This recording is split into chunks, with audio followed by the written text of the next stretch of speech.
OBS and YouTube both say I'm live. I take that back. YouTube says I'm live and OBS says I'm not live. So what is it, guys? Am I live or am I not live? It looks like I'm live, so I think OBS is lying to me. But I'll wait to see what you guys say. Can you guys even hear me? OBS I can hear and myself. YouTube. Turn that volume down so I don't have an echo. Wow, my voice sounds terrible today. How y'all doing? Let's let some people filter in here before I start. Alright, cool. You guys, seems like you guys can hear me. Yeah, no technology problems this time. I like it when that happens. I like it when I just open up OBS, I select the stream, I hit go live, and everything just seems to work. That's always nice.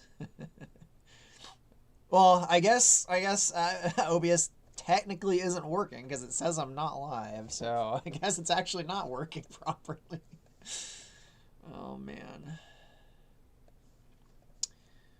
So you got a few people in here. Could probably get a few more. I don't know.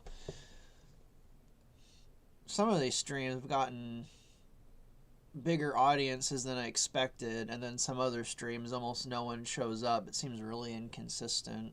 Seems like the streams where I play video games, no one shows up.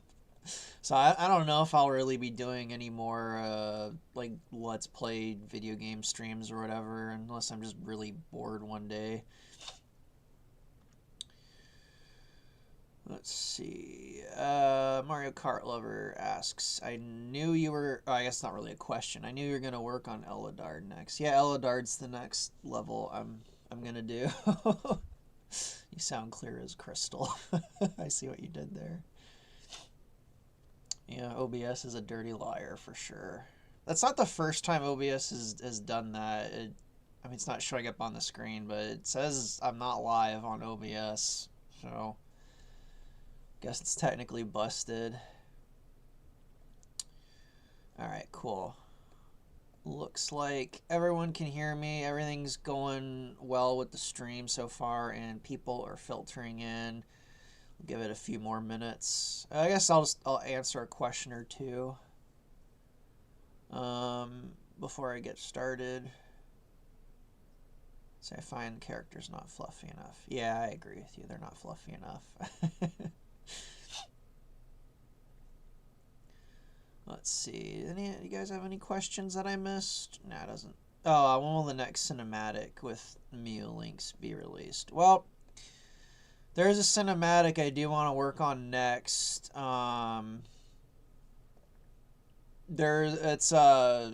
actually a cinematic where I was talking about it with Estelle and Kyle last night. It's a cinematic in the middle. Well, actually, it's towards the end of the Star Fox 2 campaign where Fox and Crystal are singing karaoke, and I was going over them the the lyrics of the song that they're gonna sing for the karaoke, and Mew is gonna be in that. I mean, the whole Star Fox team is gonna be in that cinematic, but that's one of the ones I want to work on next, and Mew's in that one. That one's gonna be really funny. I really want to work on that one, but I don't know when the voice actors will get all their lines in. I'm really at the mercy of voice actors right now and their schedules. like never before. The voice actors are... I don't want to go into details, but a lot of the voice actors in this project have all just had tragedies and horrible stuff happening in their lives over the last 2 months. It's fucking insane. Something pretty horrible just happened to one of the other voice actors like a few days ago, and they don't want that in the public, so I'm not gonna say who, but like I'm really at the mercy of voice actors right now and their schedules. So I don't know, like there's two actually I think I have it playing in the background. Yeah, the cinematic with Crystal going into space. It's almost done. I'm waiting for like just 3 lines from a voice actor. I have quite a few cinematics, and I'm just waiting for a few lines. But The voice actors, they're all busy. They're all doing their thing, and there's no contract, so I can't, I can't whip them into doing the lines. I'm really at the mercy of them right now. So I don't know when cinematics with voices, and the cinematics in particular, the levels, I can work on those without the voice actors, because I can release them without the voice acting. But the cinematics, I need the lines to lip sync them. So they're really dependent on getting the lines. So I don't know when cinematics are gonna come out. I'm lucky I got the Shears one done yesterday, because Kyle and Ross have been just on a fucking roll lately. Those two. Kyle and Ross have been doing quite a bit. They've been sending in quite a lot of lines lately. It's really nice. So I was able to do the that Shears cinematic, because other than one line from Crystal, it was all Fox and Shears. So I was able to get that one done. I wanted to get it done in time for Father's Day, but I missed the deadline by about 12 hours. I think I posted it on YouTube like 2 hours after the end of Father's Day in my time zone, so I was a little late. Oh man, I hope whoever the voice actor is, that they're okay. I'm under the impression they're okay at the moment. Yeah, lots of bad things have just been happening to pretty much everyone involved in Event Horizon. Not even the voice actors. Again, I don't know if they want to talk about it in public, but let's just say other people involved in the project. They've all had like tragedies and crap going on in their lives. Dude, guys, I think I said it in like the last few streams. Basically, ever since April 1st, it's just been an extended shitfest for what, two months now? April, May, almost 3 months now. This last week has been pretty decent, honestly. Like, nothing particularly crazy has happened in the last week, and for the most part, my stomach pain seems to be pretty much gone now, finally. So whatever was wrong with my stomach seems to be going away. I still have an appointment to find, although if it's going away, they're probably going to find nothing, but because the medical system here is so slow, it's taking me forever to get everything figured out, but it looks like it might have healed on its own before I've seen a doctor specialist. See, Volks Dude asks, funny you should be talking about voice actors if you are still looking for some, and if somebody were to apply for VA, how would one do so? Just send a demo reel to me on Discord or something, and I'll see if I can find a role for you. Pretty much all the roles have been filled except for, like the random, like kind of like the nameless goons and, like the nameless enemies in certain levels. Some of the bosses still don't have voice actors, but pretty much all the main characters have roles now. I haven't announced who yet, but I do have voice actors to voice Wolf and Bill now. 2 different actors, one that's going to voice Wolf and one that's going to voice Bill. So that's been decided too. Man, you guys, why are you guys talking about voice acting today? I don't want to think about voice acting right now.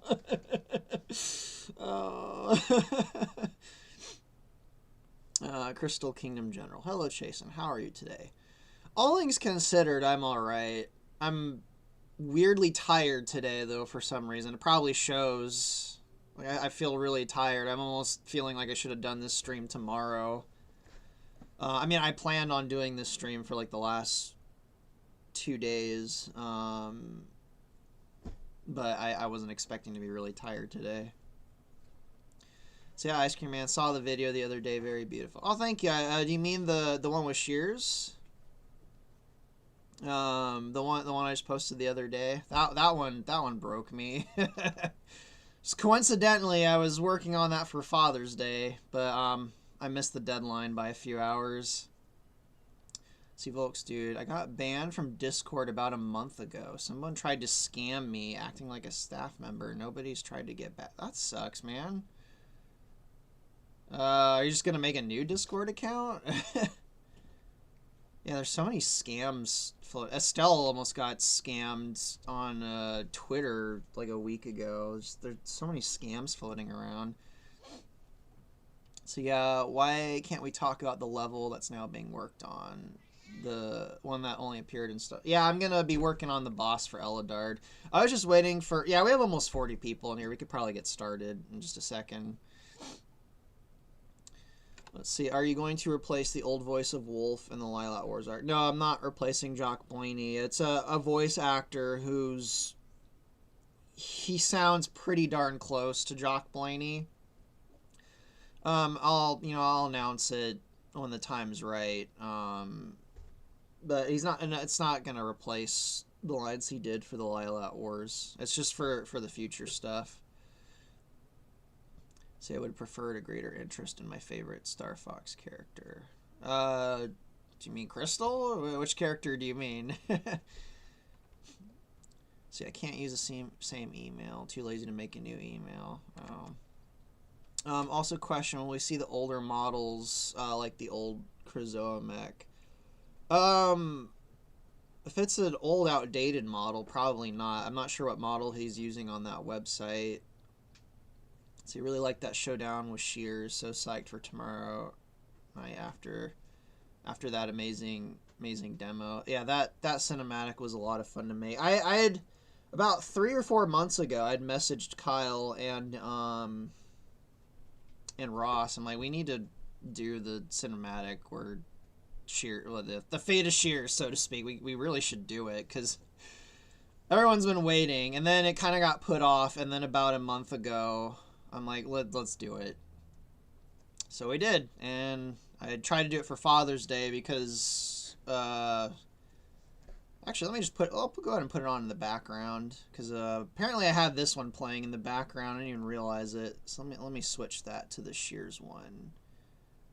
Where is it? It's on where is it? It's in my cinematic folder, in the Soria folder. Yeah, there it is. All right, I'll have that one play in the background. Yeah, that one, a big part of that, about that about this particular cutscene is, Crystal finally gets to really know who Fox is, because of, if you haven't seen the cutscene yet, Shears basically just mocks Fox's father, and Fox is like, oh, you fucker. And, while he's kind of, talking down to Shears, all of his thoughts of his past are kind of like racing through his head, and Crystal, being a telepath, is picking up on all of them. She's picking up on all of them, and she kind of finally gets a glimpse at the core of who Fox really is, and she's like, oh, this is who this guy is, or whatever. But anyway, the point is, Fox's father is actually a really important part of this scene in more ways than one, so I'm like, it'll be nice for Father's Day. So, of course, I didn't finish it all in time for Father's Day, but I submitted it about 2 hours after Father's Day, so I was pretty close. Let's see. It's something how Event Horizon is the kind of game Star Fox has been needing for a while, more cutscenes and deeper character insights and interaction, and Nintendo is now making 64 more like Event. I don't know if I don't know how to take that comparison, to be honest. I don't know if I really want to talk about it, just because it's so fucking negative. But have you guys heard the voiceovers in the new game? Have you guys heard them? They're so bad, dude. They're so fucking horrible. And I'm listening to some of these, and I just had to turn it off. I'm like, I can't, dude. And then I hear that, and then I see someone post on Reddit who's just like, I'm a professional voice actor. I probably know what happened with this new game. They fucking rushed it. They probably got all these actors into a fucking Zoom call and they all did one take. And I'm just like your fucking revival of Star Fox, and the most important, I've been saying it for years, the most important thing about 64, the thing that made everyone fucking fall in love with that game, is the voice actors and their lines. More than anything. It's why Adventures and Assault never quite hit the same way, because as good as those games are, the dialogue style in those games is not like 64. And that has been the absolute biggest focus of Event Horizon, is absolutely nailing that style of voice acting from 64. Anyone who's tried to submit, try it out for roles in Event Horizon, I've told them I'm going to be fucking picky as hell. I'm not letting just anyone do roles in Event Horizon. It's got to be fucking perfect. It's got to nail the 64 thing. So to be put through all of that effort with all of these voice actors who are doing it all for free, and then the big AAA game is coming out, and all the voice acting is just awful. My apologies to the voice actors in that game. It's probably the people who hired you, not the actual voice actors, but just fucking abysmal voice acting. I know it's not personal, but it almost feels like a personal attack against me in a weird way. It's like, how'd you guys fuck this up? You're fucking AAA. Anyway, I don't want to rant about it. I don't even know how I got on that subject. I heard some of the voice, and the fucking fans just want to fucking buy whatever. If you guys usher in a dark age of shit Star Fox, don't say I didn't warn you. So, anyway. Enough about that. Let's get started on modeling the fucking boss. I think we have, let's see, how many, we lost like 10 people. Probably because I was just ranting for a bit. Sorry, guys. I didn't mean to get mad. Anyway, so, today I'm going to be working on the Heavy Chariot from Star Fox 2, which there's not a ton of reference material for this thing, but thankfully, it's a very simplistic design, and it looks like I'm going to have a lot of creative freedom with this thing. But I think noticing these giant tread things here, it has a lot of similarities to the tank from Zero, so I'm probably going to take a bit of inspiration from the tank from Zero. Like, if you look at the nose here on the front, it's really, really similar to the nose on the Heavy Chariot. The giant tread things are a very similar shape, so I'm probably gonna take a lot of inspiration from the Zero tank. Coincidentally, this thing also has a lot of similarities to Tektron, where the two giant tread wheel things on the side, like they close in kind of like a protective shield. So I guess this is gonna be kind of like the ground version of the Tektron boss. So yeah, as usual, I always get started with a cube. Sometimes I'll start with a cylinder, but I almost always just start with a cube for everything. So we're going to make the cube as a base. Oh man, you guys are sending lots of comments. My goodness. Sorry. Oh wow, are you guys actually agreeing with me? Are you guys actually agreeing? Wow, don't get me started on the new wow, the voice. Wow, I thought I was kind of like in the minority. Wow. All right, I feel a little less bad now if you guys are agreeing with me about the voices. See, the voiceovers lack energy. Yeah. The voiceovers sound like they're reading the lines for the first time. Sounds like they're rushing that paycheck. They need to take a breath. Very telling that Nintendo's always done cheap. Codeman, Nintendo always does things on the cheap. That's like their not their motto, their memo. See, I watched Hero High's video on it. Don't bother listening to them. No one likes them. It's the first thing fans agree near collectively is bad. Oh, that's interesting. I've not even been following the stuff after after I saw what they did to Fox and that thing from like a week or two ago, I'm just fuck this game. I'm not even gonna bother. I've been just not even following it. But one of my friends, was it yesterday or the day before? They're like, you have to hear how bad this is, and I'm like, please no, please God no. And he sent me a little clip where Fox says, "Where's Star Fox?" And I'm just sitting here, just like, I'm like, please tell me that's a blooper take. That's like in the blooper reel of the credits. And he's like, no, that's the take they went with in Corneria. And I'm just like, that can't be. That can't be. I'm like, is this a prank? Is this like something some joke fans did and they're trying to pass it off as, and no. So, but I haven't really been just paying attention to the fan reaction, or I'm not even, anyway, I do find that interesting that a lot of people seem to think that the voice acting's fucking horrible, though. That's interesting. I don't know. Maybe my faith in the fandom has been slightly restored after that. Don't say I didn't warn you guys. I warned you guys. I warned you guys about this game. Anyway, alright, I think I've caught up.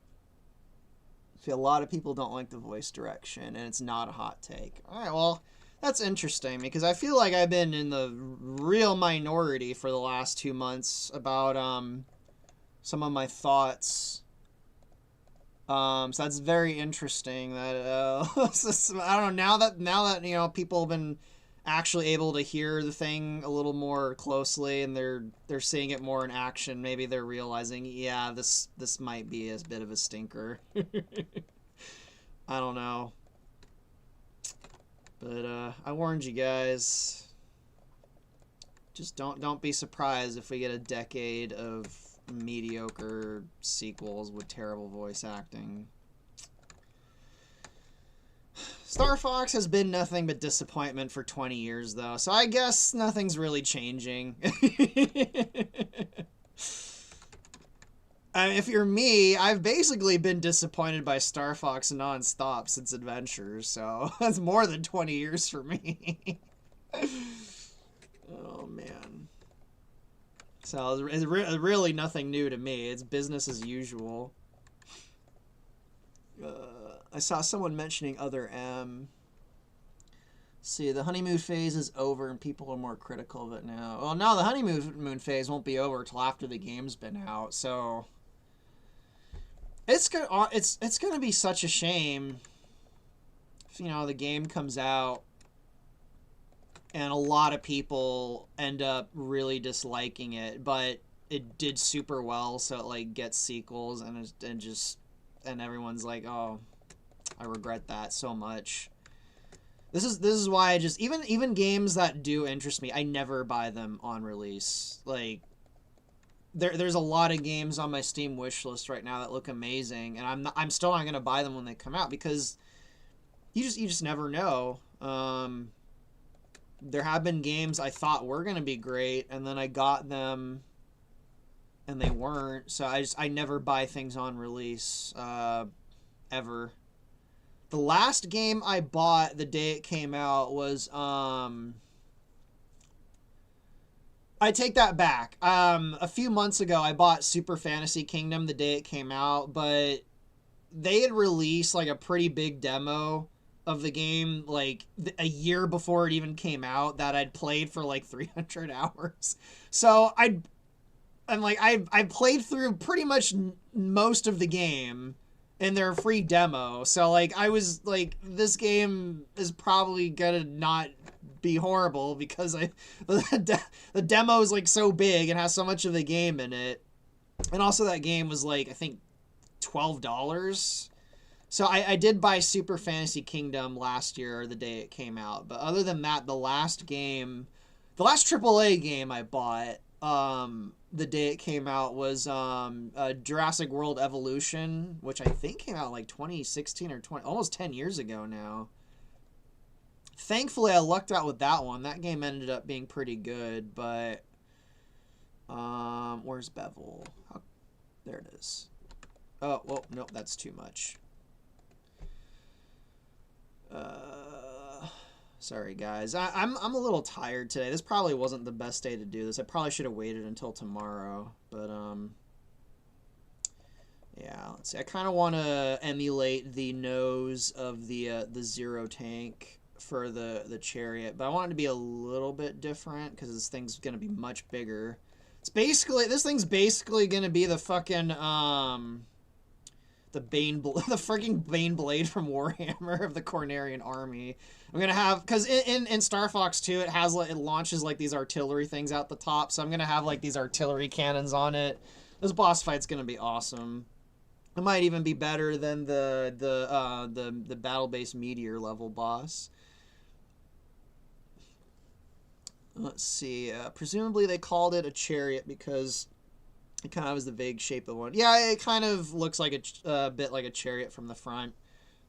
It reminds me of Axel's vehicle from Twisted Metal, kind of, where it has like the two ginormous treads on the side, and then the like a small cockpit in the middle. Kind of reminds me of Axel from Twisted Metal. Oh, Jeremy, no. We're Star Fox. So, on that note, yeah, my fiance has never played 64. She's not very interested in Star Fox 64, so she has no nostalgia for 64 at all. So my friend sent me that line, and after I just got over it, I told my fiance, hey, listen to this, and what do you think of this? And someone who has no interest in Star Fox and no nostalgia for it, she's listening to it. She's like, this sounds so horrible. It sounds like... She's like, it sounds like the computer lady in an elevator or like a ride telling you to like keep your hands inside the vehicle or something like that. I'm sitting there laughing, and I'm like, I wonder if the voices are AI. Just kind of as a joke. Oh, man. I'm telling you guys, it's gonna be horrible. But no one's gonna listen. No one's gonna listen to Neffy. No, everyone's gonna rush out and get it. Everyone's gonna rush out and get it. No one's gonna listen to poor old Neffy. Oh man. Anyway, not sure what more I have to say about the actual boss. I feel like this one's gonna be pretty straightforward compared to the Tektron, especially because I'm basing it on an already existing design from Zero. Yeah, this should go up a bit higher, come out a bit more, and yeah, that's got a bit of a thing going on here, which I'll probably put some guns under the nose. So yeah, it's kind of like that. I'm probably gonna put some like gun ports down here. Oh no, I know. Down here there'll be like these little bays that open, and then I'll have like these rolling bomb things like come out the front that come like rolling towards the player. That'll be really cool. Like kind of like these little docking bays that open up, and then like kind of like the barrels that the Sharp Claw throw at the exploding barrels that the Sharp Claw toss at Fox and Adventures. I use that in the Moon Mountain boss. For this one, I'm going to do that. Or these, like, rolling explosive... I don't think they're going to be barrels, though. I think I'm going to make them, like, orbs. Like, these rolling orb things that just blow up if they get close to the player. It's going to be really cool. Let's see. A Lavender Hybrid. Almost done showing my friend the Lilat Wars Arc of Event Horizon. We're almost reaching the final scene of Pharaoh. Oh. I can't wait till that level gets voice acted.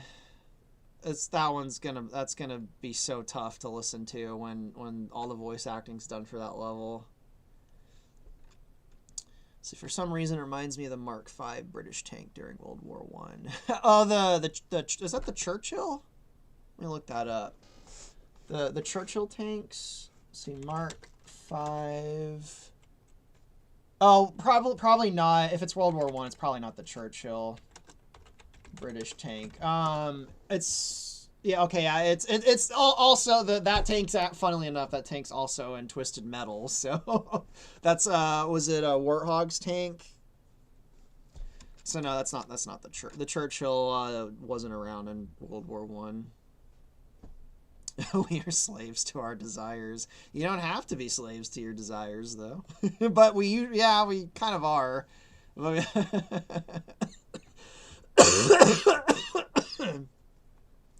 See, are those death balls the aliens of the bat? Funnily enough, last night, the freaking Battleship movie was being advertised to me. Was that from like 2011? I'm like, this movie's from like freaking. It's like 15 years old. Why the hell is Amazon advertising Battleship to me? I thought that was weird. That weird Battleship movie was being advertised to me last night on Amazon Prime. It was so weird. Let's see. Dumb question, but will this be a Walker level or something else? It is going to be a Walker level. Eladard's going to be the alternate path to the battle-based meteor. Okay, I think I messed up on this a little bit. Yeah, I did mess up on this a little bit. Let me undo those. And, yeah, this is what I need to do. Okay. Alright, yeah, I see how I messed up. That's what I need to do. So kind of make the vague shape kind of like that. A little targeting crosshair thing in the way is a bit annoying. I mean, I can still kind of make out the shape of the boss there, but it would be better without it. So let's bring that back. This boss it's also pretty long, so I think I'm gonna have to make this part a bit long. I'm also going to need to put a bunch of guns on the back because he'll rotate to face when he's running away from the player. He'll have guns on the back. So I'm going to need to probably add some details on the back of the boss. Man, you guys are really active today in the chat. This is like the most active chat I've seen in a while. See, maybe they'll put a Lilat speech option like the European version. That would be nice if they put the Lilat speech option in the fucking new game. It'd be better. Someone sending me messages on Discord. This voice acting is so bad I refunded my pre-order. Well, I don't know if you're in the stream.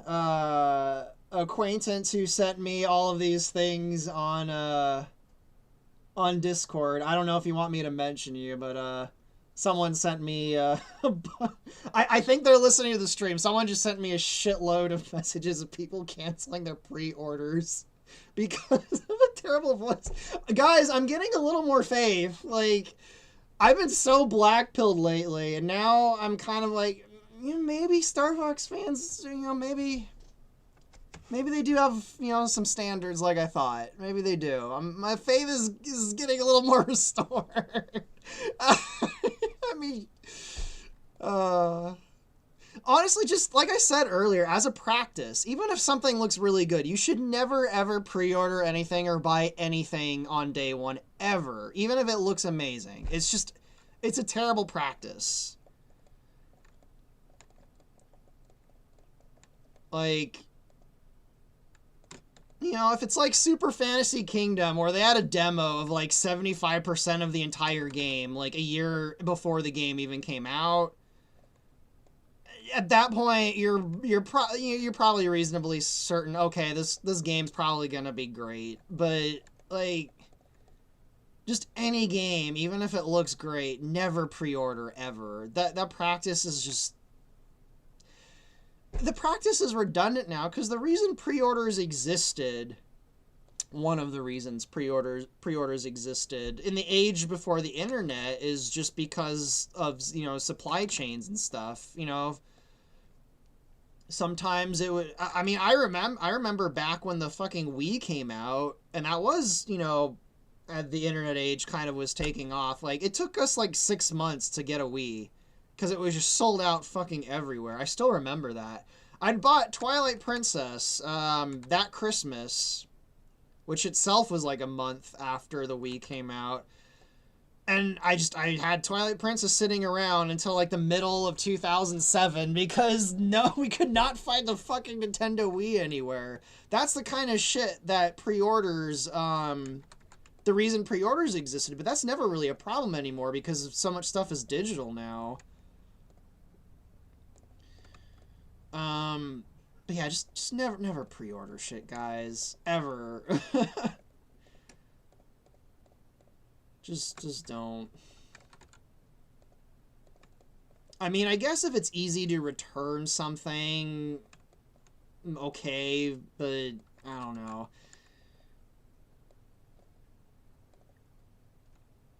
He's not responding to me, so I think he still wants to remain anonymous.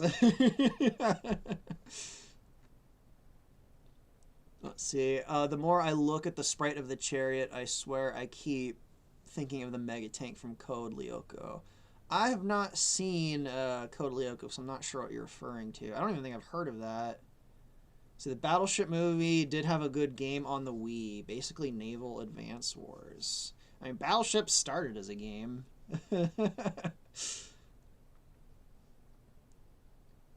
See, it's a good thing Ice Cream Man didn't change Cat's appearance like they did in the last. We don't talk about Crack Cat here. We're not going to talk about Crack Cat at all. Oh, man. Man, a lot of people are messaging me on Discord today. Hang on, I need to actually check this. This is related to Event Horizon. So thanks for the update. Okay, no, I'll respond to them after the stream. Man, the chat is so active today. People are messaging me on Discord. I'm trying to get some work done, guys. Silver Fox. I found a Wii on the street and it still boots up. Nintendo used to make stuff to last. Now their fucking Joy-Cons break after a few months. But yeah, the GameCubes are fucking indestructible. See, the only things I ever pre-ordered are plushies. If it's the plushies I'm thinking of, on that note, a little bit of a tangent. I know I just said never pre-order anything, everyone, but I don't think the plushie's gonna make it. I'm sorry, guys. I mean, there's still about a week left. Anything's possible, but it's looking like our plushie's not gonna happen. At least not now. Maybe we'll try again in the future. But yeah. I know. I just got here saying never pre-order anything. Oh, please pre-order. Please pre-order our Christelle plushie. Oh man. Lazio and Oda plushie when? Well, if the Christelle plushie is a success, we'll do more, but it's looking like it's not going to happen, so I don't know. On a more positive note, though, the little miniatures we've been making seem to be doing pretty well. So, Adam's he's printing out our prototype's Farah. He's printing out a little miniature of Farah. We're trying to get that right. So we're gonna do little 3D printed miniatures of the characters in Event Horizon. So I don't know when that's going to launch because wow, I just had a brain fart. I don't know when that's gonna launch, but the wave 3 of the R-Wings, the Faye's, Miu's, and Crystal's R-Wings should be ready pretty soon, though. We're gonna make a trailer for that. Can't wait to pre-order Norin figurines. Well, I'm gonna have him 3D print a little Norin just for me personally someday. I was going to back in January, but I'm like, I don't know if it'd be a good use of my money, so I'm like, maybe I'll do it in February, and I kept pushing it off, and then the last few months has just been crazy, so I forgot about it. See, Dark Fox 64. The biggest gripe I have with the new Star Fox game is that Fox tells Peppy he's not right. Yeah, that was the moment I decided I'm not even going to pay attention to that game. See, Toontown. Oh, hey, Toontown. There have been 2 crystal plushies already. I'll pre-order the figures. Yeah, I have to be honest. I suspected this one wasn't going to be a success, and the thing that kind of annoys me about this is I wanted to when we decided to do this, our goal wasn't to have a time limit thing on it. We just wanted it so that anyone can just order it whenever they wanted. But like Makeshift, the company pulled the rug from under us and they're like, no, you have to get X amount of orders or we won't make it. So I don't know why, like, we've just had, I mean, the first plushie was a success. I can't complain. Second plushie almost failed. We had to do some stuff. It ended up working, but like for each time we've tried to do a plushie, something happened and just, I don't know. I think at least for now I'm done with the plushie stuff. So like I'm not upset or anything. I'm more upset at the company for kind of pulling the rug out and under us because I didn't want the stupid FOMO time. That's why we went away from Makeshift. We were like, we don't want to do this bullshit order in a month or it's never gonna happen bullshit. We didn't want to do that, but yeah. So I don't blame anyone, especially if they bought the first 2 plushies. I don't blame you guys if you're not gonna get that one. Maybe we'll try again, in the future, but yeah, I don't think it's gonna get to 300 in a week. I do appreciate I think there's like 75 or 76 people that did. I very much appreciate all of you guys that did try to order it. I just realized my webcam is at a weird angle. Yeah, I got the first 2 plushies. Oh, oops. Let me go ahead and put them in the background just to liven things up.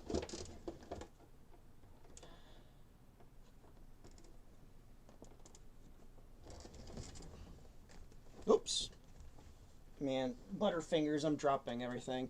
I think the second one turned out the best. This one just turned out so good. But Makeshift completely fucked up on this one.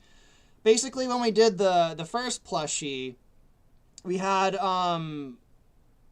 basically it was done in like 2 phases. Makeshift had this thing where they had it up for I think 2 or 3 weeks, and the goal was to get 200. And then they're like, okay, it got 200. Now we'll put it up again for another month.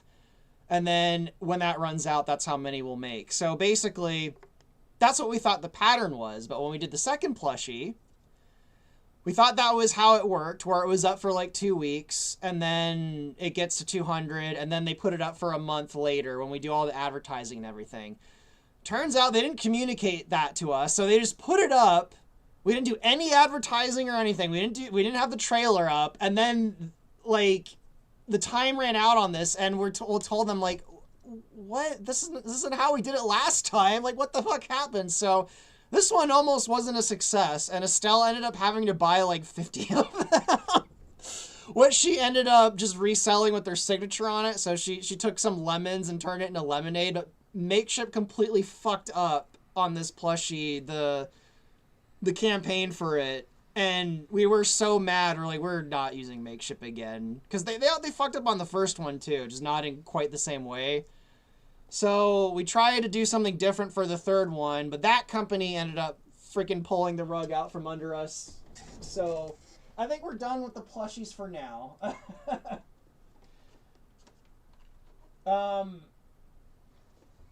We had two plushies that worked out. We're lucky we even got one. So anyway. Toontown, how have you been lately, by the way? I haven't really talked to you much lately. How have you been? How have you been, man? Anyway, let me get back to the chariot. Alright, so I think I got the general outline of the middle done. So, I'm going to work on the treads, which I'm also going to base on the shape of the Zero tank. Actually, here is the walker for scale. I want to make sure this boss is big enough. So yeah, I'm going to make it a little bit bigger. Sometimes it's kind of hard to tell how the size will feel in relation to the player, because the field of view on the camera in the game is so different than Maya. I mean, I can mess with the camera in Maya to change the field of view to be more like the game, but then it's harder to model. So I'll go ahead and do it right now. I'll set the focal length to 90. Nah. Let's go back to 35. So yeah, sometimes I end up actually making the bosses a little smaller or bigger once I actually see what it looks like in the engine, because the way it feels in Maya isn't quite the same as it does in the engine. But let me make the basic shape of the... Actually, I'm going to use a cylinder for the tread. I know I said I pretty much always use cubes, but I'm going to do a cylinder this time. We're going to add a few more polys to it. Let's go with 40. Oh. Man, you guys are so active in the chat. Toon Tone. I'm back from vacation. Much needed. Awesome. I need a freaking vacation. I'm thinking about going to Vegas. But, so I guess I'm guessing your vacation was awesome. I don't know if you want to talk about it publicly or not, but I hope your vacation was awesome. You said much needed, so I'm assuming you had a good vacation. But if you're ready, man, if you're okay with it, can I bother the crap out of you for some Tricky and Randorn stuff? Please, pretty please. I'd love to finish those animations, the campfire animations with Tricky. I need to bother the hell out of Pink too. I'd love to do some stuff with Tricky and Kite. Actually, freaking something I know you'll be interested in. I was talking about it earlier in the stream. I was talking with Estelle and Kyle last night. One of the scenes we want to animate is the karaoke scene.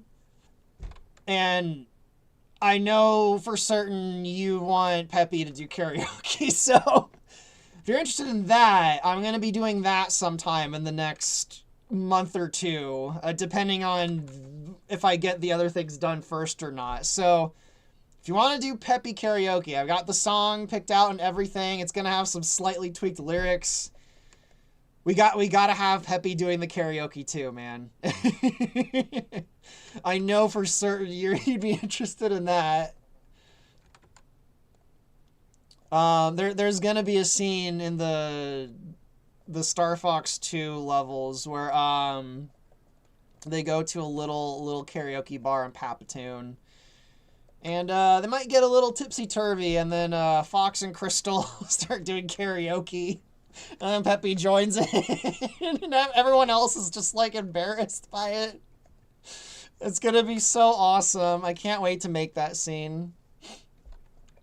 Oh, man. Oh, it's probably a delay in the stream as usual, but that scene's gonna be just amazing. I need to model the little bar restaurant that it takes place at, though. You know what? Maybe I'll do that for my next stream. I'll model the little bar on Paptoon that they do their karaoke at. I hadn't really figured out a name for it yet. I was thinking of making some pun on a buck. I was thinking of calling it Bucky's, but then I'm like, oh, it's already implied Bucky O'Hare is in the Event Horizon universe, so I don't know, maybe it should be something more like Buckos or Buckaroo, considering Papatoon is like Space Australia. So I don't know. I'll think of a name at some point. Old rabbit singing on the space range. Let's see. Also, Tricky and Kite plushies would be pretty fire. Yeah, those would be amazing. I don't know what the plushie stuff is. The company where there's I don't know what we're gonna do with plushies. I think we're gonna go on hiatus with the plushies because this one we just did isn't. It's not doing very well, and I think it's partially to blame on the company. Also, yeah, the website was the first week we had the plushie up. The website was completely messed up, and people were like, most people weren't even able to order it. So it just, I don't know. I'm not sure what we're gonna do about the plushie stuff after this, but we're probably gonna focus on other things like karaoke. I'm not seeing a response from Toontones. I don't even. He might have left. Mr. Toontone, are you still in the audience? Do you want to do the karaoke thing or no? Oh man. Let me shoot him a message on Discord. Oh, he's still in the. Maybe you guys are just really far behind. Toontown, did he hear my karaoke proposal thing? I don't know if you were here for that or if the chat is just really delayed. So it makes me sad to hear about the plushies. Also makes my Wave 2 plushie feel worse. Yes. All right, Toontown. I'll message you about the karaoke thing we're gonna have them sing. I've got the song picked out and everything. It's gonna be fucking amazing. The question is, I think Peppy should actually be the one who starts the karaoke, and he's trying to get the rest of the team to join him. And Crystal, you know, is just gonna be like, ooh, like she's gonna just be like instantly like, oh yeah, and then Fox is gonna be like, I don't know, and then she drags him onto the stage, and then, you know, Falco is just gonna be, you know, a freaking jerk just sitting there like crossed arm, like no way you're getting me on stage. So I think we should probably make it so Peppy's actually the instigator of the karaoke. I think that'd be really fun. Man, I'm so glad I got to work on Event Horizon. May there be many more years of working on it, because it's a lot of fun to work on. Let's see, his evacuation shuttle got shot down. Oh, someone asking about the Shears thing? What'd I miss? Let's see. Are you the guys who made the Spanish? I did see that Spanish dub of the Warlock Mountain. That was really cool. I'm happy to see other people taking Event Horizon and bringing it into other languages. And, you know, I'm not a fluent Spanish speaker, but the voice acting sounded pretty good too. So that's awesome. Let's see. In the last cinematic, we see Shears is still on the ground while at the base they were killed in orbit. I don't understand it.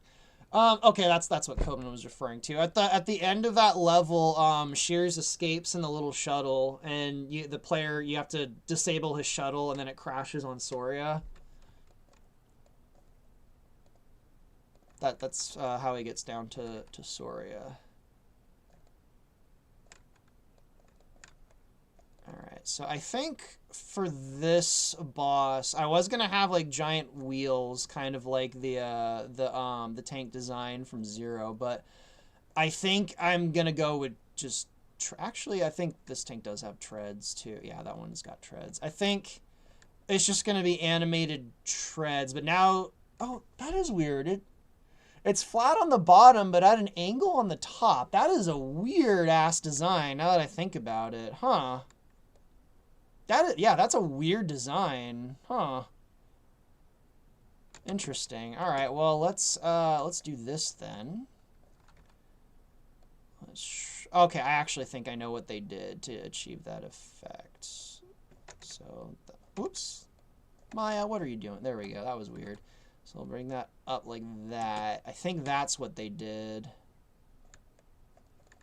That's interesting that it's at an angle like that on the top. It's possible in Star Fox 2, this is actually some kind of hovercraft that just, you know, is meant to resemble giant tank treads. It might not actually be treads, but I want them to be treads. It's also a little more spaced out. It's probably going to be some weak points in between the two. See, to be fair, the SNES design is probably exaggerated in proportion. Yeah, it probably is. I like Star Fox 2. It's a wonderful, weird little game. It's got some interesting and weird and cool stuff in it. It's a bit jank, though, but the original Star Fox was a bit jank. And Event Horizon is a bit jank. And I fucked up right here. Oh, crap. Shit. I completely screwed up the model right here. Oops. Let me redo this down here. Oopsies, I accidentally selected over here and it fucked up the model. Easy fix, at least. Edit mesh, delete edge.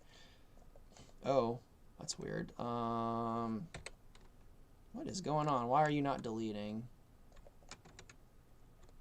Anyway, I'll just merge these vertices. Boop, there we go. All right, cool.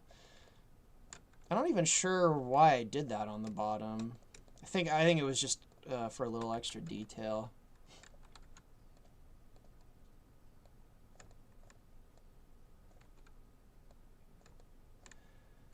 Let's see, Stairfax Jank Rising.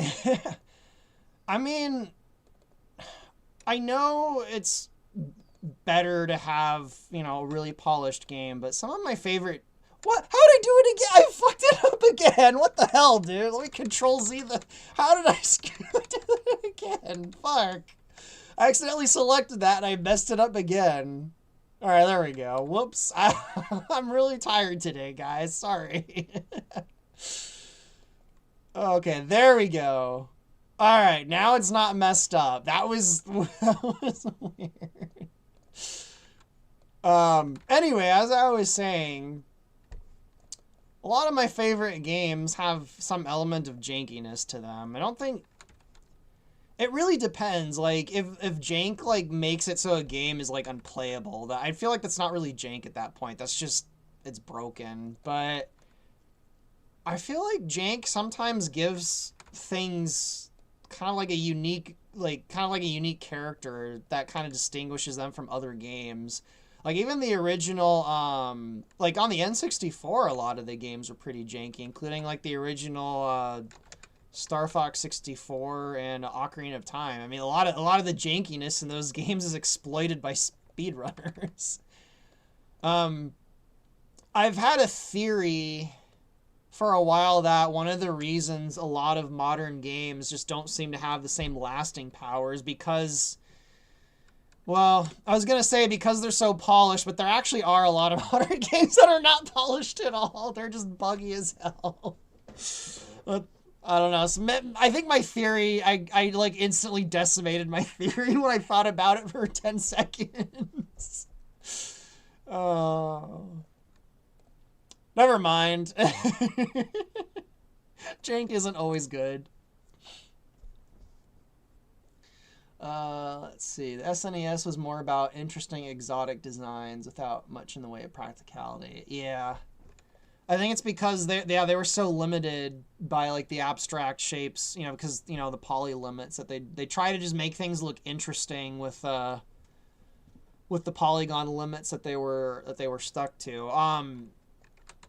You know, I got a bit of a lesson in that when I tried making stuff for the N64.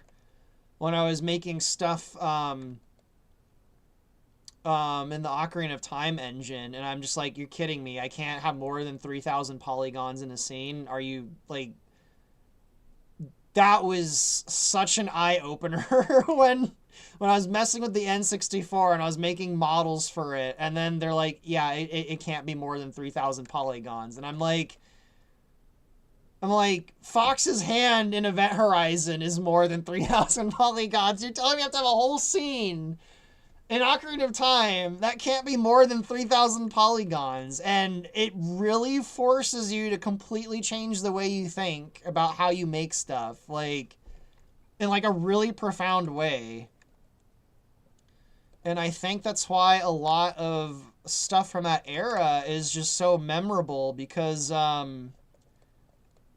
those polygon limits and the other limitations in those consoles, it really, really forced these developers, probably against their wills, to really be creative in ways that they never would be creative. So yeah, I'd really love to make a game on N64 hardware just to see like how it messes with my brain. Just from the several months I spent working in the Ocarina of Time engine, that was trippy. Freaking, I was like trying to get Sulcaris into it, and I'm just like, how the fuck am I gonna get her model to be like only 1,000 polygons? That was a trip. I'd love to work on it now. I'm just too fucking busy with all this right now. All these cinematics and stuff. Jank food. Limitation tends to breed innovation. I think it does. I mean, there's times when you run into like a hard-coded limit and you're just like, can I please just have one more thing? Why is this stupid limitation in place? Like, sometimes it does get annoying, but there's usually an opportunity regardless. Speaking of Ocarina of Time, how about that 20-second footage? I think I said it in my last stream. There's not really much to go on for the Ocarina of Time remake, but for the bits they showed, visually, from what they showed, it doesn't look bad. Obviously, we didn't get a good look at Link's face, so it could end up being, you know, horrifying, but visually it looked fine. The guy they got to voice over as the narrator didn't sound shit, so the voice acting, at least so far, is on the right track. I'm a little more positive on that remake, which, if you know how I feel about Zelda, is like hell freezing over. So I think it's too early to kind of judge if the Ocarina of Time remake is going to be interesting or not. My sense of it so far is that it's probably going to turn out... Honestly, it really depends on the voice. Especially with what I heard the other day. The Ocarina of Time remake is going to be made or broken by its voice acting. The last Zelda game didn't have the best voice acting, so... But the guy they got to narrate it didn't sound terrible, so it's off to a good start. At the very least, it's off to a good start, so... So, I don't know. I think it's just too early to say about Ocarina of Time. At the moment, I feel a lot more positive about it than some other remakes. But, if I had one critique, it's that the little... This is gonna sound really autistic. I noticed in the trailer, and I even pointed out to my fiance, in the original Ocarina of Time, in the Kokiri Forest, there's like these little glowing particles like floating around everywhere. That was one of my favorite visual effects in a game ever. It was like these glowing dust particles, and I think it's supposed to be fairy dust. I always interpreted it as some kind of like fairy dust or pollen or something. In the trailer, if you look at them really carefully, they look like floating orbs of jelly with like little tiny crystals in them. And I'm like, that is not at all how I interpreted those. So that's a weird interpretation of those little fairy dust particles. It's not like the end of the world or anything. I'm like, how did you guys see that in those dust things? I don't know. But it is the N64. The N64, had limitations. Maybe that is what they wanted to do on the N64 back in the day, and they just couldn't do it, so they just made them look like little dust sprites. But that's the only nitpick I have about the little Ocarina of Time trailer, is that they turned the fairy dust moat things into fucking like weird like jellyfish things, like little jelly orb ooze things. that I thought looked kind of weird. It's possible those aren't the same things, but I think they're supposed to be. So, they might have gotten rid of or interpreted one of my favorite visual effects into Jello. So, whatever. It could be worse.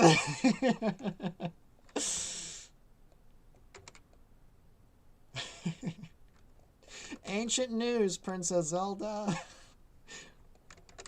This is my Ocarina of Time, and I'm doing things my way. Excuse me, princess. Oh, man. That's funny, because that personality would fit the cartoon Link, strangely enough. The cartoon Link, he was an arrogant douchebag who was rude to Zelda. Guys, I think they turned Fox into Link from the 80s cartoon. Now that I'm thinking about it. I think they turned him into...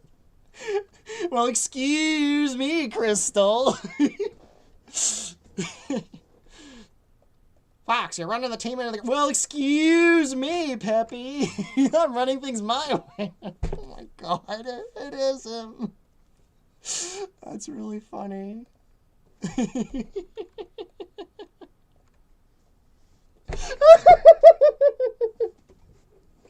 What is going on, everyone? What happened to the world? Why is everything so weird now? Anyway, I think these need to... Oh, yeah, these actually need to be big enough. Okay, okay, yeah, these need to be bigger.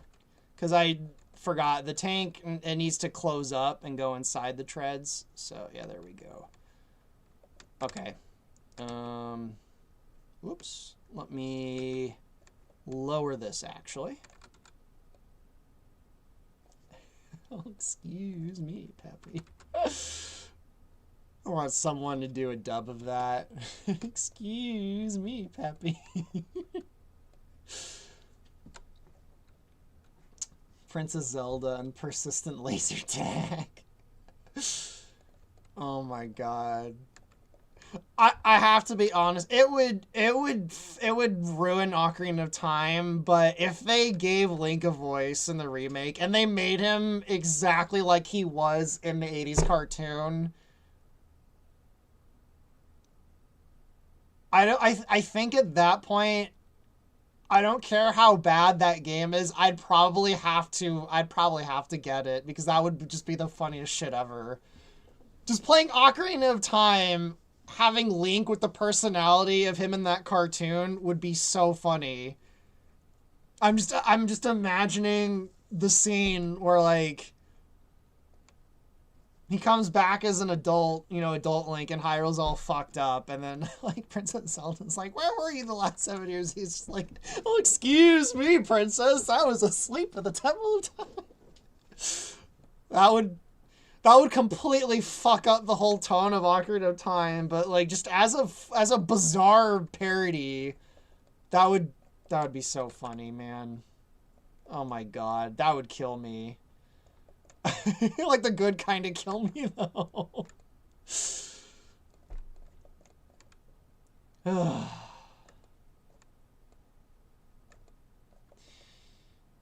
Alright, looks like the treads are big enough now. I might put some guns on the treads, too. See, wasn't Eladard broken apart into pieces in the early version of Event Horizon? It might still be someday. But yes, I had a very early prototype level of Eladard where the planet was blown up into pieces.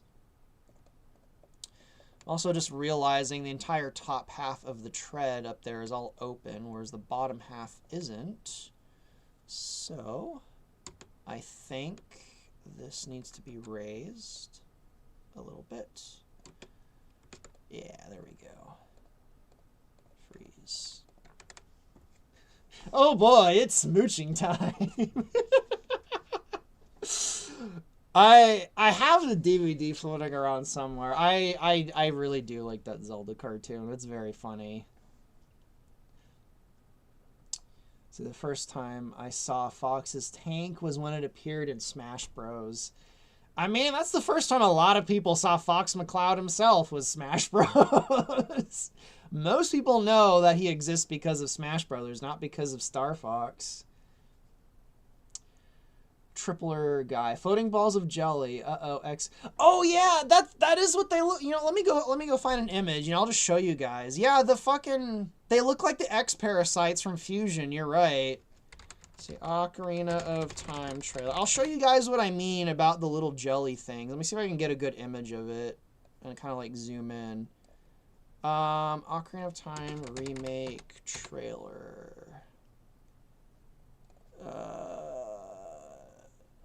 This screenshot might be too small. Wait, is this a different is this a fan remake thing, or did they release a new trailer? Oh, yeah, I feel bad for all those other people that have been remaking Ocarina. This one actually looks pretty good. I just found another fan-made Ocarina of Time remake thing from NRAP Studios that actually looks pretty good. Holy crap. I haven't seen this until now. This one looks pretty good. Oh, no, Darunia looks... Oh, God, never mind. I take it... Sorry. Anyway, Link looked great in it, and so did the environments, and then they showed Darunia and Rudo, and they need a bit of work. Anyway, let me open up Photoshop, and I'll keep working on this while that loads, and I will show you guys what I mean about the little jelly things in the new Ocarina of Time. Oh, Photoshop opened up really fast. I guess I'll just do that right away. All right, so let me try and... Okay, this image I think is big enough. I'll just make it really fucking huge in OBS. So let me save this in pictures, live streams, stuff, JPEG, and I'll just call it Jelly 1. All right. Let's get this into OBS, and I'll show you guys what I mean about the jelly things. Browse, pictures, live streams, stuff, jelly. Okay. So, let's zoom in. Let's see if we can, it's easier to tell in motion. I probably should have just like played the trailer in the background. But these little like blobby jelly things. Oh, that one's probably easier to see. Let me see if I can get it even bigger. These little things, like if you look at them in the trailer, they're like liquid jelly, and it looks very strange. And I never interpreted those as little X-parasites floating around the Kokiri Forest, so I'm not sure if that's what they originally were going for in Ocarina of Time, and they just couldn't do that, but that is not at all how I interpreted those things in any of the other versions of Ocarina of Time. I always interpret them as like glowing dust. You know, like fairy dust, like the little fucking magic sparkles that come off of fairies. Even in Ocarina of Time, when the fairies fly around or Navi flies around, there's like little glowing dust particles that come flying off. I don't know if these are gonna fly out of Navi now. I don't know, but I never interpreted those things as like jelly, floating jelly, like they look like X parasites. Again, it's not the end of the world. It's just one of those things where I'm like, how did you see that in the original? Like, how did you interpret that from the original game? Like, I don't know, but yeah, N64 graphics. I guess they're abstract enough to. Oh, I forgot to finish this back here. I guess they're abstract enough to, I don't know, be interpreted in different ways.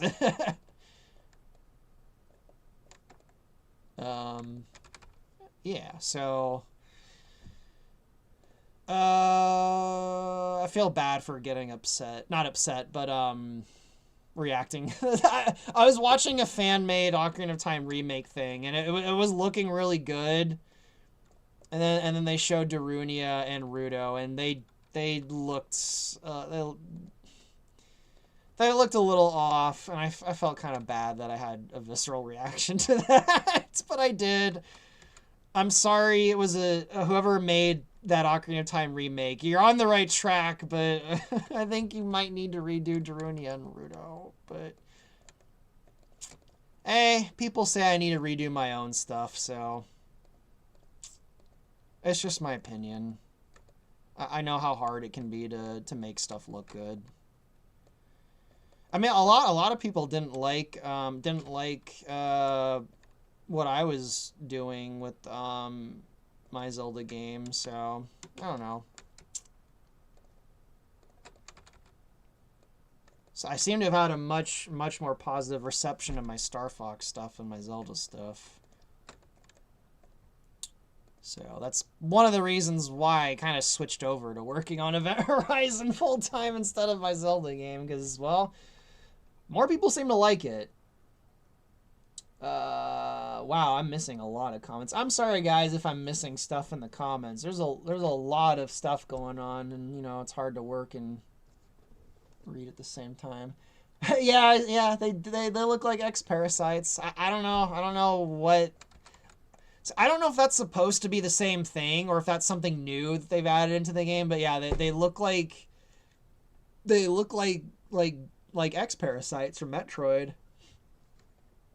They 3D-fied the fairy dust. Yeah, if I was making it, I wouldn't have done that. I would have made them just look like glowing sparks of pollen, or dust, not jello. So I'm curious why they made them into X-Parasites, though. I'm wondering if that's what they wanted to do in the original game. I'm gonna guess no, but I don't know. Maybe that is what they wanted to do. Okay, I know what I'm gonna do back here. Wait, what? Oh, is Maya freaking out? I might need to restart Maya. I think. Oh, what the hell, Maya?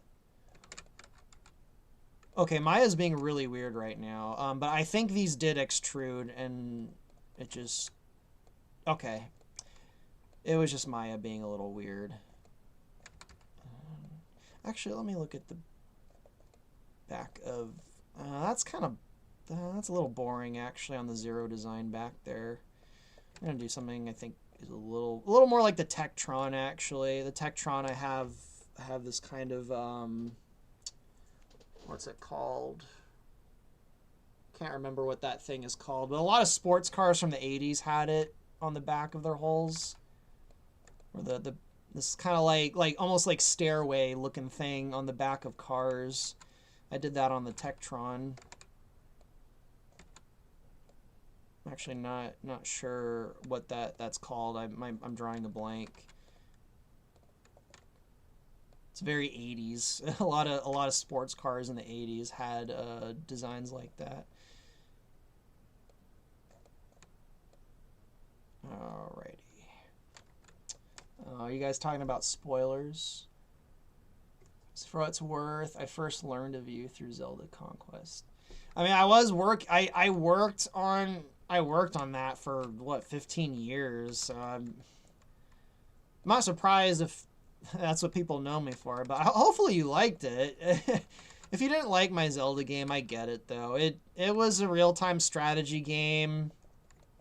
It wasn't like an actual Zelda game.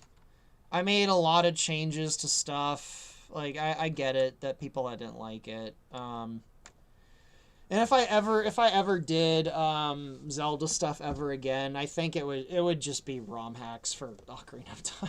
It'd be something very specific around Ocarina of Time. But honestly, I'm like kind of tired of Zelda, so I don't really feel like working on any Zelda stuff. But hopefully you liked Hyrule Conquest. I don't regret working on it. I learned a shit ton of stuff from it, that's for sure. Yeah, I'll have that come in like this. Yeah, and then I'll put some guns. I'll have like some thrusters or something back here. Or you know what? I think I'll put the thrusters, because this boss will be able to rotate 180 degrees and, you know, go back and forth. So I think I'll have thrusters facing both directions on the pylons that connect the hole to the treads. Let's see. Ooh, race car spoilers. Codeman, I think you're Hyrule Conquest's biggest fan, and I do appreciate it. I mean, it was part of the path that got me into the rest of Total War. Shout out to Total Warhammer, so I can't help it. Oh, that's cool. That's interesting that my freaking fan Zelda game got someone into a whole series of unrelated games that aren't Zelda. That's kind of interesting. That got you into Total War. Total War is kind of like Zelda too. Total War is a series I'm just so sick of that I can't really get into it. I tried playing, I played the first Total Warhammer. I bought it and I played it. And then I bought the second one. It was on sale and I bought the second Warhammer Total War game. And I played it. I played a few custom matches to kind of get the battle matches to kind of get a feel for everything. I'm like, this is fine. And then I'd start the campaign. I finished my first turn, and I'm kid you not, it takes like 20 minutes to get through the first turn. I'm like, I don't have time for this, so I returned it. I felt bad. Like, it wasn't like the game was bad. It's just like, at that point, it's like, I'm so sick of Total War. I can't sit here for 15 minutes on every turn. I can't. So I haven't played a Total War game since. I think that was in like 2021, 2022. It's been a few years. I don't know. I got really burned out on not just Zelda, but also on Total War, like working on Hyrule Total War and Hyrule Conquest. But they're doing Total Warhammer 40K now, which I don't know how that's one I don't know how it's gonna turn out. If they're making a whole new engine from scratch, maybe. But if it's just the same slop they've been releasing for the last few years, it's probably not gonna be great. Dawn of War 4 is looking better at the moment. Isn't that crazy? We're getting 2 Warhammer RTS games out at like the same time. There's so many Warhammer games lately. It's crazy. Like, they're just releasing there's a fucking Warhammer crossover with Helldivers now. Like, I don't know. Warhammer is all over the place now. It's kind of crazy. Pure Insanity, the joy. Oh, Pure Insanity. Have you played the Total War stuff? The joys of the expanded faction rosters I didn't know you were into the Total War stuff. That's interesting. Did you ever play Hyrule Total War? See, Space Marine 2 also got a 3rd year of content announced. I have Space Marine 2 on my wish list, but I haven't got it yet. And it has, again, I don't buy games right when they come out, so I've been waiting for a sale, and I haven't really seen a tempting sale for Space Marine 2. I have the first one installed on my desktop, but I need to play it when they brought it out for Steam or whatever. Installed. I have so many games installed that I haven't played yet. Let me go look on my desktop. I did play Exodiac. I've got freaking Mech Blaze, Dungeons and Dragons Chronicles of Mystara, Warhammer 40K Space Marine Anniversary Edition, Mech Warrior 5 Mercenaries, Ace Combat 7 Skies Unknown, Against the Storm, Defense Grid 2, Emperor of the Fading Suns. I've got so many games installed that I haven't played yet because I just can't bring myself to play some of these games for some reason. Let's see.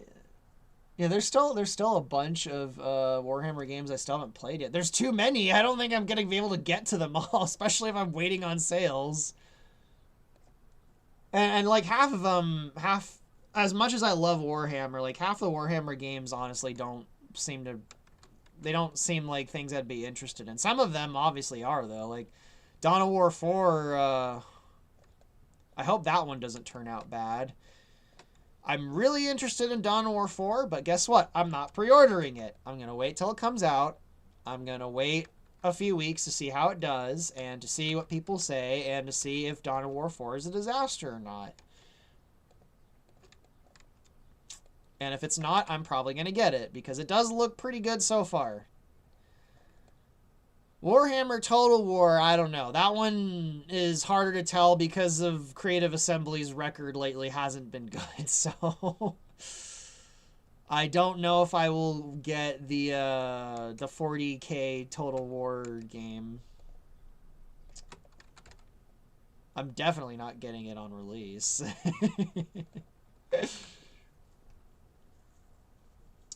See, Against the Storm mentioned that one's okay. Yeah, I bought Against the Storm. It was on my wish list for like a year, and then it finally went on sale like 2 months ago, and I bought it, but I still haven't played it yet. If it's anything like what I think it is, then I know I'll like it. If it's anything like Super Fantasy Kingdom, I'll probably like it. It looks pretty cool.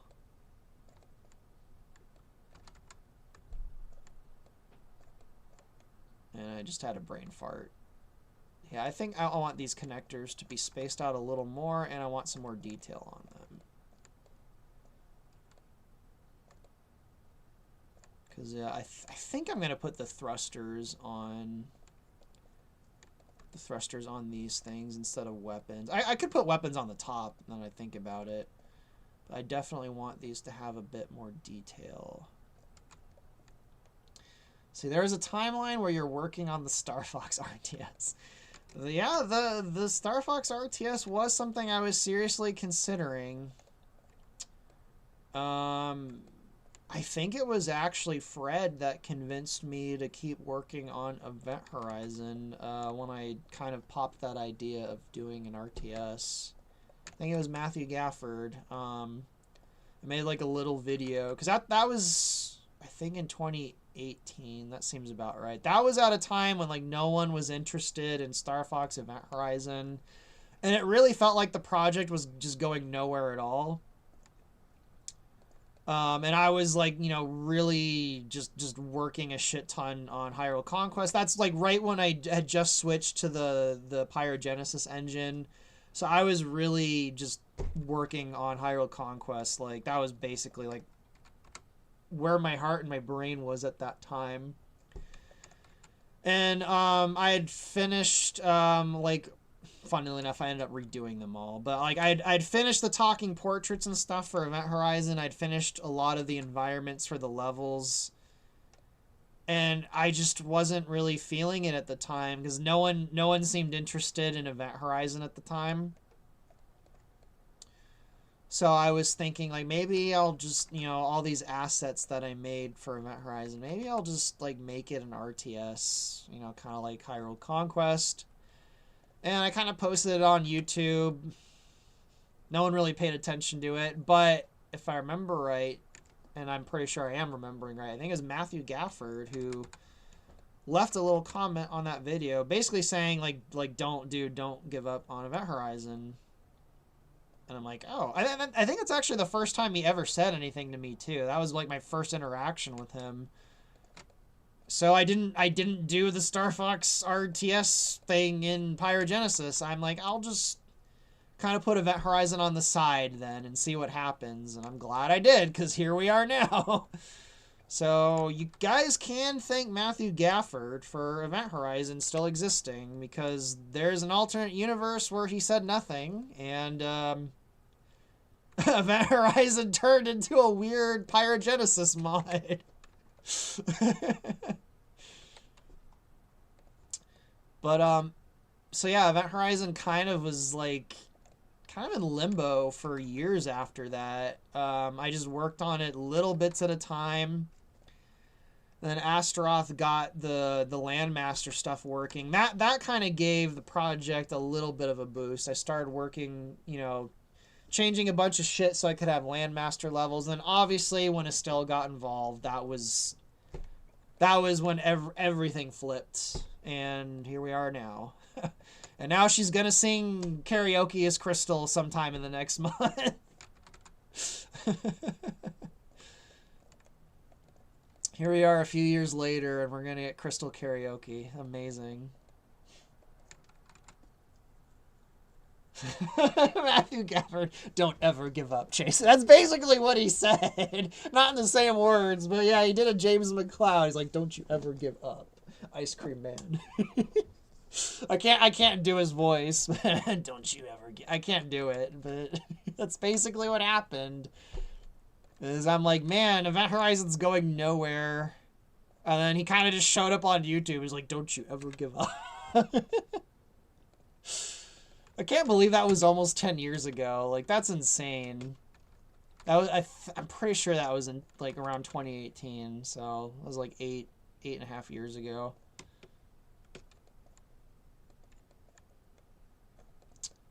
Man, that was a weird, like 2016 to like 2019 was a really weird period. I mean, things are even weirder, you know, post 2020, but like 2016 to 2019 almost feels like a fever dream. Like almost like it didn't happen. It was such a weird period of time. Like a lot of things, like I moved a lot. I moved like 3 times in those 3 years.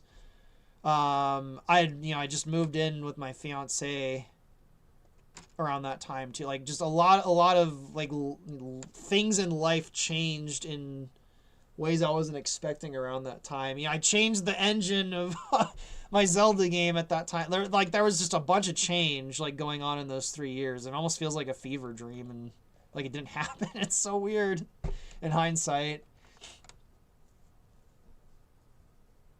See, there is a non-0% chance that one of these days another one of the original VAs will reach out. Hey, if they want to. I mean, I kind of got all the roles of the main characters filled out, but I've tried to get more of the original VAs involved.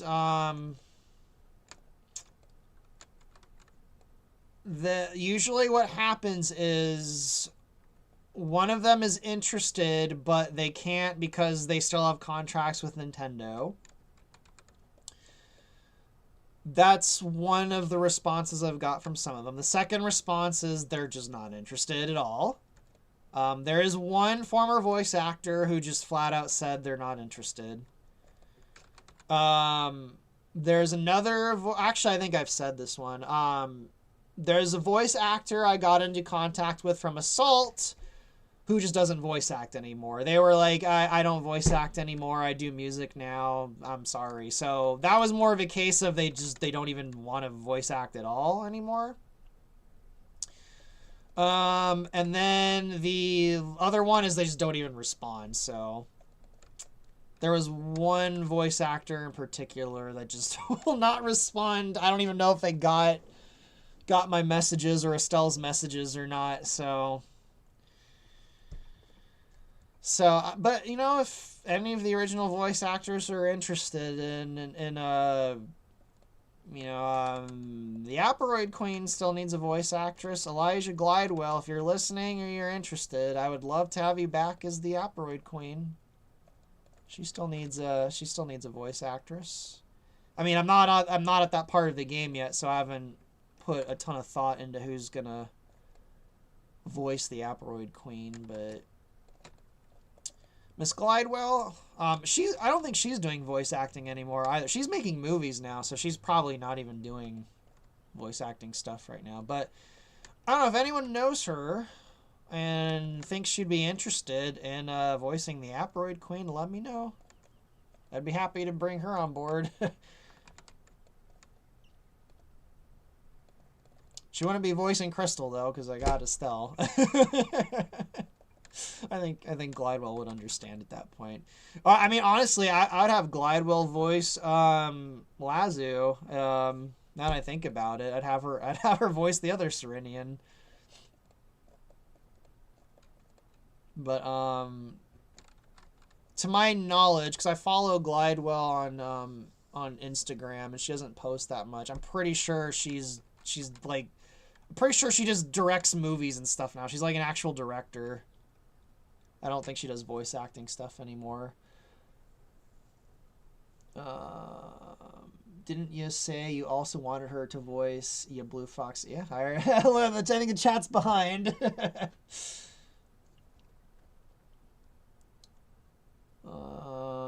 Wow, I missed so much in the chat. I'm sorry, guys. Oh, I don't think I missed that much. It's just you guys talking about the RTS thing. So let me tell you, though, a lot of people are messaging me on Discord. Let's see, who's messaging me now? Oh, Pure Insanity is. Pure Insanity. Pure Insanity, are you okay if I share this meme on stream and mention it's from you? I don't know if you care or not. I'll go ahead and save it preemptively just in case. Let me go save this in live streams. Save it over the Ocarina of Time jelly thing.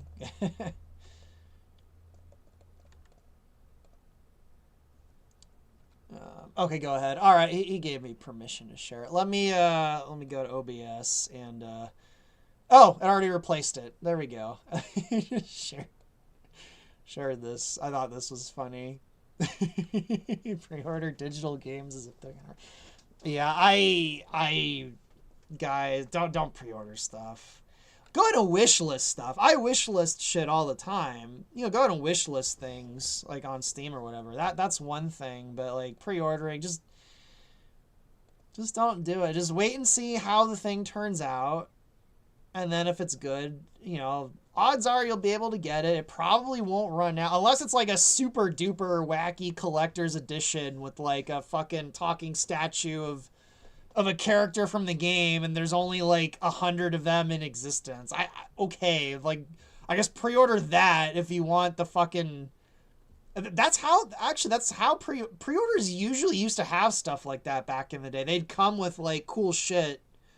Like action figures, or the fucking Elder Scrolls would come with the giant, you know, posters and shit. I haven't seen anything like that in ages. Like, do they even still do that, where you can pre-order games and you get all the cool shit? Like, they don't even do that anymore. It's like you can't even pre-order something for that.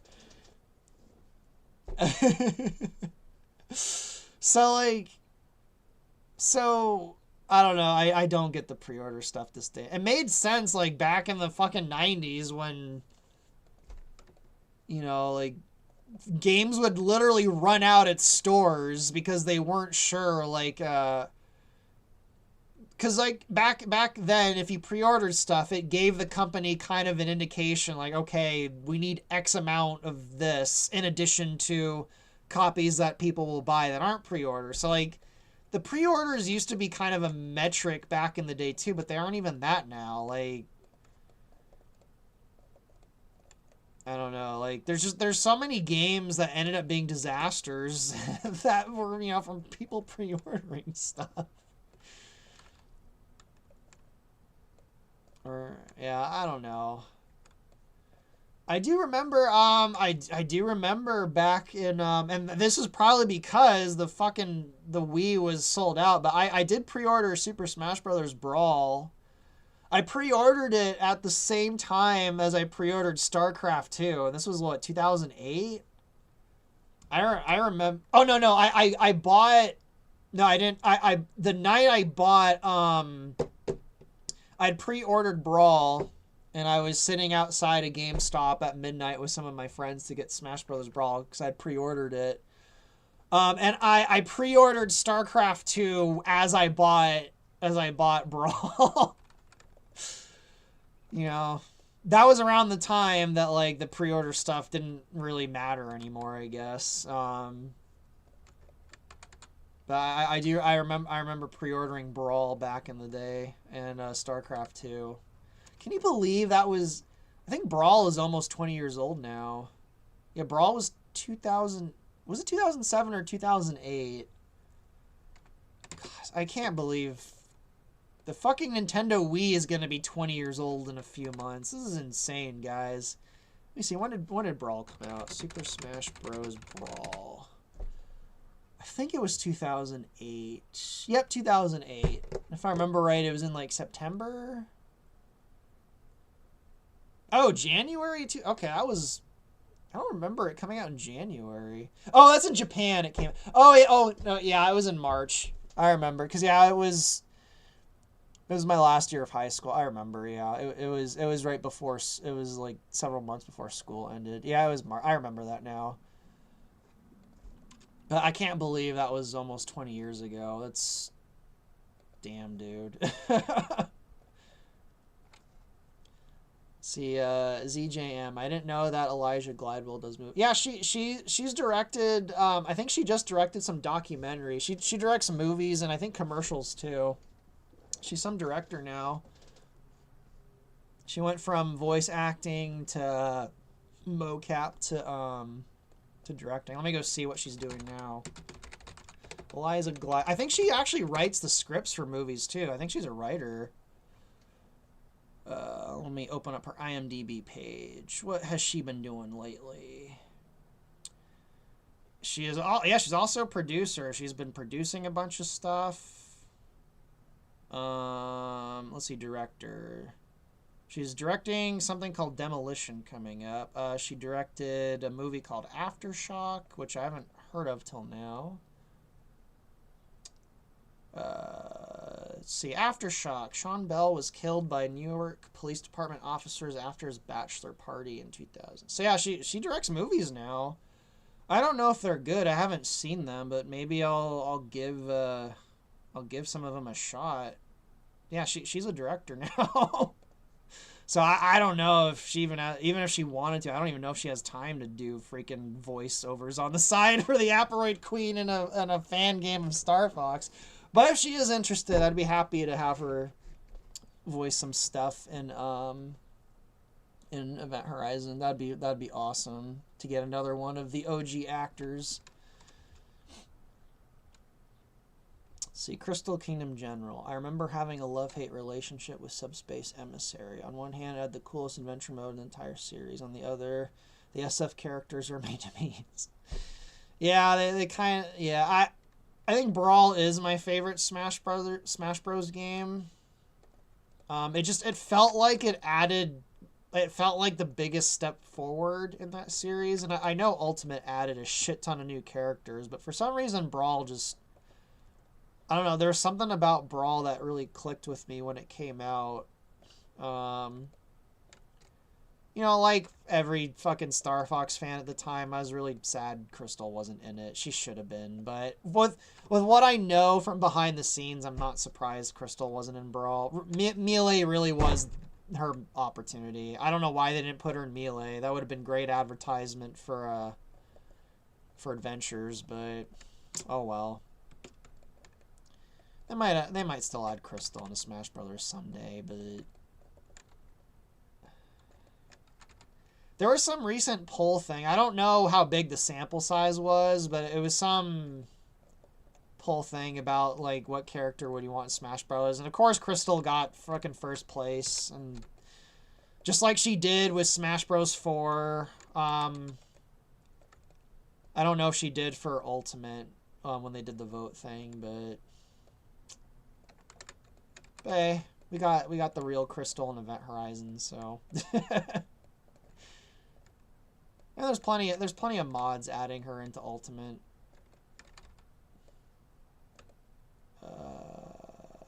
No, I want that at an angle. And let's do that on the front. So I'd love to be in an alternate timeline where instead of Smash Bros, we got a game called Super Blast Bros, where you play as different video game spaceships. Like, do you mean specifically Nintendo? Like, because their main two, like, sci-fi franchises are Star Fox and Metroid. And don't get me wrong, there's lots of ships in those two games, but, like, as a crossover with, like, their other series, like, I mean, Kirby's got some ships. I mean, if you go, like, really fantastical, you got stuff from Mario, like the fucking Rainbow Cruise flying pirate ship boat thing. But, like there's ships in F-Zero too, but like it's mostly Star Fox and Metroid. I feel like there wouldn't be a ton of things to pull from Nintendo's library for that, as far as like crossovers go. Let's see. Melee came out a year before Adventures. Yeah, but Adventures, they were already advertising Adventures before the GameCube even released. I remember I don't remember what movie it was, but I remember the exact movie theater I was in. I think this was in late 2001, because yeah, it was before because I moved from one place in January of 2002. And I distinctly remember a commercial in theaters in 2001, so it was probably in November or September. I actually think it was for Fellowship of the Ring, so it might have been in December. I think this commercial was when I saw Fellowship of the Ring. It was a commercial for the GameCube, and they were showing adventures. It was like the main thing they showed. It was the scene with Fox getting out of his R-Wing in the Thorntail Hollow. And I remember, like, looking up, turning to my father, and I'm like, oh my god, they're making a Star Fox game where you can get out of the R-Wing on the GameCube. So, like, Crystal should have been in Melee to advertise the fuck out of that game, but whatever. Like, they were advertising adventures as far back as 2001. I actually think it was when I saw Fellowship of the Ring that they played that GameCube commercial. Which is kind of funny to think about in hindsight for some personal reasons, but... Yeah, I remember that commercial. And then another thing I remember about that commercial is I got so excited when they're showing the Star Fox stuff. At the very end, it just shows The Legend of Zelda with, like, no footage or information, not even a subtitle. It's just The Legend of Zelda, and I'm like, wow, that's disappointing. Like, that was before... I'm guessing that's before it was turned into Wind Waker, but... It was just the Zelda logo and, like, nothing else. And I'm like, wow, they showed so much of the Star Fox and the other games. There's, like, no Zelda in it. Just the title. Oh, man. I can't believe that was freaking 25 years ago. My God. Man, where does the time go? Oh, that looks all weird here. Let me harden those edges. Or those normals. What? Oh, I clicked unlock. Okay. It looks like there's the glowing weak points are on the side of the tread, so I'm going to have some of the weak points on here. Let's see. Smash made me dislike Fire Emblem. Well, with all the overloads of Fire Emblem characters in Smash Bros. It is ridiculous how many Fire Emblem characters are in Smash Brothers. It's fucking ridiculous. See, in hindsight, given how insanely popular Melee has become, I don't think it was necessary. Do you mean necessary to advertise adventures? Or did you mean to say how popular Adventures has become? I'm not sure.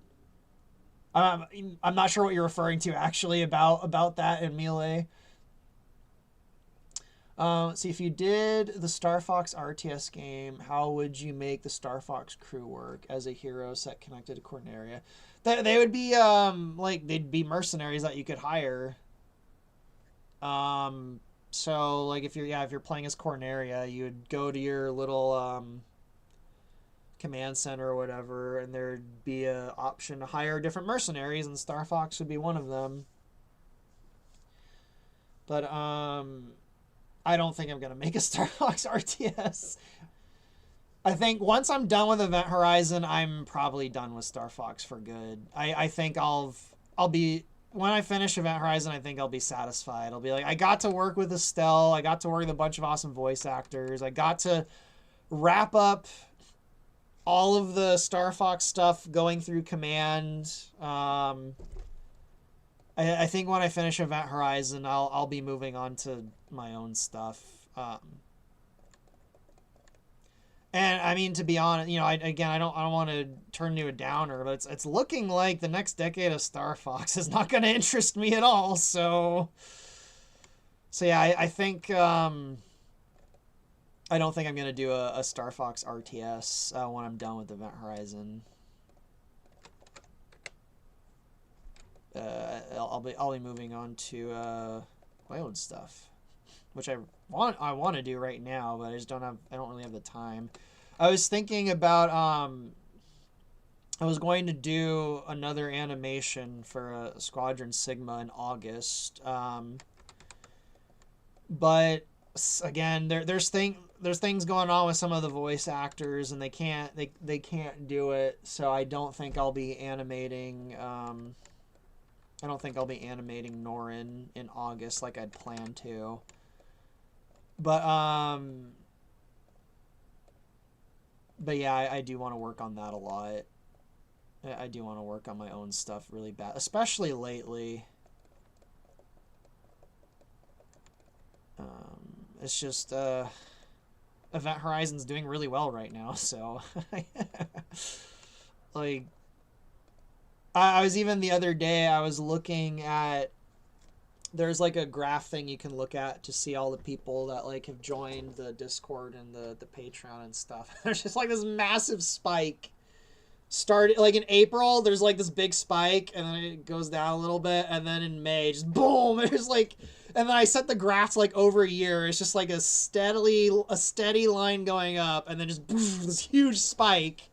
There's like a small spike in April, then this huge spike in May. So like, there's been like hundreds of new people introduced to Event Horizon recently.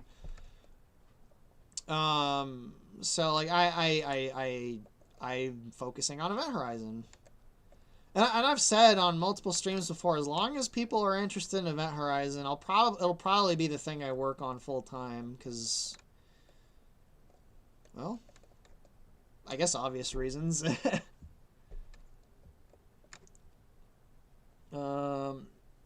Triple or Y guy, less chance of Nintendo trying to sue you if you move on to your own. Yeah, that too. Like, I've been working on fan stuff for over 20 years now, since 2005. Like, so I've kind of just got used to the sort of Damocles being over my head.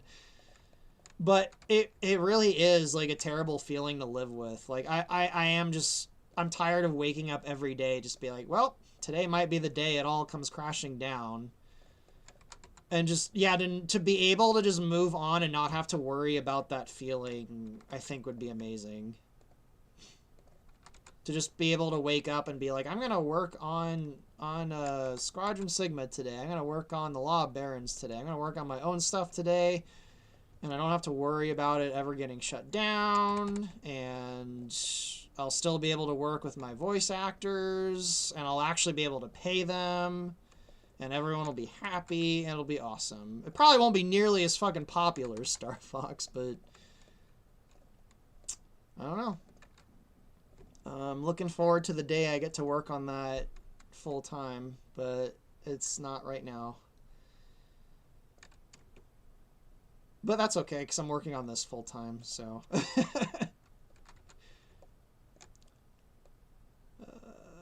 Alright. I feel like I still want some more details in the whole of this thing. I want the nose part to remain relative. Let me see what they did here. Let me move this giant turret thing. You know what? I'm going to make it so, I know what to do. I'm going to have like a giant, when the boss fight starts, this is going to be blank, but this is going to open up and a giant fucking turret's going to come out the front and start like shooting at the player. So yeah, I'm going to make this like, a little turret bay. Kind of like taking inspiration from the Zero design. Maybe it'll even be like a giant beam turret that comes out the front. Kind of like you've damaged the boss, and then he's like, oh, I'm gonna bring out this weapon now. And like a giant fucking cannon comes out of the top here. That'll be really cool. And then I'm gonna have the artillery cannon on the top. Let's extrude this. Yeah, that should be back far enough. So yeah, I'm gonna have a giant, probably a beam turret. Maybe not a beam because the player will be at a low angle, and I don't think the beam turret will be able to aim down at the player. So it'll probably be some kind of weapon that has like a mortar, a gravity mortar effect still. I don't know, or I don't know. We'll see. Or maybe it'll be a more direct fire weapon. Oh no, then again it can't bend down because of the nose. I don't know. Some kind of weapon is going to come out of this thing at some point. I haven't decided yet. Some kind of weapon. Now, if there's a laser beam, it'd probably have to be on the bottom so it can actually properly aim at the player. But I'd rather have the rolling bomb things come out of the bottom here, which I just remembered I forgot to actually make the bay for them here. So let's bring that in. And I'll add doors to it later. See, Chasen, would you be up for doing a stream with your original content? Yeah, I'd love to. I'd probably only get like 10 people, but I had done. It wasn't the entire stream, but I think like 2 years ago, Estella and I did a stream where we talked about. It was right after I'd finished that animation I did for it. We had talked about it for a little while. Yeah, I'd love to do a stream with some of my original stuff. Let me see if I can put some in the background. I think I got some images floating around. Yeah, I think it was in this stream here, that art by Sorbin that he did of Norrin. I think in that stream, which was probably like 2 or 3 years ago, we talked about the thing we were working on with Norrin. Let's see what else I got that I could show. I think I'm like leaning out of the camera's field of view.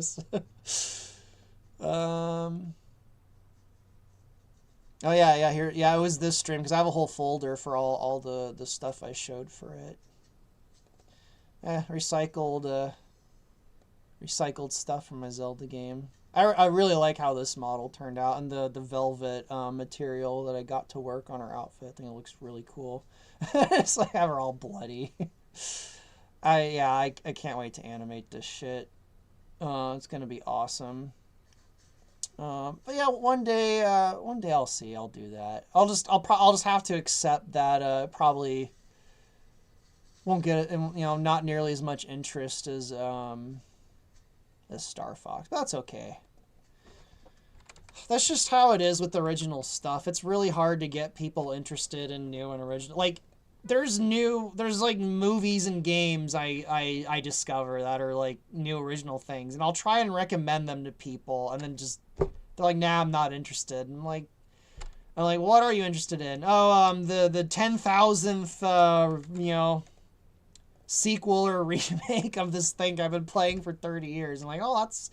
And people wonder why, Hollywood just endlessly farts out remakes, or I guess Nintendo for that matter now. We're getting a ton of Nintendo remakes. There's not even Nintendo. They're fucking remaking Halo this year. They're remaking so much stuff this year. It's like the freaking year of remakes in the video game world right now. But yeah, there's part of me that doesn't blame these companies or Hollywood for doing remakes, because it's fucking hard to get people to try new stuff. Like, I've run into the same problem myself. I'm like, hey, you like Star Fox Event Horizon? You like my Zelda game? Well, here's an original thing I'm working on. Estelle's in it. It's inspired by Star Fox. Give it a shot. And then I look at it, and it's got like 1,000 views. And then I look at my Star Fox stuff, and they've got like 100,000 views, and it's like, man, how can like, come on. So it's just the nature of original stuff. People just, I don't know what it is. I don't know if it's like fear of wasting time, or like people not having the time and they'd rather just focus on something that they're familiar with. Because I'm a person who doesn't have a lot of time, so like I can kind of understand being like, I don't have the time to try out a bunch of new shit. So, but the thing is, I try new stuff all the time, so I try new stuff all the time. Some of those games I read are like, what was it, Against the Storm? That's a new original thing that doesn't seem to be based on it doesn't seem to be a sequel or a reboot, and I'm like, I'm going to give that a shot, even though I have no idea Like, I don't know any of the characters or anything. Like, it's all new to me. Likewise, that Wild Blue Skies game is coming out, which I really hope, at this point, I hope it does better than Star Fox, because it looks more like a... Let me tell you, the voice acting in Wild Blue Skies sounds better than Star Fox right now. So, sounds like they did a better job. I hope that game does well, but I know it's new and original, and it's not the Star Fox character, so a lot of people are probably going to shy away from it that might like it. Oh well. Oops. On the bright side, I saw a tweet from them saying they got over 100,000 on, was it wish lists or pre-orders? I don't know. Point is, it sounds like Wild Blue Skies is at least going to be financially successful. I don't know if it'll like resonate with people, but it looks like it's, I don't know. I don't know what's going on with Star Fox, guys. I mean, Wild Blue Skies is being made by by Giles Goddard. So one of the OG guys who worked on the first 2 Star Fox. I think he also worked on 64. But he definitely worked on the first one in Star Fox too. So like one of the fathers of Star Fox is making that game. So don't pre-order Wild Blue Skies, but wishlist it. And if the word of mouth is good, definitely get it. I'm going to get it. Unless I hear it's absolutely god-awful. But I played the demo of it. They released a demo of it, and it was janky, but it was an early demo. So, I had some fun. So, we'll see. Don't pre-order stuff, though. As much as I'm rooting for that game, don't pre-order it in case it ends up being a disaster. As much as I'm rooting for Wild Blue Skies, don't pre-order it. just wishlist it and keep your eyes on it.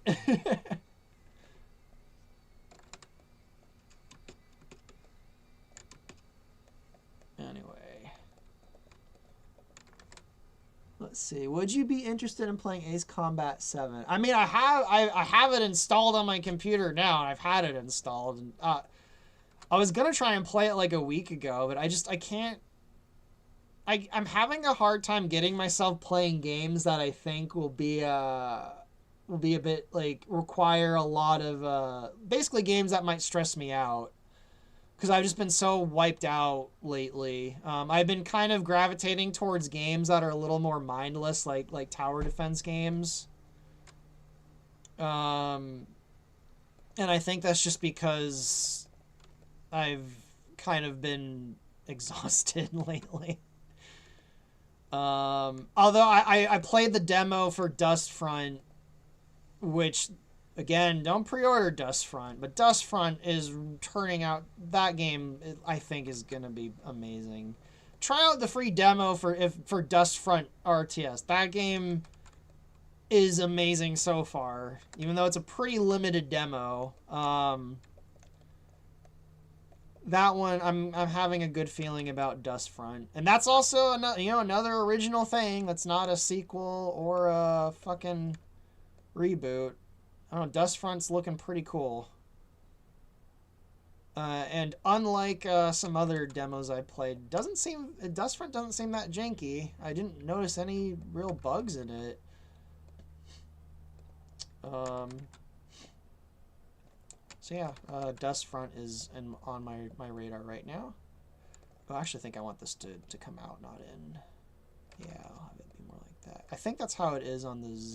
No, the Zero design's a bit more narrow. So I'll do that. I'll make it more narrow. Ooh, that might actually not look right. Well, let's see how it looks. I'll just select this whole thing. And I'm going to need to do that as vertices because of this.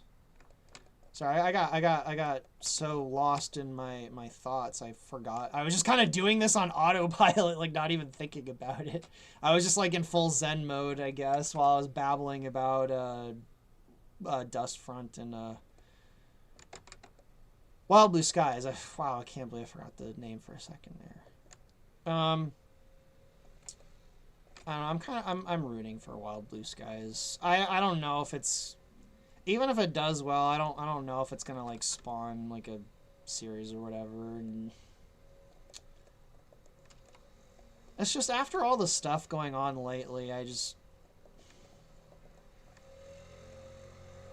don't want to go into negative thoughts. So just wish list Wild Blue Skies and keep your eyes on it. Is the freaking, I hear like a lawnmower outside. Is that distracting you guys? It's starting to distract me even though I have headphones on. Let me know if that lawnmower in the background is obnoxious and I'll try and, I think it's going away now. Yeah, it's going away now. I'll try and keep an eye on the chat though. If that lawnmower comes back and it's loud and obnoxious, let me know and I'll close the windows. So, you know, it's funny. I just realized that you essentially turned Star Fox into Ace Combat. There, yeah, I've heard quite a few people say that.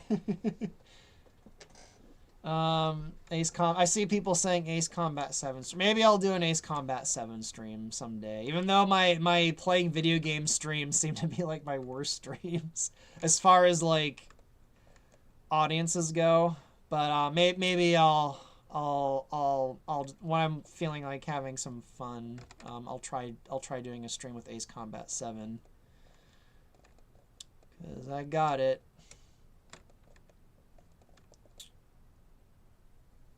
And I have been wanting to play Ace Combat games for a long time. I feel like it's gonna stress me out.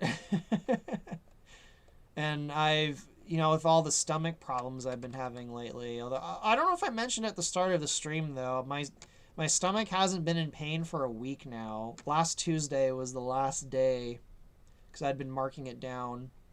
Last Tuesday was the last day I felt any pain in my stomach, so I have a suspicion whatever was going on is healing itself, but I'm still going to see a specialist just in case, because like that pain was basically nonstop for like almost 3 months, and I was getting really concerned. My primary care doctor suspected it was ulcers, which is why I was going to see a specialist to find out if they were ulcers. But if they were ulcers, seems like they might have healed now.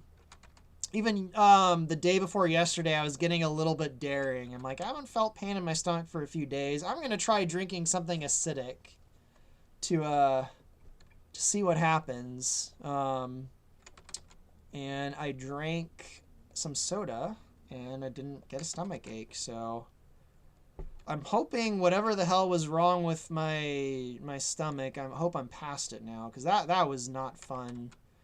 Like, even the first day that my stomach felt better, I was not having the best day, but just from the fact that my stomach was no longer in pain, I was like kind of giddy I was kind of like giddy. I was like feeling a bit euphoric. I'm like, man, my stomach doesn't hurt today. I can actually think clearly. Like, that's the longest I've gone in my lifetime with a consistent pain, almost 3 months. And I'd started to get used to it. And like that first day where I didn't feel pain it was like, wow, I can't believe like how much of a relief that is to just not feel freaking chronic pain in my stomach all day. Because yeah, was it last Wednesday or Thursday? It might have actually been Thursday. There was some shit going on. But even though there was shit going on, the fact that my stomach didn't hurt, it was just like, I was able to just like deal with what was going on, and like the day, it felt like a good day, even though it wasn't a good day. Because like I couldn't stop thinking about like, man, this is like so much relief with my stomach. But it probably was ulcers, because a lot of shit was going on in a a lot of shit was going on in April, as a lot of you guys probably know. And I was talking to I was seeing my primary care doctor, and he's basically, his number one suspicion was ulcers, and he was saying like lots of sudden stress or chronic depression could cause ulcers. And like I wasn't depressed somehow, but I was, you know, going through a lot of fucking stress in April. So he was like, I think you gave yourself ulcers from all the stress going on. But I'm feeling much better now. So if I did have ulcers, they're probably gone or almost gone now. Oh yeah, I'm gonna put some guns here. I'm gonna have little ports coming out. Some more little guns on the side of this tank is gonna have all the guns. So I'm gonna put like little turret mounts. Have those going a little bit. I feel like I've just been kind of like talking stream of thought a lot in this chat. I don't know if you guys are getting bored or not, but let's see. Of course the chat just jumped up. So you know, it's a good thing you included all that fog on Venom. I wouldn't have been able to beat the level without it. My computer doesn't do lighting well, so the fog guided me through the tunnels. It's interesting that the pollution fog on Venom actually helped you. So wouldn't it be something for the tank to have the 2 fixed laser guns that shoot in a V-shaped pattern, and the player has to use a strafe? The player is gonna have to strafe, to the side a lot on this boss, even because a lot of its attacks are gonna have like artillery arcs or like gravity arcs. I kind of accidentally discovered that the walker is good for levels where enemies have like mortar based attacks. So I'm kind of leaning into that for a lot of the attacks that enemies have in levels where you play as the walker, instead of like direct fire attacks or beams. I mean, they'll be, I have the giant, the beam tanks that Corneria uses, because there's the glowing indicator that gives you time to start strafing, but because the walker doesn't have the same kind of like dodging mechanics that some of the other vehicles have, and it's fast, but it can't barrel roll. It's kind of necessitated making a lot of the enemy attacks like kind of based on artillery, where you can kind of strafe them. Same thing with, or missiles, where you can shoot down the missiles as they're homing in. But so yeah, maybe attach some retractable. Yeah, I'm gonna probably put missiles are such a go-to weapon for everything. I'm probably gonna have kind of like the Forever Train and the Thorntail Hollow boss. He's probably gonna have missile launchers that launch them up in the air, and then they come down on top of the player. Something like that, maybe. Let's see, fog, a trick to make the system run better. Funnily enough, I actually think the fog, if I remember right, at the moment, the fog effects in free space, I think actually hurt the performance a little bit. I think. So the fog might actually make it run a little bit slower. It probably depends on your graphics cards. On NVIDIA graphics cards, the fog can cause some wonkiness. At least on my computer, I've had to tweak the settings of the fog, not in the options, but like the actual in-game fog. I've had to experiment with the fog, because if I do it a certain way and then I go into the level, I get like single-digit frame rates, and I'm like, well, I gotta mess with the fog. It's because the fog in the game it's based on like volumetric stuff, which can be a bit resource intensive. There is fog in Event Horizon that isn't, or in the Free Space engine that isn't volumetric, but it's not very good. So I kind of stick with the volumetric stuff. Also, you can physically like go into the volumetric fog too, so it's really handy for like the comet trail on the comet level is all done with the volumetric fog. So when you actually go into the tail of the comet, it actually feels kind of like you're in a thicker environment that's not quite a vacuum, like space. I actually think I've caught up with the chat. I haven't seen any. Either I caught up with the chat or the stream disconnected because I haven't seen any new comments in a while. So.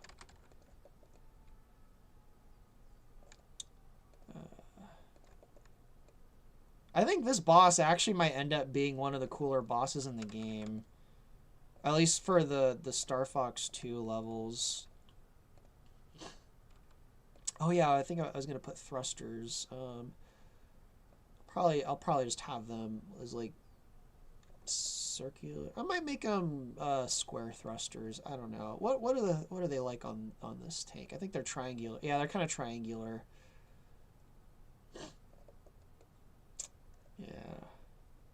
Yeah, I'm not sure. I'm still not really sure after all these years what I think about some of the designs in Zero. I actually don't think I like a lot of the designs in Zero. They're not terrible. Like I don't like the walker design in Zero that much. Some like I like the scrap worm in Zero is really fucking cool. The scrap worm and the little scrap bugs. Like there's some designs in Zero that I like. Cat ship in Zero. Her invader ship I think looks really cool. I hate Bill's fighter in Zero. I don't like though. So Zero is really a mixed bag when it comes to designs. There's some designs in Zero that are like really cool, and then there's others that are just terrible. I really don't like Bill's fighter in Zero, but Cat's is really cool looking. His the design of Bill's fighter is gonna the design from Zero is gonna show up in Event Horizon though. Try and keep it as faithful as I can, even though I don't like it that much. So personally, I would have given Star Fox Zero a chance if they were I'm shocked I'm shocked that they never ported it to the Switch. I mean, my guess is the Wii U controller crap was just so built into the game, it probably would have required more money and effort than they were willing to put into it because the game did so badly. I need to double check the numbers, but if I remember right, Zero didn't even sell 500,000 copies. Like it did really badly. And I think they actually put quite a bit of money into Zero, especially with the advertising. They did the whole fucking puppet show. They did that animated cartoon for when they announced Zero, or maybe it was after they announced. Like, I actually suspect they put quite a bit of money into Zero, and I don't even think it sold 500,000 copies. So they probably lost a lot of money on that. Oh, sorry, I got a message from someone. Next week sounds. I am actually going on to a podcast with someone next week, and they just messaged me on Twitter. I've been trying to get on this person. I won't say who it is. I don't know if they want to announce it yet, but they've been trying to interview me and get me on a podcast with them for like a month now, but there's been we were communicating through Twitter, and Twitter is just being dumb, and I finally a few days ago got in touch with him on Discord, and it looks like we're finally going to do it sometime next week. So yeah, sorry guys, I got distracted by that. So yeah, sometime next week I'm doing an interview on someone's podcast, and I'll announce that when we got more details.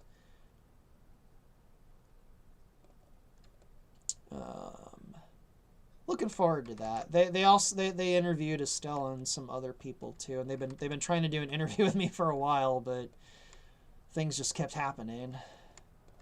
It looks like it's gonna happen next week finally, so that's cool. Yeah, lots of people messaging me on Discord today, like way more than normal. Yesterday was like such a quiet day. I'm like, man, like Everyone's quiet. No one's really talking to me. I actually got out of the house yesterday because it was such a quiet day. I went for a walk around the block. I went to there's actually this it's not like a restaurant or a it's one of those like kind of like a diner. It's kind of like it's this really really old diner here. That's actually it's inspired kind of the diner that's in my game with Norin, where it's just kind of like well, it's not just that, but it's like this diner. It sits on like the edge of this old railroad, and it's like kind of all desert. And it actually reminds me of when I was a kid. It was way back in like 1998, 99, somewhere around there. I would go to Arizona every summer, or we'd go in the spring and we'd go again in the summer. And there was I remember as a kid, the place we'd go to, it was one of those places where there's kind of civilization there, but there's not really civilization there. And it very much makes me think of Papatoon, but there was a diner there I'd go to, when I was a kid. That's like, it was like in this parking lot. There's like a grocery store in the parking lot, and then there's this little diner. And this parking lot was always empty, and then just for miles around, just empty desert in like every direction. And I still remember how quiet it was. And I've always lived, well, not always, when I was a kid, I did live in a rural area that wasn't that noisy, but most of my life I have lived in just very noisy, like, urban areas. So I remember, like, just being so caught off guard by, like, how quiet it was there. So, in my game with Norin, there's, like, this diner that's run by Bob, who's going to be voiced by Matthew Gafford. I've talked to him about it recently. There's this diner that they kind of go to that's, like, at like the edge of civilization, and there's just desert for miles. And actually, now that I think about it, the karaoke bar that's on Papatoon is I'll probably recycle my design from my own game and kind of bring it over. I probably might base it on that now that I think about it too, because Papatoon's like in the middle of the desert too. So, but like, I really, really liked eating there when I was a kid. Like, that place was so memorable, and it's like just sitting there on the edge of the desert with like no civilization, like all the way to the horizon, was crazy. Because everything in that city was like really spread out. Like, all the houses were like in one little area. Like, all like you'd have to drive like a distance to get anywhere, and in between there was just miles of desert. I don't know how we got on that topic. Did someone ask a question or how did I get on that topic about the diner at the edge of the desert? Actually, you know what? You know what? Let me show you guys. I'll show you the diner I'm working on right now. I can open it up in Maya, and I'll probably borrow some of the design elements for the Papatoon one. And what folder was it in? Shit. I think it's in... Oh, what folder? I forgot where I put it. I think it's in the Sov folder. No. Shit. Let me do a search in Windows Explorer to find it, because I forgot where I saved it. Let me go to my Sigma folder. Where did I save it? It's probably in this folder, and then I put in... It's probably saved as Bob's Bar. Try Bob Bar. Oops, I spelled it wrong. Oh no, what folder did I save it in? Oh, I'm sorry, guys. Screen's gonna be Actually, it's probably in structures. No, I already looked in there. Shit.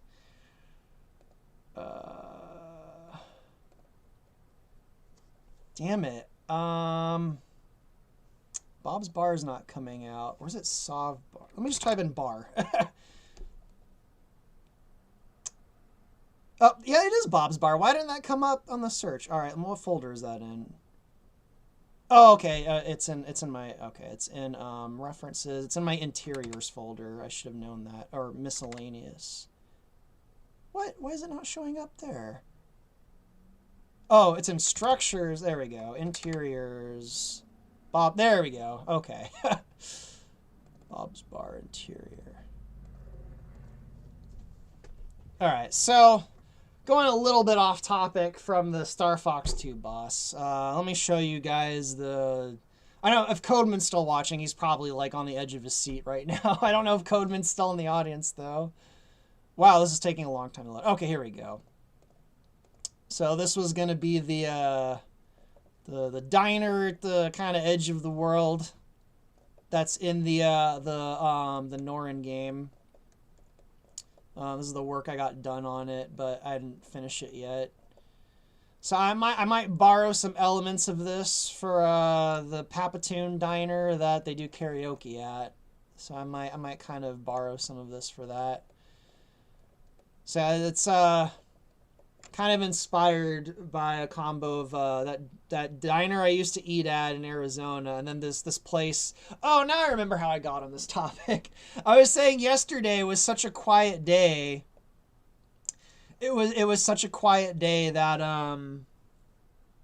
like nothing was really going on, and I was kind of burned out from doing that animation that I kind of just got out of the house yesterday, and I went to this diner that it's not really close to me, but it's not too far. So I kind of drove to it, and I was just sitting there in my car with this friggin' railroad in front of me, just looking out into the abyss while eating my food, thinking about this stuff.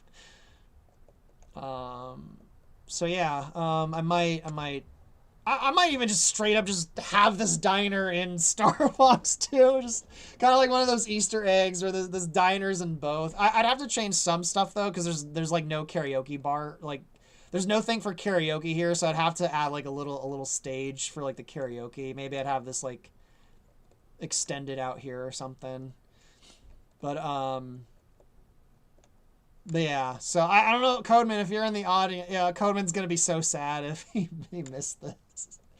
He's been waiting for this stuff for a while. I've shown Codeman screenshots of this as I was working on it though. But yeah, one of these seats over here is going to be the seat that I think it's this seat right here. That Norin and the cowboy always have reserved for them. The Bob the bartender keeps the seat open at all times, even when they're crowded, in case they show up. So yeah, let me get back to actual Star Fox stuff. Which, I mean, this might end up being in Star Fox, so we'll see. Probably some tweaks just to make it more Star Foxy, but see, Luker says, it actually is really good looking. The carved rock and curved vaulted ceiling is definitely desert. Thank you. I'm glad it's looking good. It's not even done yet. You could still tell there's tons, like, there's going to be like little not like Christmas lights, but like, I guess kind of like Christmas lights, like hanging from the roof. There's going to be like, I haven't put any of the plants in there yet. I'm going to go all out with it for that game, but make the karaoke stage in the center and put the bar off to the side somewhere. People, yeah, I might just replace the center thing with a stage. Yeah, it's where Fox and Crystal drunkenly sing karaoke. I'm really hoping I get to do that one soon. It depends on when Estelle and Kyle and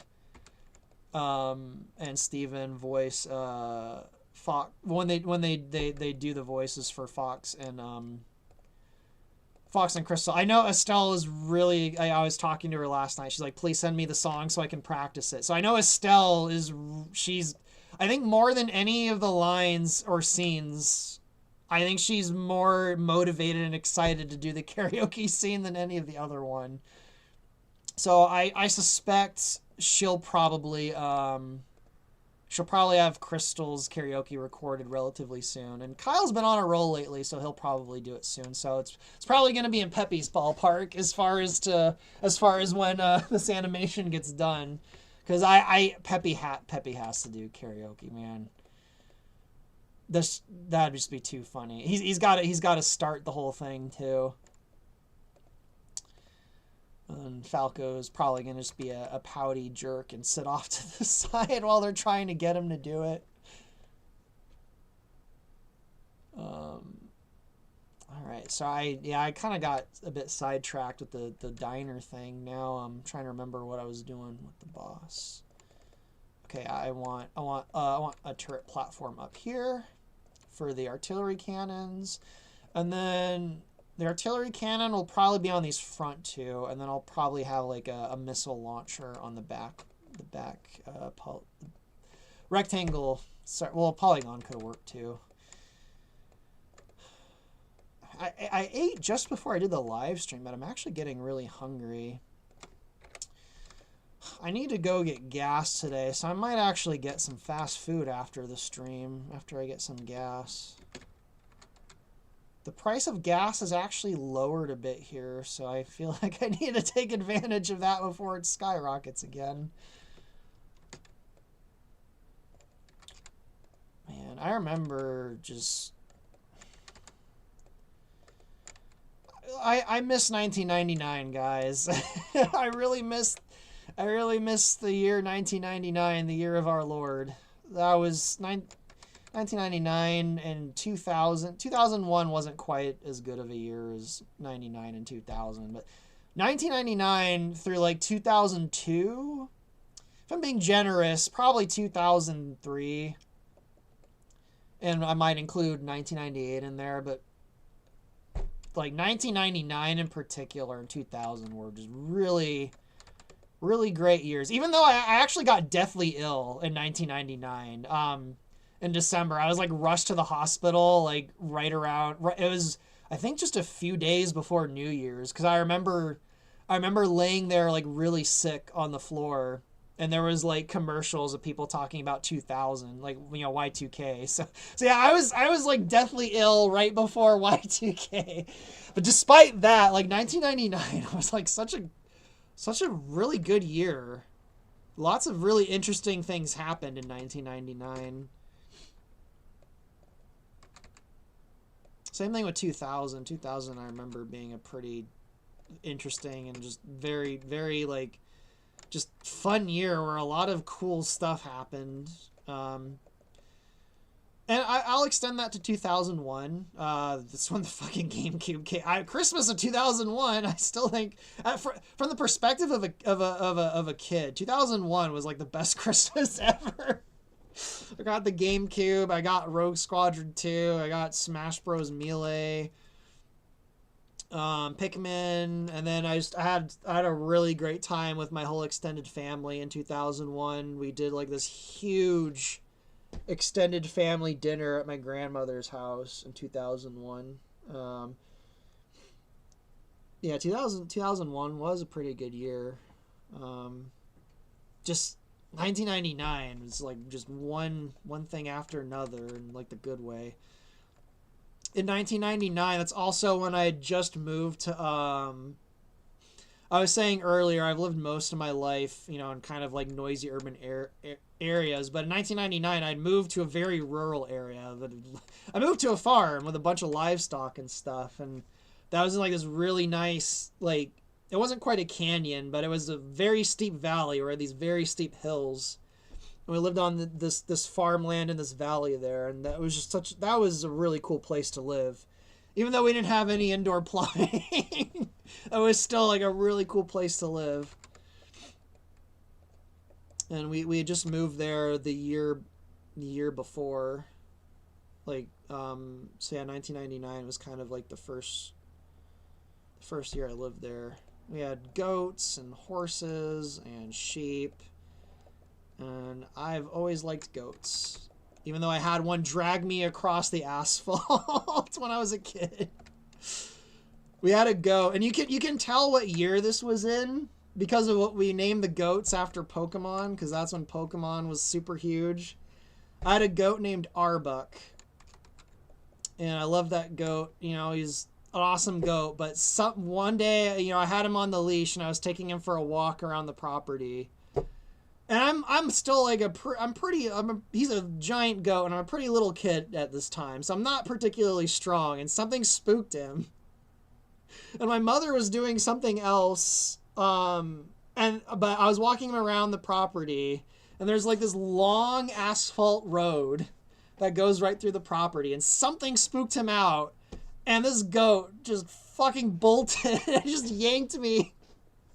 And he just drug me all the way across. I didn't let go of the leash for some reason, even though like we had a fence around the property, so it's not like he would run away or everything. But like I think I was so worried of him running away, I held on to the leash, and he's dragging me across this asphalt. And my mother, I've talked about my mother before. She was like the parent who was like always concerned for like my well-being and was always like freaking out when like something bad happened. My mother was laughing her ass off when this happened. I remember I finally let go of the leash, and I'm finally getting up, and I like turn back, and like my mother's way on the other side of the property. I just hear her laughing her ass off after getting dragged around by this goat. Oh man. That was, I don't think I've ever told that story actually. But that was probably in sometime in 1999 or 2000 when that happened. Man, let's see what you guys are saying in the chat. I would laugh hysterically if there was a Cat X Falco duet. Well, I'm shocked I didn't think about that because Thea's voice actress does actually sing. I've heard her sing, so yeah, I there might be at some point where I have her and Falco sing. I have a feeling Jero would probably want to kill me if I asked him to sing as Falco. But we'll see. I don't know. If Jero really doesn't want to sing as Falco, I could probably find someone else to sing as Falco for a scene down the road. We'll see. I mean, they do that in movies when actors can't sing, they'll get someone else. I don't know. Maybe Jero can sing. I've never asked him. Maybe Jero actually is a good singer. I guess I'll find out. So, but that would be funny if Falco and Cat did some kind of like duet. I think I joked in the other stream, it'd be really funny if Falco actually had like an amazing like angelic singing voice and everyone's caught off guard by it. But we'll see. I'll ask Jero if he's interested in singing as Falco. I do know Thea does sing though, so she'd probably be thrilled to sing as Cat.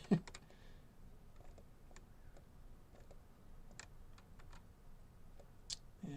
If you guys follow Thea on Twitter, go tell her that she's doing an awesome job with Cat and Farah, because she is. She could use some words of encouragement right now. Honestly, all the voice actors, like, just if you follow them on Twitter, I mean, a lot of the voice actors aren't on Twitter, but if you follow them on Twitter, go let them know they're doing an awesome job. They really are. Like, they deserve better. Just like after some of the stuff I've heard recently, it's like, wow, I really lucked out with these voice actors. They're so good. And yeah, Kyle and Alex Ross with freaking Fox and Shears, they've been on a roll lately. Like, Alex Ross is just, dude, his Shears, like, I think I mentioned on Twitter, like, I had no intention of Shears becoming like the best villain in Event Horizon, but man, he's just, I think Shears has become the best villain in Event Horizon. It's definitely related to his, Ross voicing him. He does such a good job, like, voicing Shears, like, sounding kind of slimy. Like, just, he does such a good job at making Shears, like, sound like such a nasty person, but not in, like, a way that's, like, overtly evil, or, like, he just, like, his Shears just comes off as, like, I don't even know how to put it into words, but it's just so good. I'm so thankful that a lot of these voice actors just kind of came out of the blue and became part of this project. They've all done such a good job. Mr. Toontown, I don't know if he's in the audience still, but he's just freaking fantastic. His Randorn is so good. His Peppy is amazing. His Prince Tricky is just so awesome. And he's voicing the main character in Norin's game, other than Norin herself, who of course is being voiced by Estelle. He's fantastic. Thea's fantastic. Like they're all so good. You guys need to let the voice actors know they're doing a good job. Jero's a fucking fantastic Falco. Like Jero wasn't even a voice actor before he got involved. I was in a call with him, and I'm sitting there listening to him, and I'm just like, I just said in the middle of the call, I'm like, would you be interested in voicing Falco? And I think Jero was caught off guard by it. I was like, I think you could do a really good Falco, Jero. You should try out Falco. And the rest is history. He tried out Falco, and I'm like, yeah, that's my Falco, Jero. And then friggin' Michael Francis is Slippy. And he also voiced several of the bosses too. He voiced the Sharp Claw boss on Diamond Bay, the friggin' Scottish Sharp Claw boss, which is amazing. He did such a good job with that boss. He also did the Meteor Crusher box, and well, I can safely say he's way better than another Meteor Crusher that I've heard. Oh, Pantsless Nance. I can send you a version of the checkpoint tool for you to review. Yes, and yeah, for those in the audience who aren't aware, Pantsless Nance here in the chat, he's got checkpoints working in Event Horizon. So it's probably not going to be long before the checkpoints are finally in the game. He's only got them working in one level now because I think he wanted to make sure it really is all working before he starts adding them to the other levels. But yeah, checkpoints, I think it's safe to say they're here. He's shown some of his work on YouTube and Twitter, and I've shared it. And yeah, Pantsless Nance has been a miracle that kind of came out lately. And I found out, people in my Discord probably know this if they were there at the time, but Pantsless Nance became aware of Event Horizon because of the cat video I did, the little cat bumper.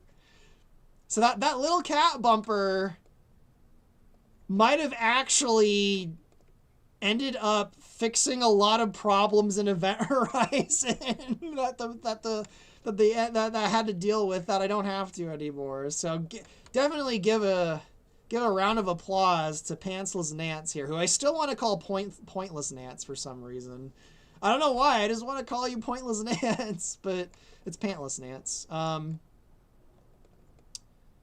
Oh, I just realized I'm not sure how this door is going to open for the... Okay, I think it has to open vertically. Yeah, okay, I can do that at an angle.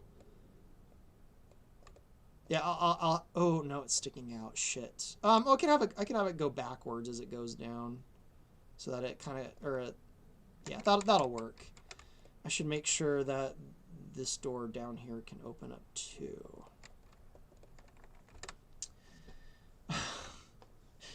Flight time. Are you still planning to have a Crack Monroe arc? No. Alright, so I won't go into detail because she doesn't like to contribute to like all the internet talk and stuff, but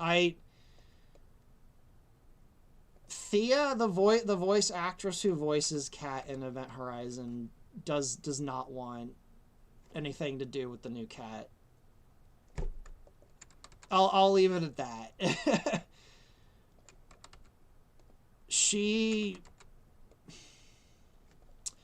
I'll let, if she wants to talk about it publicly, I'll let her, but I'll just say she wants absolutely nothing to do with the new Cat. And I don't really either, so so as soon as she said that, I'm like, we're thinking on the same wavelength. Okay, I will say this because it is kind of funny. Please forgive me, Thea, but Thea didn't know that they announced a new Star Fox game.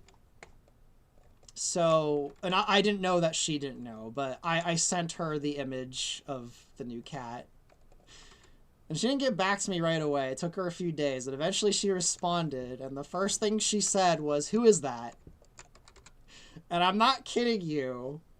I broke out in so much laughter. I was in tears. I told her like your response to this is so perfect. You have no idea. The voice actress playing Kat, her react, because she didn't even know it was from Star Fox. She had no idea that the new Star Fox game has come out. So I showed her the image. I'm curious what your opinion of this is. That's all I said. I didn't give any context. And it just, who is that?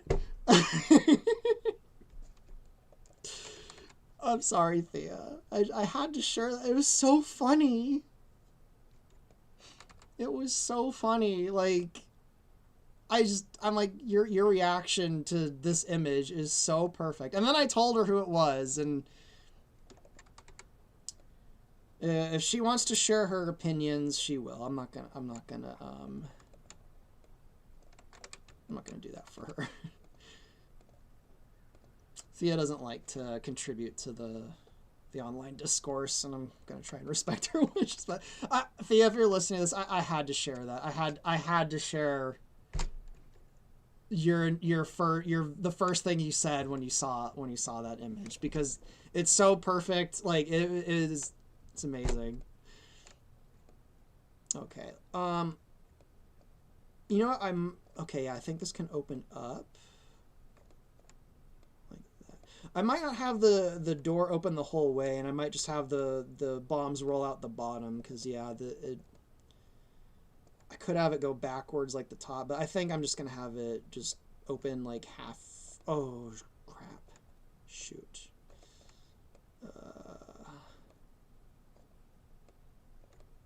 And I can't really do TARDIS magic with this one like I could with the Tectron. Okay, that'll work, I think. Let me lower it.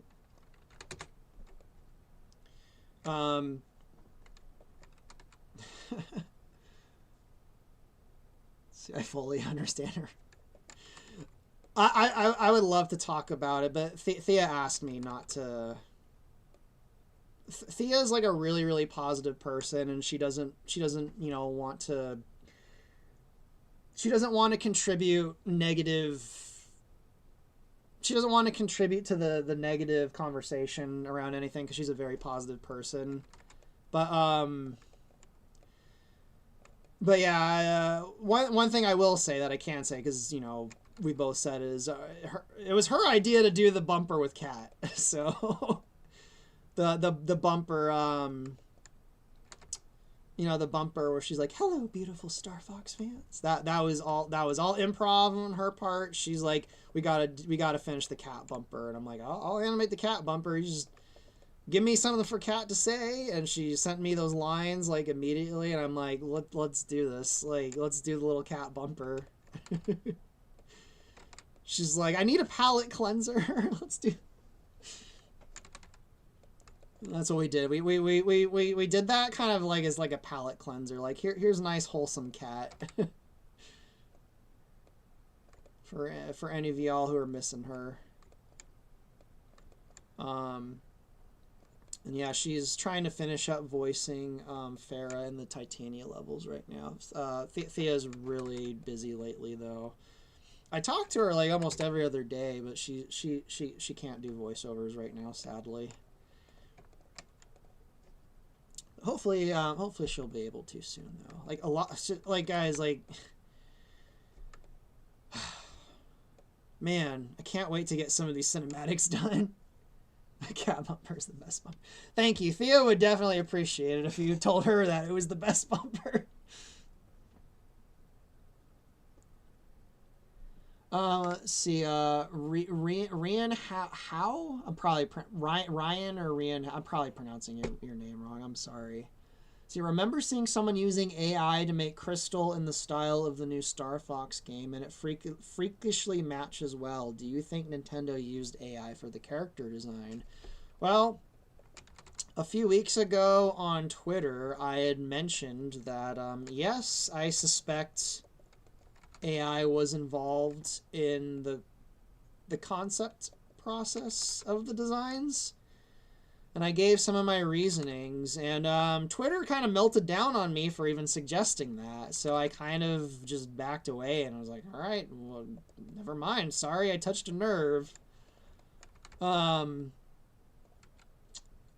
So, yeah, I suspect AI was involved. There's some weird things in it, like Fox's, one of his hands is all black and the other one isn't. I don't know, maybe that was a conscious design choice, but there's some weird things in it that feel like mistakes that AI would make. The main example I gave was the giant hump on Slippy's head between his eyes. Frogs don't have that giant hump between their eyes. I even double checked. I'm like, maybe there's like some obscure species of frog that has like this giant hump between their eyes that I'm not aware of. That maybe Slippy's based on that toad or that frog or whatever. So I'm scouring, images of frogs and toads, and I'm like, frogs and toads do not have this giant hump between their eyes. In every species I could find, sometimes it's almost always like a valley. Sometimes there's a little bit of a curve going up, but they don't have this giant hump on their head. But the thing is, I'm looking at it, I'm like, I know I've seen something green with this giant hump between their eyes. So there's part of me that's like, I've seen something like that. I'm like, that came from somewhere. And then one day it hit me. I saw an image of freaking Franklin the Turtle from that old cartoon, that Franklin cartoon. And I'm like, he's got the giant hump between his eyes and he's green. And then I started looking up images of turtles and I'm like, I think my first thought, obviously, this is a suspicion. I don't know if they used AI. But my first thought is like, I think they did something with an AI to come up with the design and it accidentally blended features of a turtle with a frog. And I'm like, that might be why he's got this giant fucking hump between his eyes like a turtle. So it's things like that make me suspect, yeah, it might have been involved. I don't know for certain. But what I do know is I mentioned that suspicion on Twitter a few weeks ago, and a lot of people got really upset at me, kind of out of nowhere. People who don't even follow me on Twitter, like, just... And the thing is, I mentioned that as just, like, a casual response to someone on Twitter. I'm like, where are you people coming from? I was just replying to this one person on Twitter. How are you, like, what is going on? Like, what? I don't know. People got really mad at me when I suggested that AI might have been involved. And I wasn't even saying it is. I'm saying I have a suspicion it is.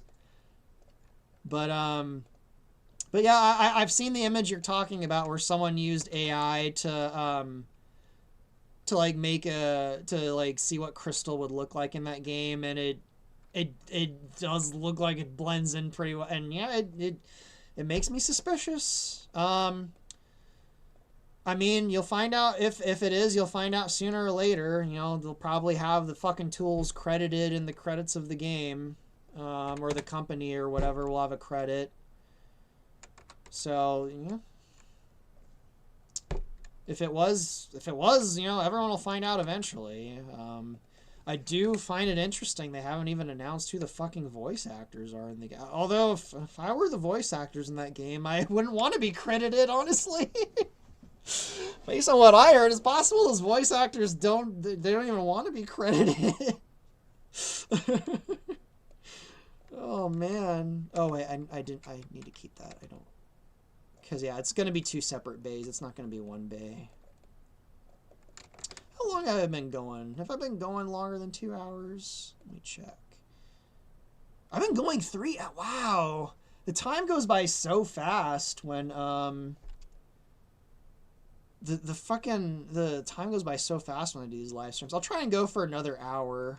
I'm starting to feel hungry, even though I ate before I did a live stream, and I'll probably be starving in about an hour, so I'll try and go for another hour. I'll try and get the hole done. I'll save all the guns for another time, Because I think I can probably finish the whole in about an hour from now. See, Twitter being a dumpster. Strangely, other than that one incident, I don't know if I've just had luck. Like, Twitter is one of the nicer, in air quotes, places I frequent. It's really weird. Like, to me, the dumpster fire place that I've interacted with is Reddit.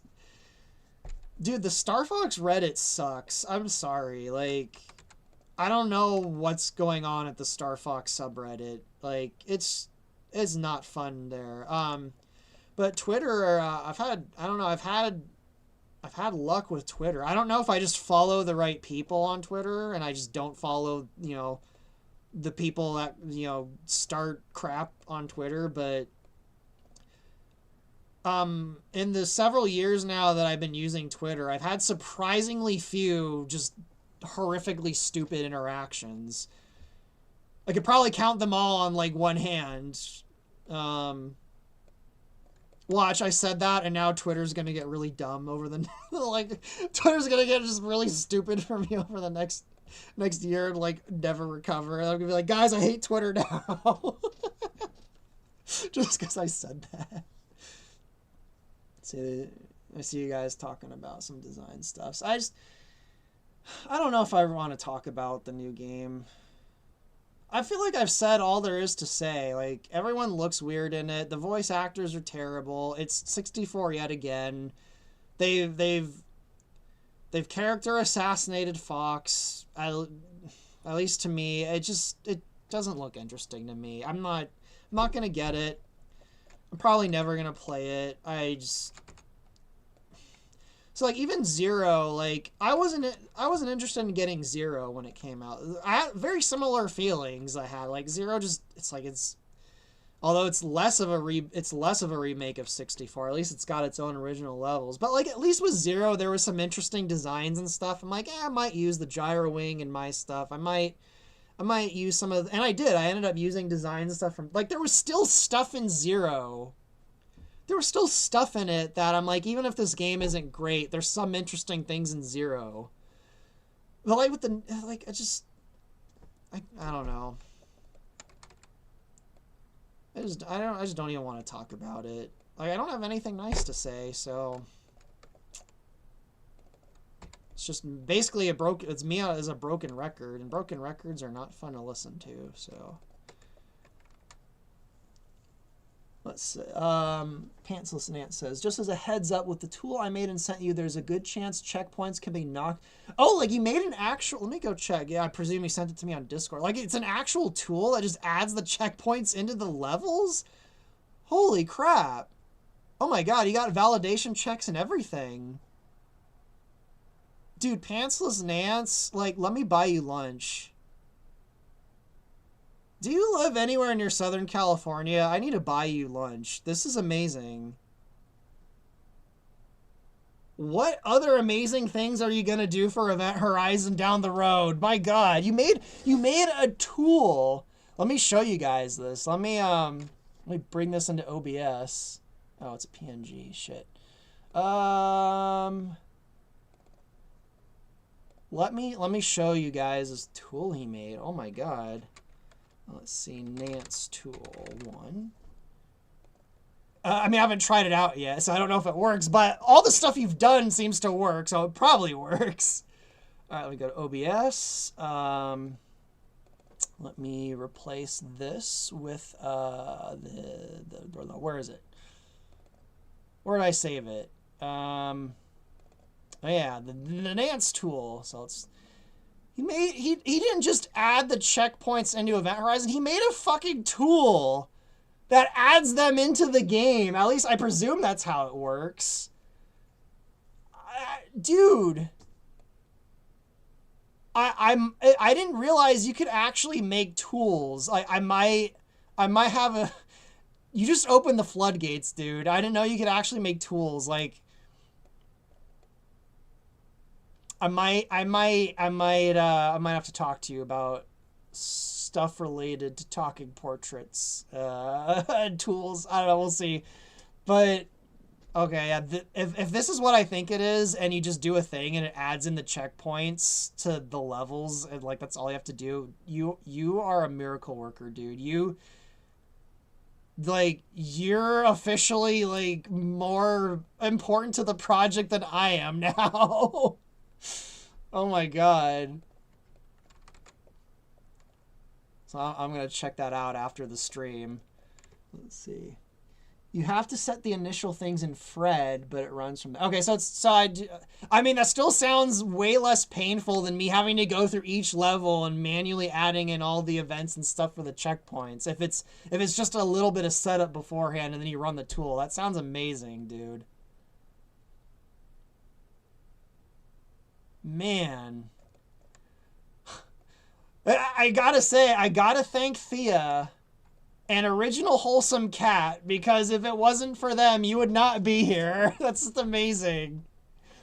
I told Thea, when you mentioned that the other day, I told Thea that her cat bumper idea thing got you to join the project, and like you've already like fixed up the HUD, and now you're adding in like checkpoints are probably like a week away or something. Like that's so cool. I'm so see, stuff like that is just awesome. Like I can't be mad or upset at the world when just awesome stuff like that happens. Sometimes it's really hard to see the silver lining, but I do feel like there really is always silver lining hiding in stuff. Or at the very least like an opportunity or something. I'm here and we are beautiful. I heard that with the Theo's cat voice. Star Fox EHM. Yeah, Pantsless Nance has like become the MVP like almost overnight. I'd love to have a prequel James, Peppy, and Pigma. I mean, it's not in the current version of Event Horizon, but I did in the older version of Event Horizon. I had the level where you played as James during the investigation of Venom, but I ended up kind of getting rid of it like a year or two ago because I feel like I kind of wanted to keep that event a little bit mysterious. But the idea of like a prequel campaign taking place during the first Lilat War, which is before that investigation, I have considered if I finish Event Horizon and I'm not just completely fucking burned out, I might do like a little mini campaign where you play as James in the first Lilat War. I'd rather do like a racing thing with Farah though, like with the hover bike racing. I'd rather do that, but that's a possibility. But I'm not gonna say yes until I'm done with Event Horizon, and then I might do like a whole prequel thing with James and Peppy and Pigma. And possibly Rob. I haven't decided yet if Rob existed at that point. The deep lore implies he was built with the Great Fox, so he probably did. But as far as I'm aware, it doesn't actually mention when James bought the Great Fox, which could have been a long time ago or could have been right before he died. So I don't know. I guess it's my fan game. I can do whatever the hell I want, but like I've tried to, I really want to stay as, I've been thinking about this lately too, especially with like all the fucking, changes the official version's making. Like, I'm really sad that Imamura, he doesn't want to answer some of my questions because he's afraid, because his contracts with Nintendo and stuff. Like I asked him, both Estella and I asked him, like, what are Faye and Miyu's actual surnames? Because I really, really want the actual things like in Event Horizon. I really wanted their real surnames in it, and he said, he'd like to tell, but he can't answer it because of Nintendo. And there's a bunch of other details he said, and like I don't even agree with Imamura all the time, but he's kind of the closest thing there is to like a father of, especially if we're talking about lore, like a father of Star Fox. So even when I disagree with his ideas or his opinions, I try to incorporate them as best as I can. And it just makes me sad that it makes me sad that he just doesn't want to answer. So like I saw, you know, funny thing, I saw on Twitter like a week or two ago, someone was asking him more about Falco's family, and he's like, yeah, he's like, oh yeah, I'm paraphrasing. He's like, I have a bunch of, you know, ideas of Falco's past and his family, but I'm gonna keep them to myself because it'll probably get confused with the new canon. And I'm just like, oh, I just, that made me so sad to hear that. There was another tweet. Some people have probably seen this one where someone was asking, like, were you involved in the reboot at all? And he's like, I'm really concerned with the stuff they're doing and the changes. Did they consult you on, you know, the lore or anything? And he just answered no. No, with an exclamation mark, just a simple no with an exclamation mark. And then there was another comment that Imamura made where he's like, normally when a new Star Fox game comes out, I always go to the electronic retailers to see how well it's doing. And he's like, I think I'll pass this time. Maybe he's like, I'm curious because Star Fox is my baby, but I think I'm going to pass this time. I'm like, Imamura, you can just blink a few times. Just blink. Let us, are you okay, Imamura? Imamura-san, are you okay? Just blink in Morse code if something's wrong, Imamura. Oh, man. It happened to Star Trek. Star Trek was destroyed by just lame reboots. What else has been... What else have I loved that was kind of just fucked up by weird reboots? Star Trek's the big one. Star Trek is just so gone now. They rebooted Star Trek twice, technically. What else have they rebooted? Now it looks like they're gonna reboot Halo and completely ruin that. I saw a few things with the new Halo. Was it re-evolved, re-campaign evolved? Like it's got some slightly confusing weird subtitle. That's like a pun of Combat Evolved. Combat Revolved, I don't know, but I saw some things, and some of the things people were saying, I'm not even gonna look at that one. I'll just play the Master Chief Collection. That was a decent reboot where you can press the button in the Master Chief Collection if you're thinking a thing in the reboot's terrible, where it just zoop, goes back to the original game. Because Halo 2 is one of my favorite games, and there's a point in the Halo 2 remake where they replace it with just really terrible music. And I know why they did, because the music was licensed and they couldn't get the license. So I'm playing the remake, and I'm like, you guys fucking ruined like this awesome part by replacing it with terrible music. But then I'm like, I can press the button. So I press the button, and it goes back to the original Halo 2 with the awesome music. And I'm just like, oh, this is nice. So that remake of Halo, the Master Chief whatever, seems like it turned out fine. But this new one just... I don't know.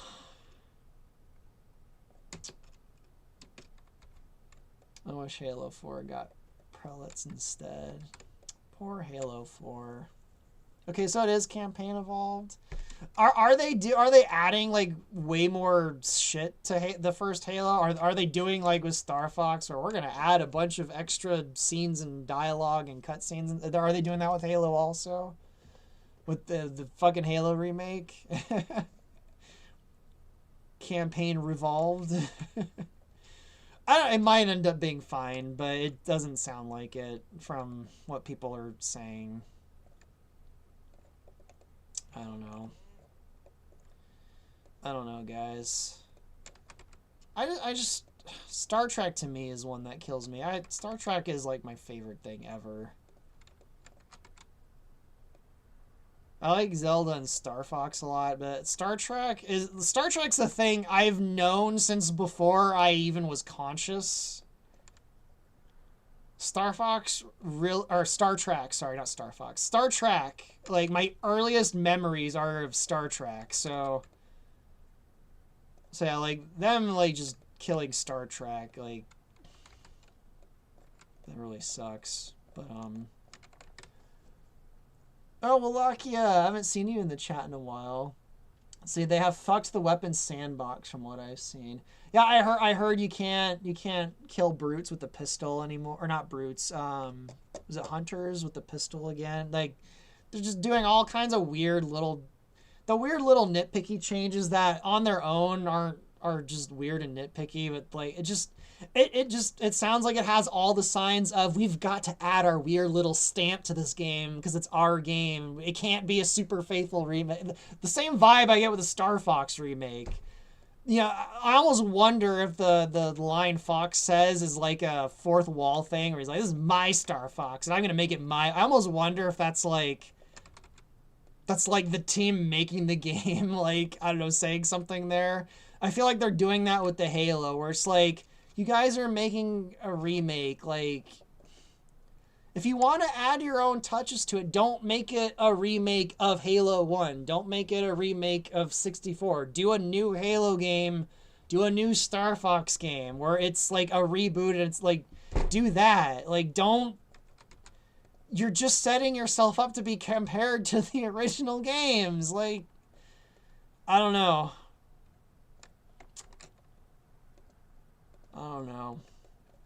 I mean, I guess when it comes to the fucking Star Trek reboot, at least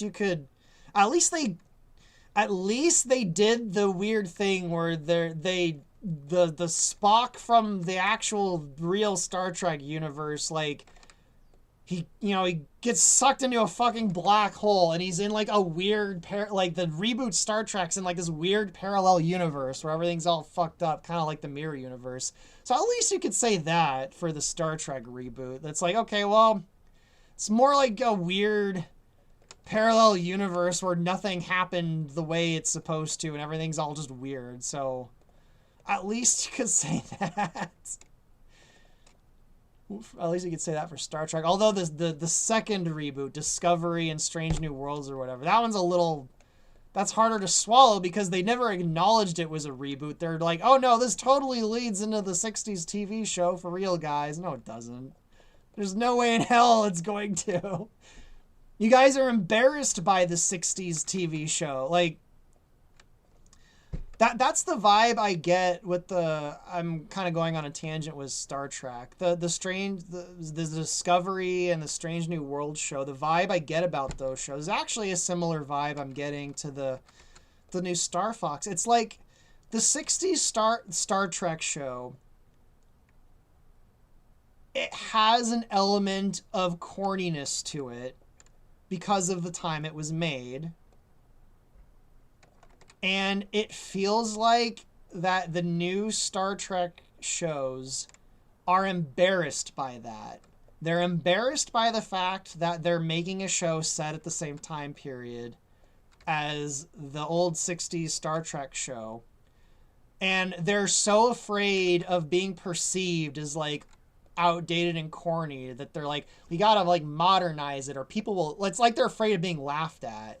And I feel the exact same thing with the Star Fox reboot. I feel like with all like the dialogue changes and stuff, they're like, Star Fox 64 is like really corny and we don't want people to laugh at us, so we gotta like tone it down and like make it like... I get that same vibe. And it's like, dude, that corny cheeseball dialogue is the fucking soul of 64. Like, don't remake 64 if you're embarrassed by it being corny. I don't know what to tell you. Like, I don't know. So that's kind of the vibe I get. And I hate that. It's like, if you're embarrassed by this, don't do it. Like, do something different. If you're embarrassed by making a Star Trek show set during the original series timeline, don't do it. Make a Star Trek show set in a different period of time that's not like it. Like, I don't understand. Like, and it's the same thing with Star Fox. If you're embarrassed by the cheesy cornball one-liners and shit in 64, don't remake 64. Do a new Star Fox game where everything's all fucking Warhammer edgy and shit. I don't know. Like, I don't know. I don't even know anymore, guys. I feel like I'm in like a clown universe. Just give Namco. I mean, a bunch of people for a while actually thought the remake was being made by a bunch of ex-Namco devs, and I'm like, I don't think so. Namco did Assault, and Assault had its problems, but I feel like Namco would have done something more faithful. I don't think Namco would have made Fox like a freaking I don't even know what word to use, like an arrogant son of a bitch brat, basically. I don't think Namco would have done that. Namco would have made Fox, stoic like he was in Assault. Namco would have been more, even if Namco did weird things, they would have kept it more faithful. Once it was revealed it was this small American studio that doesn't have like a huge track record, I'm like, that explains everything. They probably had fucking like Sweet Baby look through the scripts. I'm like, of course this is how the game's turning out. And I don't want to be harsh to the people making it, like, unless it really was all just done by AI and shit, they probably did put, work into it. I don't want to shit on the people making it, because I know how much work it is to fucking make it, and they probably had a lot of pressure on them. You're remaking, like, one of the most loved fucking games of all time. Like, they probably did have a lot of pressure, like, put on them to get it right, but it's like, I'm sorry, guys, like, you made so many bad decisions, like... So, I don't know. I work really hard on my shit, but when someone comments on, well, your stuff in Event Horizon looks bad here, it's like, I did my best. I guess I'm not skilled enough. I'm sorry. So, like, I kind of take the blows, so I don't know. I miss Star Trek, guys. A few weeks ago, I hadn't watched TNG in a long time, and I put on a few episodes of TNG, and I'm just like, this show is so cozy. I miss it so much. I miss cozy Star Trek from the 90s. Oh, man. I miss cozy Star Fox from the 90s. I miss Star Fox from the 90s, too. See, Tripler guy. Maybe that's what's happening with Star Fox 2, afraid of the camp. That's how it comes off to me. I could be completely wrong, but it comes off to me as they're afraid of Star Fox being perceived as campy. I don't know why. A lot of Nintendo games are very goofy and corny. Like Mario games are like... A lot of Nintendo games usually are not afraid to just be fucking gonzo. The fucking Mario Galaxy movie, which came out, a month before, that movie's fucking corny as wild as shit. They're breathing in space, like, they're flying around in the fucking G-diffusers of the R-Wing, breathing in... That movie's not afraid to be cornball as shit. I don't know why all of a sudden, like, oh, we're embarrassed to be, Cornball 64, but I don't know. And again, it's possible that's not the thinking behind it. That's just how it comes off to me.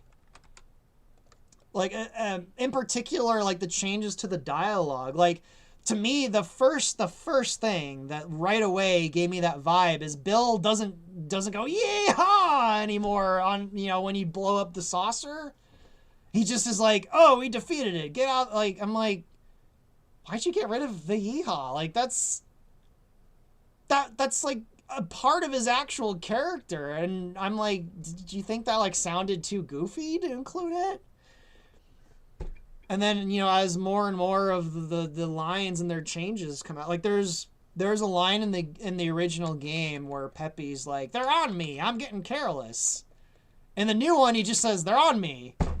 Why? Like, why'd you get rid of the second half of that line? Was it too goofy? Like, or the one of the most famous ones. Sorry to Jet, but I'm in a hurry. Like, sorry to Jet, but we've got places to go. Like, it really comes off as they were looking at the lines from 64 And they're like, these are way too corny. Like, modern people will just laugh at this. And it's like, yeah, they'll laugh at it. That's the point. It's cornball fun. That's Star Fox. What don't you get? Like, that's why people love 64. That's why people endlessly quote all the lines from 64 fucking 30 years later, you dipshits. In my daily life, since 1996 or 97, almost every day in my life, I probably have quoted 64 at least once when talking to someone in my personal life, not even thinking about it. Like, sorry, I'm getting really passionate about this because I spent so much time of my life trying to nail that style of dialogue for Event Horizon that it really just breaks my brain to see an official thing just throw that all out to the wind and just be like, nah, we're just gonna, I don't know. Sorry guys, I'm getting really passionate now. I need to tone myself down before I'm probably gonna lose half my audience. I'm sorry guys. I'm so sorry. I don't even want to talk about it. Oh, you guys keep bringing it up in the chat. Do I need to make a rule where no one talks about it until after it's been out for a while? See, Wallachia says, oh, it sounds like the Japanese version is so weird because both the old and Japanese. Yeah, well, I mean, I've seen people say that, and I'm like, well, my friend Hirata in Japan, you know, the voice actress of Faye, I've asked her, like, you know, how does this in Japanese compare?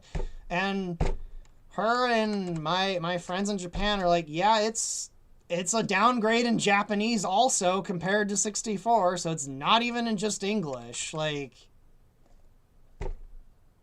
I don't know, man. I don't know what that... Well, there was, I think it was on Reddit. It was some other professional voice actor on Reddit, posted in the Reddit about the voice acting in the new game. And I don't know if you've seen... I know Wallachia. I know you browse around on the Reddit. I don't know if it was on Reddit or somewhere else, but some professional voice actor, I think they were from Genshin Impact, if I remember right. They were basically saying, I'm pretty sure I know what happened here. Basically, they got him cheap. They did like one take. They probably recorded all the lines over a Zoom call.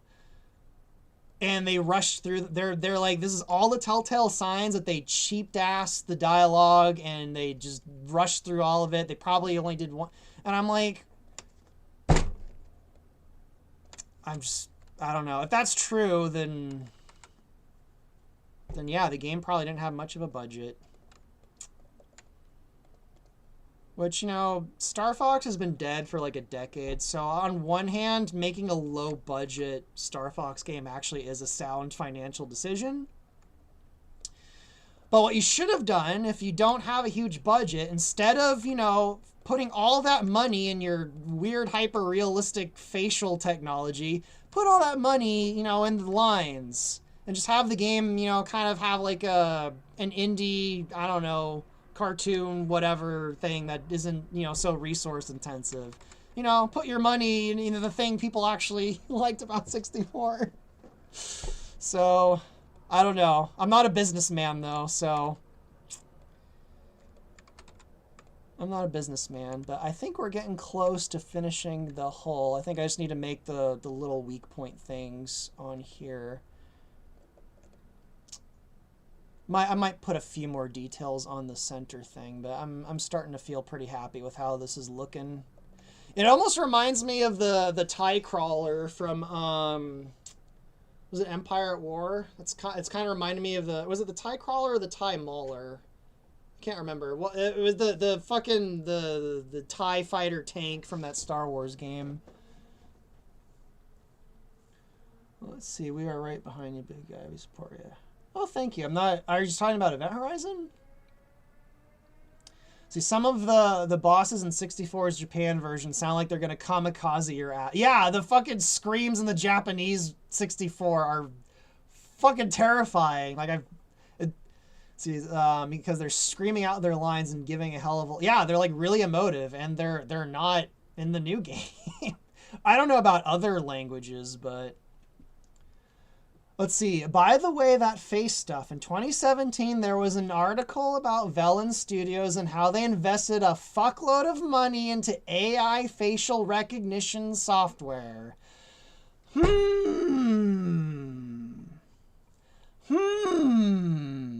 you're saying the developers of this Star Fox game about a decade ago were investing a fuckload of money into AI facial recognition technology, a thing that's being used in the Star Fox game with the faces, you know, syncing up with the people.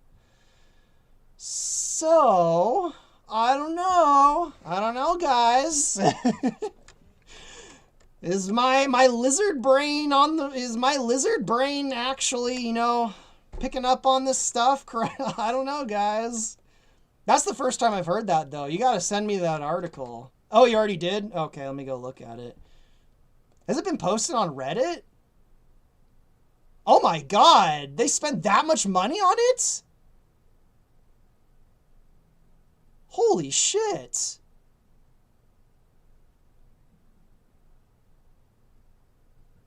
Sorry guys, I'm stunned that they spent that much money on this fucking technology. When was this? This was, you said it was in 2017, so almost a decade. Yeah, 2017. See, Velen Studios, a game studio founded by two brothers who made big games for active. Oh god, of course. It's like every time I find out more, I'm like, this is explaining so much. Anyway, has raised $7 million in venture capital as it launches an effort to prototype new types of games on emerging platforms. This is probably what they use to pitch the game to Nintendo. I bet you this fucking AI facial, I guarantee. Oh my god. See, the amount of money suggests it's still possible for seasoned teams to raise a big chunk of money from investors, particularly when the founders are putting in a lot of their own money. The biggest investor in this round is Velen Ventures, a fund started by Karthik and Guhabala. 1991, they started Vicarious Vision, blah, blah, blah, blah, blah. See, our focus now is in the discovery and experimentation phase. We'll keep on iterating on it, and we can try out new ideas. We'll really be pushing. Oh, man. This is the first I think my lizard brain might be right, guys. I think AI was involved in some way, shape, or form. How come no one's noticed this until now, Mr. Wallachia? You gotta share that on Reddit. My god. I almost want to share that. I almost want to share that on some other Discords. So I gotta share this. Invested $7 million in AI tech. Whoops. Sorry, I gotta share this, guys. I'll go ahead and I'll post the article in the chat. Where's the chat? I'll go ahead and post the article. I don't know, guys. I think my lizard brain is right.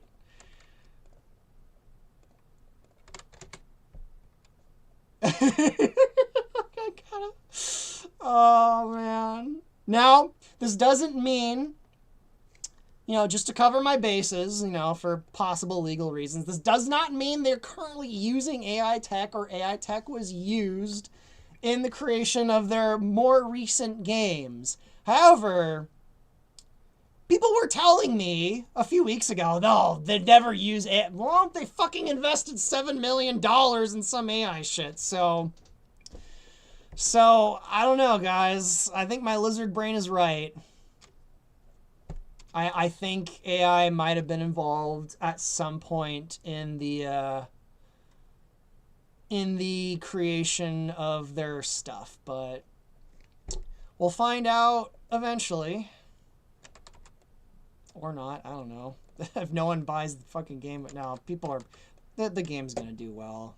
I already know it. It's gonna do well. We're gonna get sequels with these lame fucking voiceovers. They're gonna fucking make a sequel. Crystal's gonna be in it. She's gonna have fucking monster legs. She's not even gonna be blue. She's gonna have gray fur because blue is not natural. She's not even gonna be English. They're just gonna make her sound like a fucking. It's gonna suck. And sorry, guys. I just the fact that they invested in AI shit, that just. I'm telling you guys, I think my lizard brain's right. I think my AI senses were tingling correctly. I don't know. Anyway, that was an interesting bombshell. I don't know how you found that, Mr. Wallachia, but you gotta share that on Reddit. Just make sure to specify, just to cover your bases, that it doesn't necessarily mean they are using AI now. Or not. I don't know if you care. It's a random post on Reddit, so you probably don't care. See, they should have put their money into PvP or PvE mode where players can squad up and take on the remaining forces of Venom. Give players the ability to customize their character. I don't know. I think they should have just done a straight up remake of 64. Maybe added a few more levels to it. I don't know. Honestly, like, I'm trying to put myself in Nintendo's shoes, 3 years ago when this was being floated around. Like, what I would have done. Well, I would have done Event Horizon, duh. But I was talking about it with Jetter a few months ago, before they announced a new game. I was telling him, I think the thing I would probably be interested in, and the thing I think they should have done is, a full reboot of the original one on the SNES, but make them actual puppets with the flapping heads. Like, just full on, like a Paper Mario kind of thing. Just make them actual, like, goofy puppets. And just make the game like a bonkers reboot of the original one on the SNES. And, like, have them be puppets. Have Andros be, like, I don't know, made out of fucking cardboard, like, on a sticker. Like, just go full on, like, this is a kid putting on, like, a puppet show of the Lilat Wars. Like, that, I think, I don't know how that would have gone with fans, but I think that would have been such a weird and crazy idea that I think it would have been kind of cool just to see. You can even have, like, them, like, babbling their lines, kind of like Midna, just have them go blah blah blah blah blah. Well, I mean, like in the original game. I don't know, like, I feel like that would have been, and that probably could have been relatively low budget too. I don't know, I think that could have worked as something fun that most Star Fox fans would probably be fine with. It's hard to tell. Like, I'm completely caught off guard by how the Star Fox fandoms reacted to Here's 64 again, but weird. So I don't know how they would react to the idea of, like, let's make an actual puppet show Star Fox game. I don't know how they'd react to that, honestly. But that's probably what I would have done in Nintendo's position a few years ago, instead of just remaking. I would not have remade 64. I'll say that much, because it's been remade already, like, multiple times, or just re-release Zero with decent controls, like remake Zero, which is a remake of 64. See, Virgo Jill says Nintendo should hire you as their mate. I mean, they'd probably censor all of my ideas and then fire me. I feel like if they did hire me, I couldn't have Fox blowing Shear's leg off. That would get censored. They probably wouldn't let me have Fox and Crystal kissing each other. They would censor that. Estelle wouldn't be able to say wanker. They would censor the fuck out of Event Horizon or any of my ideas, so they would neuter what I'd do. So yeah, I like the idea of Fox now having to take on Corneria. Yeah, the whole idea, not the whole idea, but one of the main kind of things going through the Star Fox 2 levels is everything's kind of been flipped upside down. Just, it's interesting to kind of go through something upside down once in a while. So I'd honestly prefer if they scrapped versus mode and reallocated resources they put into a couple new levels. I mean, there might be new levels. I don't know. They haven't shown any. If the leaks are true, Farah's in it, and there are a few new levels. But I don't know. See, Ice Cream Man, do you need any ideas for Anglar ships? Feel free to look into the... Yeah. Oh, you mentioned the Battleship movie earlier, but I don't know if I really need... I mean, there's tons of Anglar ships from Command to use, so I'm basing a lot of them off of the stuff from Command. The Anglars actually have a lot of different ships from Command. It's kind of crazy how big the enemy roster is in that game, considering it's a DS game. I think it has a larger roster of enemies than any other Star Fox game. But anyway, let me make the weak points on here really quick. And then I'm probably going to wrap up and get some dinner. Just wanted to finish the main hole before I stop the stream. Or maybe I'll do a Q&A stream if I finish the hole and I'm still not starving yet. We'll see. All right, cool. Oh, I might put a few little details on this part here. We'll see.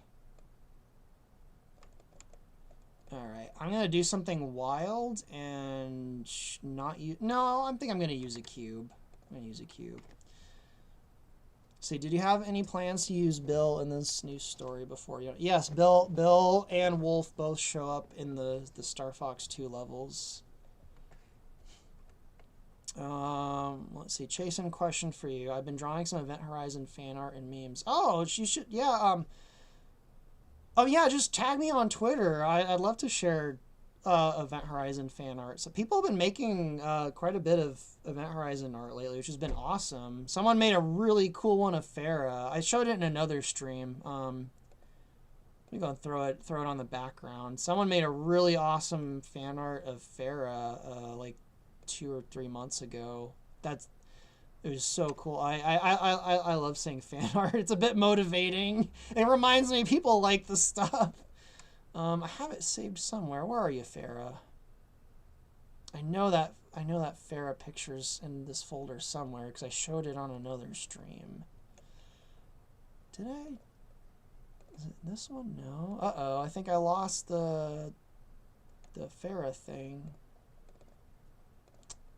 I know I have it saved somewhere. Oh, well, there's part of it. Okay, no, I used there's half of the fan art. Because I used it in the background, not that one. Where is it? I used it as a part of a background. When I was doing the Mirage Dragon, this one just someone else commissioned someone to make fan art of Farah from Event Horizon. That got sent to me. I was just fucking blown away. I'm like, that is so awesome. Like that really made my day. I think I got that sent to me on one of those shitty days in April too, and it just like oh, this has made the day so much better. I'm pretty sure that I got that piece of art on like one of those crappy days in April too. Come on, I see him. Don't leave Farah hanging. Oh, Farah. So I suppose it's entirely possible that they may have added new levels or level exits, but I imagine that they would have shown something like that off by now. Yeah, I feel like they would have shown it too. I agree. But it's one of those things where you never know that they might have added new levels. I'm not going to find out except from osmosis because I'm not getting it. I even said, even if I wanted to get it, I don't have the money to get a Switch 2. And yeah, so like, even if I wanted it, I couldn't get it. See, will Eladard get its original area theme from Star Fox 2? I have a really, really cool track for Eladard that I'll keep that under wraps for now. We'll see. She know what you did. What was that a reference to? Is that a reference to Farah? Hand drawn. Yeah, that piece of art was. Like, feel free to keep it confident. Okay, I'm confused. Are you talking about the art being confidential? Oh, if you haven't picked an enemy for your command adaptation, maybe this would be a part where the... Oh, no, it's going to be the Anglars, like in command. I think that's what the confidential thing was referring. It's the Anglar Emperor and the Anglars. They're kind of they're the antagonists, like they were in command. I actually really like the Anglars. I don't know, just the fucking monster viper fish monsters. I don't know. To me, that's a kind of a cool idea. But let me put the little weak points on the tread things here. That is kind of weird that a tank would have a blatant vulnerability on the outside of its tread. So I might do something a little different with these weak points, but I'm still going to make those kind of like diamond-shaped things there anyway. Maybe I'm already getting some idea where there's something environmental that maybe kind of like with the Red Eye King. I'm not saying doing this exactly like with the Red Eye King, but you know how with the Red Eye King in the original Adventures game and in Event Horizon, you step on the plates and then the electric things shock the Red Eye King and they kind of stun him. I might do something like that, or there's something in the environment, like, because Eladard is like this giant, like, fucking industrial waste dump planet, which is funny. I wasn't working on Eladard a week ago when an actual chemical plant almost blew up where I lived. But I might have it so there's like chemical things, like you can burst that like shoot out chemicals that like corrode the treads on the side of the boss, and then it like opens up kind of like these vulnerabilities that you shoot at. I might do something like that. I'll have to experiment in the engine, of course, but because yeah, this is, at least I think it's based on a tank. I don't know. This maybe isn't supposed to be based on a tank, but it looks like it's based on a tank. And it is really weird. You know what? No, I know what to do. It's called the Heavy Chariot. Like a chariot, it should have some kind of like weapon thing on the side. That weapon thing might also be kind of a weakness, though. So yeah, I'm gonna have like these maybe like blade things that come out of the side, and then it's like maybe the boss is fast enough that there's no real way the player can get out of the way, so they have to like shoot those blade things and destroy them before they hit the player. Maybe something like that. I don't know. We'll see. I kind of like the idea of using like corrosive, like the freaking breaking the pipes, all these corrosive chemicals come spraying out on the boss. So that sounds kind of cool. Well, I don't know. We'll see. So let me freeze that, and then rotate you 90 degrees. I said 90 degrees. Yeah, I might do something like, I could do both. I could have the ones on the front be some kind of weapon, and then the ones on the back be like a weak point that the corrosive chemicals open up. There's a lot I could do with this boss, actually. I'm really excited for all the walker levels.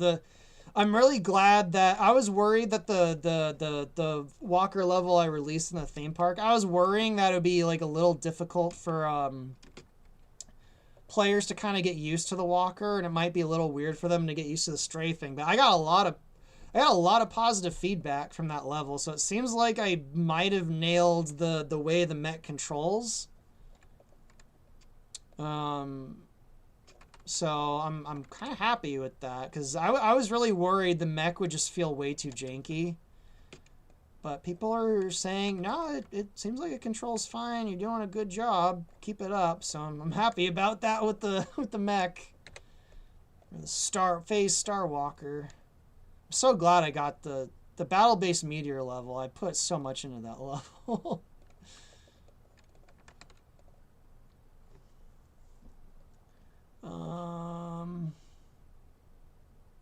Brain Run Breath of the Wild. Leonazard, I haven't seen you in a while. No, I haven't thought about Breath of the Wild in a long time.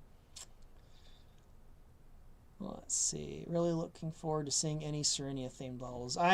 There'll be Serenia stuff eventually, but all the Serenia stuff's at the tail end of the game. It's like the stuff at the very, very end of Event Horizon, so it's probably going to be some of the last levels I make. But there will be Serenia stuff eventually. I have a very strange idea for Serenia that I have to use. Anyway. Let me finish this up, because I am getting hungry. But despite the fact that I kind of got, you know, as usual, I got sidetracked by the chat and stuff. I got more of this boss done than I was expecting. I think I'm just getting better at working on this stuff at the same time I'm like talking to you guys. Mesh bevel. How come I keep like there's bevel. I don't know why I keep forgetting. Oh, that's way too small. It needs to be bigger. It's like the opposite problem. Ugh. It's like the opposite problem I was running into earlier. Let's do 0.5. Yeah, that's good. All right, cool. Add a few more little details to this. And then I need to get, actually, let me get rid of this end gone first. Let's triangulate that. Where are you, triangulate? I like to stick with quads, but sometimes when I end up with an end gone like this, I'll just triangulate it because I'm lazy. Where the hell's triangulate? Why? I'm like losing. Oh, there it is. I'm really out of it today. There we go. I forget buttons I've been using for 15 years. I'm forgetting where they are. My goodness.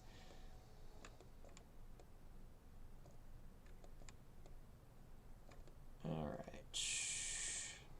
Extrude. Okay, yeah, that's looking. It's looking a little more interesting than just an abstract pyramid. Let me get rid of all this messiness on the inside that's player's never even going to see. Just to save on a few polys. Although the free space engine can handle a lot of polygons. If there's... Oops, the free space... Oh, shit, I deleted the wrong one. There, it took me a while, but I made another mistake. I deleted the wrong... Probably because these are all...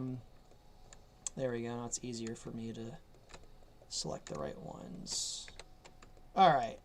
I guess I could have just done this and then just select... Like, I'm an idiot. I could have just selected all of them at once, deselected those, and then just delete them. But of course, I fucking did them one by one. I'm out of it, guys. Sorry. I don't know why I'm really tired today. It's not like I slept in yesterday because I basically took yesterday off and then I went out of the house. But I got a decent amount of sleep today. I don't know why I'm so tired today. Cause there was when, you know, with the fucking stomach problems I was having, like I was not getting much sleep either for a few weeks there. That probably wasn't helping. I was like waking up like several hours before I normally do, just, you know, freaking horrible stomach pains. And sometimes it'd just be too hard to go back to sleep, so I just get up and work on stuff. All right, I want to make something cylindrical under it, so I'm just going to make a sphere. So what if you did blades on the side facing the cockpit, and the blades come out when the boss attempts to... Yeah, that's what I was saying. The boss... because the boss, it closes the wheels like the Tektron, and then maybe when it does that, it tries to run over the player, and you have to get to the side and basically destroy the blade things before they slice the player. That's kind of what I was thinking. Like the middle part, there's, you know, you gotta strafe to the left or right, or the treads will, you know, like, I don't know if I'll go as far that they might instantly destroy the player, but you got to get to the side. But there's also these like blade things that you have to like destroy before they hit you too. I'm thinking of doing that. But I also like the idea of destroying pipes so that all these corrosive like chemicals and shit like burn away at the hull. So I'm probably gonna try and find a way to do both of those ideas. Oh, you know what? I'll make it so this, because the boss will rotate. I got an idea, a cool idea. The boss rotates 180 degrees depending on what phase of the fight it's in. So I'm going to make it so, yeah, this blade thing, you know, slides to the front or the back depending on which way the boss is facing. That'll be cool. So in that case, I don't know if I'll do the cylinder thing I was going to do.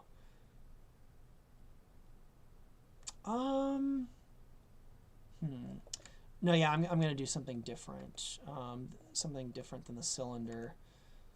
Let me, just because I'm feeling a bit OCD, let me straighten these out a little bit. So that they're, yeah, that's just me being OCD. Okay, so let's make another cube. Oh, not a cylinder, cube. See, I hate to ask this, but because of the unfortunate, will you have to re-record any? No, I'm not re-recording. Jock Blaney finished all of Wolf and Bill's lines for the Lilac Wars. He actually finished them years ago. He was waiting around until I got, because Wolf and Bill aren't in the Soria levels, which is what I did after the Lilac Wars. So he was basically waiting around for several years to do the Star Fox 2 stuff. But I only just recently, starting in January, I only recently just started working on the Star Fox 2 stuff, and literally several days before I found out he passed away, I sent him a message on LinkedIn like, "Hey, it's getting back to the point where, Wolf and Bill show up." I didn't mention Bill, I only mentioned Wolf to him, but I'm like, "Wolf's gonna show up soon." I'm like, you ready to do more Wolf?" And then I found out a few days later from I think it was Kyle. While I was in the ER too. I found out a few days after I sent him that message. He'd passed away in March, so that really sucks. Yeah, I should have done Star Fox 2 before Sorry. I don't know. I will say it really did make me paranoid about getting the lines done faster. But, the voice actors, they're doing this, out of the bottom of their hearts. They're doing it for free. There's no contracts or anything. I can't force them to do the lines faster.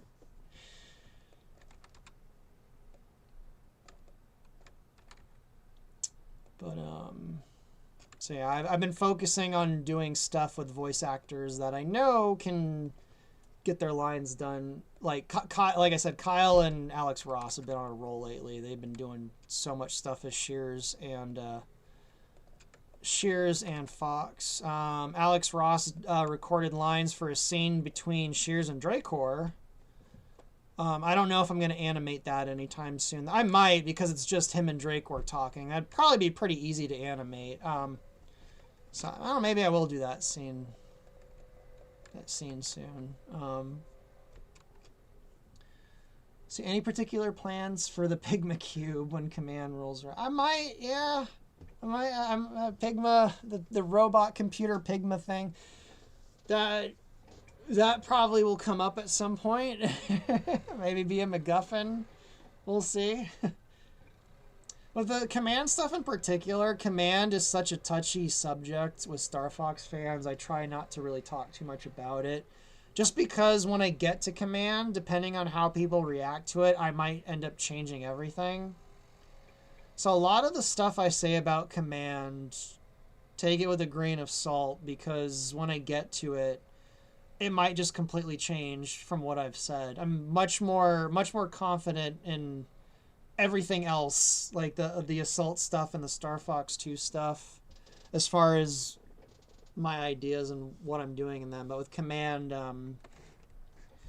just because it's such a touchy game with Star Fox fans, I'm fully prepared to scrap everything I'm doing with it and like redo it in the middle of when I'm working on it. So, but yeah, I've got the Pigma Cube in mind.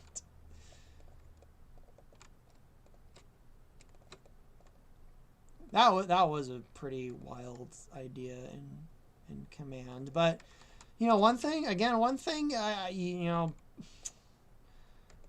for all of Command's faults and Assault's faults for that matter too, and Adventure's faults, one thing you can say about Adventures and Assault and Command is that unlike a lot of Nintendo sequels, they push the narrative forward in ways that even like Zelda sequels don't. Adventures, Assault, and Command, they are bona fide sequels that blatantly acknowledge the passage of time.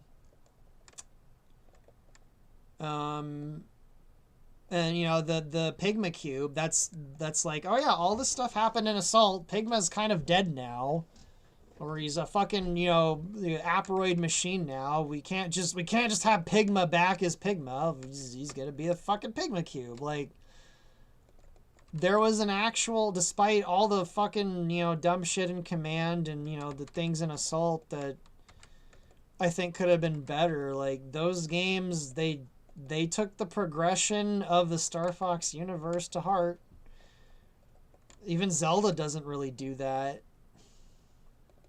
But that's a absolute rarity for a Nintendo franchise to have sequels that really kind of push the narrative forward, where characters are getting older and, you know, things are changing, the status quo changes. General Pepper isn't the general in the army in Command anymore. Like, unfortunately, they character assassinated Fox and Crystal. Looks like they're character assassinating them again, or at least Fox. But I don't know. I do have a distinct memory of playing Command. I was going to visit a friend, and I was in their car. I was visiting them and their parents, and me and my friend are sitting in the back seat, and I was playing Command. And there was one of the scenes when Crystal was being a total bitch. And my friend didn't know anything about Star Fox at the time. She had obviously some familiarity with Star Fox because she played, Smash Brothers, but she had never played Star Fox. She didn't know anything about it. She didn't know, like, the personalities of the characters or what they were like. So I'm sitting there in the back of the car with my friend playing Command, and I, like, lean over to, you know, show her the dialogue. And I distinctly remember her being like, oh, wow, Crystal's such a bitch. And I just remember laughing my ass off. I'm like, no, she isn't. She just is in this game for some reason. Like, the way she said it was really funny. Oh, man. That was, like, her first exposure to Crystal, too. Okay, I know what I'm going to do with this. I am going to end up doing a cylinder thing, but, man, you guys are asking a lot of stuff. Don't worry, ICM. The next Wolf and Bill VAs will not disappoint you. No, I've picked out new voiceovers for it's a different voice actor for both of them. It's not the same voice actor like Jock Blaney was. Someone came out with me with a really good Wolf, and someone came out with me with a really good Bill. So I do have actors. I haven't announced them yet. They'll probably get announced the first time they do voices for them. So we'll see. Nintendo pushing scenario. So if you had to assassinate a character for if you have, I think you meant assassinated. If you have assassinated a character for a story, you're doing something wrong. So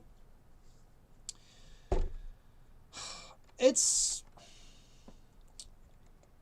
one of those weird things where, like, I can understand wanting to tweak or change a character. Because you have some kind of really creative idea or something. But it's like, that's such a fine line. I almost feel like you might as well just make a new character if you're going to change them so much. There are examples of characters where they've like completely changed them, and they actually ended up being kind of interesting and sometimes even better. Those do seem to be like the exceptions, though.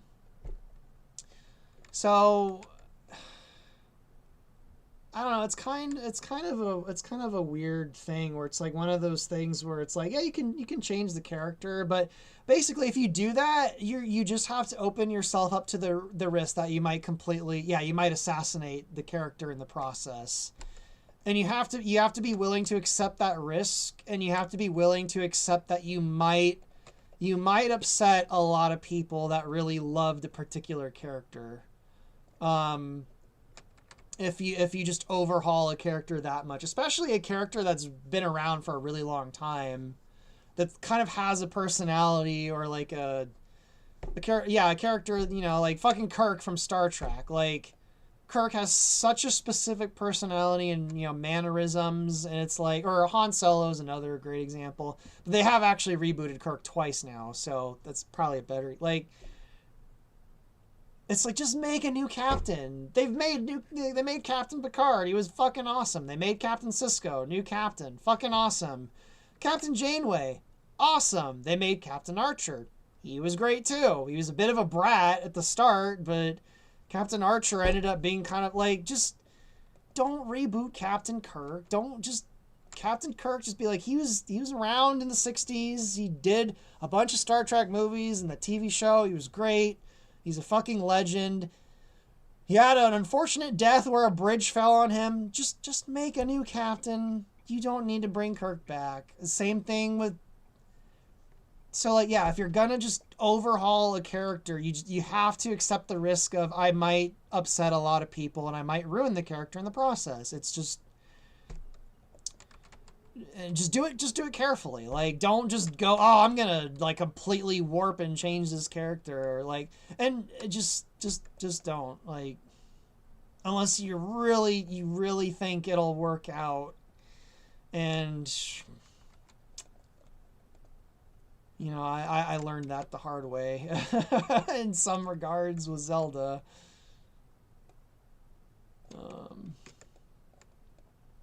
But I feel like I've talked about a large variety of different things in this stream, and there's still 40 people watching. I'm surprised you guys like listening to me ramble, but I'm very appreciative of it. I haven't talked much to people lately because just because of the way schedules and stuff has been going on. I haven't really talked. Like, me and two of my childhood friends, we started doing a monthly thing where we go to a bar or a restaurant or something, and we aren't able to do it this month just because they're so busy. So we're not doing it until July. And just, yeah, I haven't really talked to many people lately. Same thing with my fiance too, because our sleep schedules right now, because there was something that happened where her sleep schedule is complete. She's basically sleeping right now while I'm awake, and vice versa. We only see each other for like an hour or two after one of us wakes up. So our sleeping schedules are slowly getting back to syncing up, but for like the last few days, I just haven't really talked to many people. So it's just, it's kind of nice to talk to all you guys. Even though, like, it's kind of impersonal, you guys are just text in a chat, but it's still kind of nice. I, for one, enjoy my Ice Cream Man rambling streams. I don't mind rambling. I just don't... The world has been so negative lately. I feel like sometimes I go from rambling to ranting, and I just don't want to, like... I feel like most of my audience here doesn't really care about Star Trek, so I could probably just rant and yell about Star Trek. Old man yells at clouds about Star Trek. I could probably get away with that without, like, upsetting my audience. But like even like I'm having a really hard time just watching YouTube channels that have like negative energy or like talk about stuff in a negative way. Like last week, the entire time I was working on that animation, I didn't watch any news. I didn't watch like any reviews or like movie or game review. Like all I watched on YouTube all of last week was a guy just going and trying food at restaurants, just Very wholesome videos, no fucking politics, just this goofy guy trying food at restaurants. That's all I watched over the last week, because I'm kind of tired of like everything being so negative. Like, I just accidentally stumbled on this channel like a week and a half ago, and I'm like, this is nice and wholesome. Oh, he's going to all these restaurants on Route 66. I like Route 66. I'll watch this. And I'm like, this is nice. This is what I needed. No fucking political videos. No people yelling about remakes of Halo or Star Fox. No people complaining about Disney and Marvel and Star Wars. Just nice, wholesome people trying food at restaurants that I'll probably never eat at. So my point is, I just don't want to be negative myself, even though I'm feeling very negative lately. Okay, let's see how that looks sliding. All right, cool. Now I just need to add the little things here, and then I'll probably wrap this up soon. There's a few more small details I want to add to the treads, and then I'm just going to use an animated texture for the actual tread. I'm going to do this. Yeah. Okay. Nice. And I'll probably add some little thing here. And okay, now I need to do this. Okay, I'm definitely, probably because I just mentioned I was watching that guy go to restaurants and stuff, and I'm starting to think about, my stomach is really starting to growl now. I think I've been going for like 4 hours. Let me see how long I've been going. So I'm gonna wrap up really soon, probably. I've been going for just over 4 hours. I think that's some pretty good progress on this boss. And honestly, it looks like other than the different guns and turrets, I think I've almost got this boss done, which is great. If I did it in 4 hours while doing a stream, that's awesome. Actually, I want these to come inwards. Extrude. Oh shit. Okay, there's something weird going on there. What the hell, Maya? What, Maya? What is going on? Maya's being weird. Hang on. Oh, I know. No, I know why Maya's being weird. That's probably why.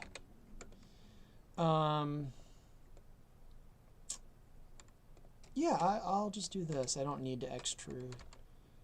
Oh, yes, I do need to extrude. Have those go in. And then delete those and those. And then let's move this out of the way a little bit. Get rid of those. And those. All right, and then let's just merge those. Merge vertices.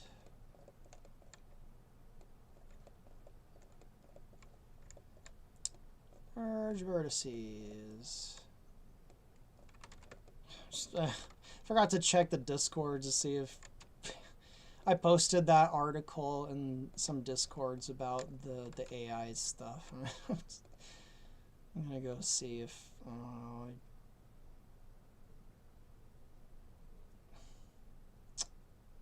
I can't believe they spent that much money on it. That's oh, Jeremy, I think you're in the audience too. Yeah, you saw me post the article. The guys, it's important to keep in mind this is a third-party studio and not Nintendo themselves. Nintendo has patents on some AI stuff. Nintendo has used AI upscaling, and I think it was Super Mario All-Stars. AI is everywhere. I don't like it, but at least at the moment it is what it is. So I don't even think I've publicly given my stance on AI, at least not in an open way. So, but anyway, I I think they used AI in some regards, guys. My lizard brain senses are tingling. And I could be wrong. The AI stuff is getting a lot harder to figure out. Yesterday I went to a fabric store, and they've got these images for different fabrics and stuff, like like scenes and stuff from movies or whatever, or just like pictures of dragons or whatever. They have them all hanging up on the wall. And the last time we went there, we saw one that looked kind of cool, and we took it down, and we immediately could tell this is AI generated, and we looked it up online, and yes, it is. But I went yesterday, and I'm looking at them, and I'm like, I'm counting the fingers and the toes, and I'm like, and we knew it was AI, and I'm like, it's getting better. It's getting harder to tell. I could still tell it was, but I'm like, they're covering up the telltale signs much better than ever before, and the stuff at this fabric store. So I don't know. It does seem like it'll probably get to. Honestly, it might just because we're all just getting so desensitized to the AI stuff because there's just been this glut of it for the last several years. It might just be getting desensitized to it. I don't know.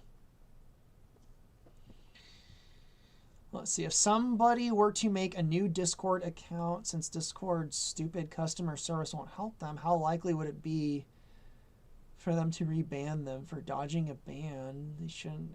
I don't know. Oh, is like a fucking Discord AI like responding to you trying to get your account unbanned? Where was it that I kept getting a fucking robot answer sending me in circles recently? There was somewhere I called. It wasn't my doctor. Or wasn't my doc? I think it actually was. It was my doctor. I tried to call, and this has never happened before. Usually there's the robot ladies, just like press 1 for whatever, press 2 for whatever. I press the button, and then it sends me to an actual person. For some reason, when I called my doctor a week ago, just menu after menu after menu of fucking robot lady until I finally got in contact with an actual person who may or may not have been an actual person. I don't know, but she seemed more real than the robot lady that answered me. So that happened to me like a week ago. I was trying to get a hold of someone at my doctor's, but anyway, I think I'm done with this. All right, cool. That'll look cool, whatever that ends up being. I think I just want to add a little more detail on this part here, and then I'm gonna wrap it up because I'll need to unwrap it. But other than that, all I'll need to do is add all the gun turrets and cannons and stuff to it. So I'm gonna do a little bit of what I did with the Tektron and do kind of like this thing. Yeah, I'm gonna do this. Or do I want to do it horizontal? I think I'm actually going to do it horizontal. Yeah, let me undo that. I think it'll look cooler like this. So, yeah, I'm going to do this. Let me count how many there are. Okay, yeah, it's got to be every 2. So that it's... Yeah, I'm going to do that. Although realistically, if there's garbage and oh no, those are gonna be the thrusters. Okay, those are gonna be the thrusters. Awesome. Yep. Okay. Cool. Cause yeah, awesome. These are gonna be the thrusters that boost it forward and backwards. Those look like they might be a vulnerability though to put those on your giant freaking tank treads, but. I don't know. Yeah. Or do I want them to go out like that? Let's see what they look like. Let me see what they look like going in. I think they look better. Yeah, they look better going in. Okay, yeah, those are going to be the thrusters. All right. Do I want to add any? Yeah, I'm going to add just a tiny bit of detail here and on the bottom. Just a little bit, so it's not totally flat.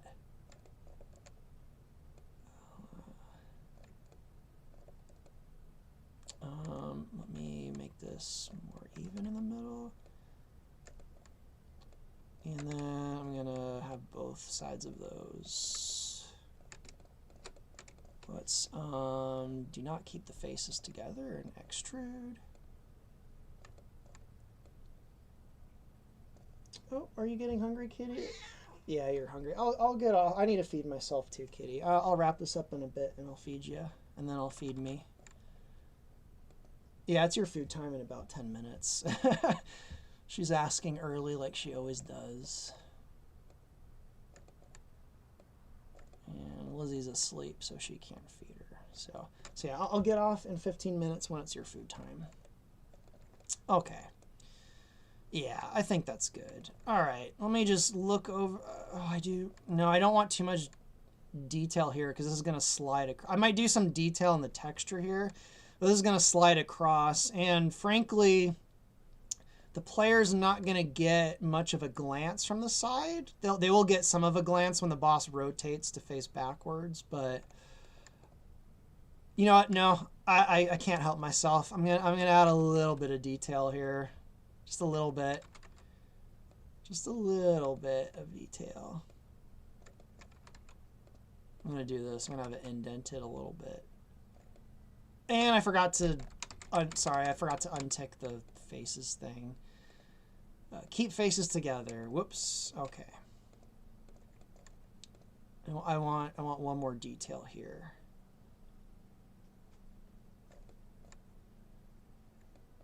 And have that come in.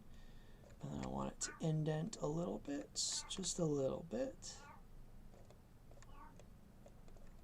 Yeah. Okay, let's see how that looks. Let me turn on the wireframes.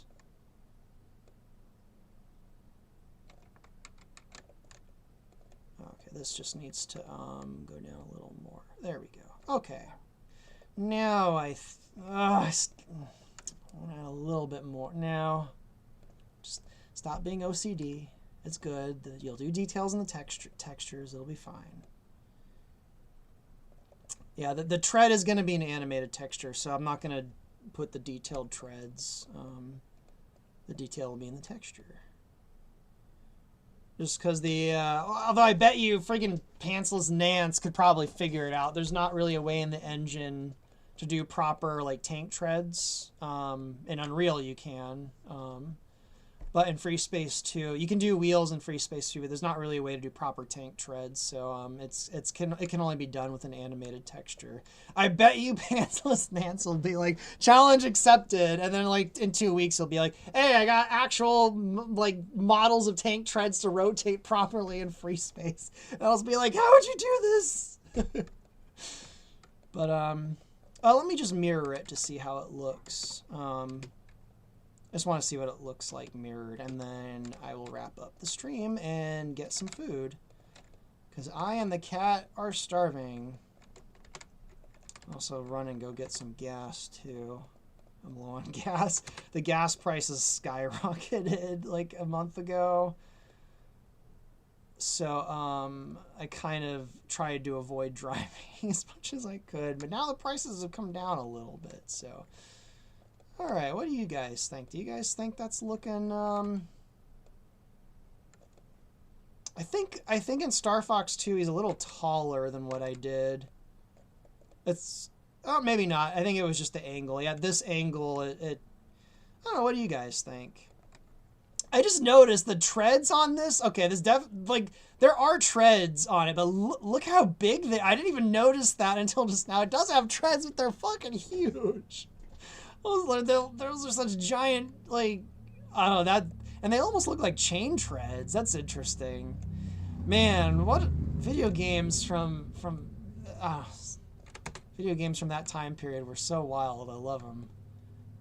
Especially like the early 3D stuff, but yeah, I'm thinking I'll mirror the doors later. I'm thinking pretty. I might. Do I want that to be square? Yeah. My OCD's kicking in. Trying to. You know what? I might. No, I won't do that. I was thinking I might add like these little these little foil shield things on the back of the treads, but this boss like rotates around, so although I could have them slide along the I might do that. I might add these, not right now just because it's getting so late. These things on the Zero design, I might add them to this, and then when the boss rotates, they just slide to the other side. I might do that. I don't know, we'll see, but I'm happy. I got more done on this today than I was expecting. So I'll probably unwrap him tomorrow. Or no, I'll finish the turrets and then I'll unwrap him probably on Thursday or Friday. And then I will start getting this into the engine probably this weekend. And maybe I'll do a stream next week or whenever I get to that point of I'll get a stream like adding in all of his attack patterns and stuff. We'll see. I think the 4th of July is actually, I think I'm doing stuff next week. Yeah, next week I might be too busy, so I might do it the week after. We'll see. All right, guys. Let's see. I'll go for 10 minutes. I'll go till 4:30 and see if you guys have any questions. I see you guys mentioning gas. Yeah, gas is pretty crazy. See, Lukey Luker, the thrusters are the vulnerability. They need to recharge and vent briefly, making... Yeah, I the thought crossed my mind. Just, I feel like it'd be kind of silly that the Cornerians or even Venom would throw a weak point on that. Like, that's one of the most vulnerable points on a tank. Although this obviously isn't like a traditional tank. This design in general would not do well in the field probably, but you know, it's a sci-fi, you know, wacky it's gonzo tech, so I'm not opposed to my point is I think the Cornerian engineers would be a bit smarter about where the vulnerable vent things would go. The Sharp Claws, on the other hand, I just like the Sharp Claws, their ships are just thrown together, so they have freaking weak points all over the place. In my mind, I feel like those vents being a weak point right at the front like that, I feel like the Cornerian engineers would be a little more, I think they'd realize, yeah, this would probably be a vulnerability. We should probably put armor or something over it, or put the vent somewhere else. I mean, maybe I could put some kind of armor plating over it that could be what the corrosive stuff actually, the pipes that spray the corrosive stuff on it, that might actually be what the little armor plating on that, it might break away at that, and then it lets you shoot the vents, maybe something like that. I don't know. So I don't know. Maybe those vents will be a weak point. We'll see. There's a lot more freedom with some of these Star Fox 2 bosses than the stuff from 64 and 0 in the later games, just because they're so abstract. Not even just appearance, but like the way they behave and stuff too. I see. Ready for the AI bubble to pop so I can afford tech again. I mean, I think what's going to happen if the AI stuff doesn't like kind of go away, if it becomes normal, let's just say that they get it to be better and stuff, they get it to be normal or whatever. I think one thing that might happen, a silver lining, is that art that's actually made, it'll become kind of like in the food industry, where people like they just have a greater appreciation for like home cooked meals, or you know, things made with organic or real ingredients. I feel like a phenomenon like that might happen with art, where artists can really push the this is made entirely by a human. They might even be able to raise their prices too if they're like an artist that basically human made art. I have a feeling will become more valuable. You know, this is just theorizing, so I'm probably completely wrong. It's probably the end of the world. But if the AI art stuff just becomes normal, just a normal part of culture and the world, and it doesn't blow us all up, I think the silver lining will be that human-made art will be eventually perceived as like more valuable or more real in something, a lot of ways. In the same way that, like, I think I said this already. I think I'm on a loop now. Like, or like home cooked meals, things like that. Restaurants and even fast food places that, I'm sorry, the food that's not made with the frozen crab it is better. It just is. I'm not snobby enough to not eat a frozen. I love Burger King. I love Burger King freezes their patties, but just the other stuff's better, and I think that might happen with artwork too. So we'll see. Who knows what's gonna go on with the future? The AI stuff is all over the place. Freaking, I don't want to get into the nitty gritty about AI because it is still like a freaking contentious topic. But freaking Peter Thiel's hiding out in Argentina now or something because of AI. I don't know. I don't know what's going with the AI. I don't see, the part of the problem is I don't even know what stuff's real or not. Like, I don't know if these things I'm hearing about AI are even real. They seem like it, but so I don't know. But apparently, a certain company invested millions of dollars into AI stuff years ago. So my lizard brain might be stronger than my conscious brain. Is that why I like lizards so much? Let's see, that's basically what one of my friends on Discord says. AI art is pretty amazing, which puts more pressure on human artists to get better. I would say most AI art, I mean, it's gotten way better than it was when they first brought it out, but I feel like there's still too many telltale signs that, unless you like that look, which there are people that like that look,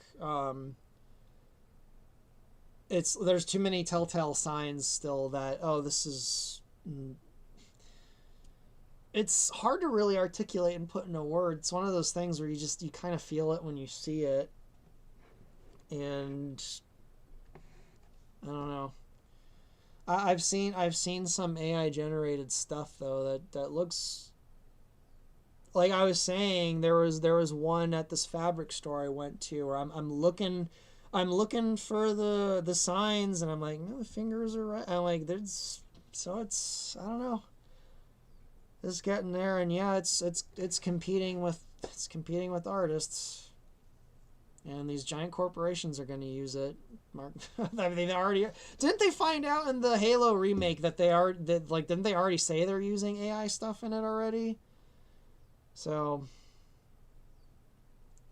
see, AI becomes a trenches of no man. Yeah, it's one of those topics where it's a minefield, so I try not to talk about it too much.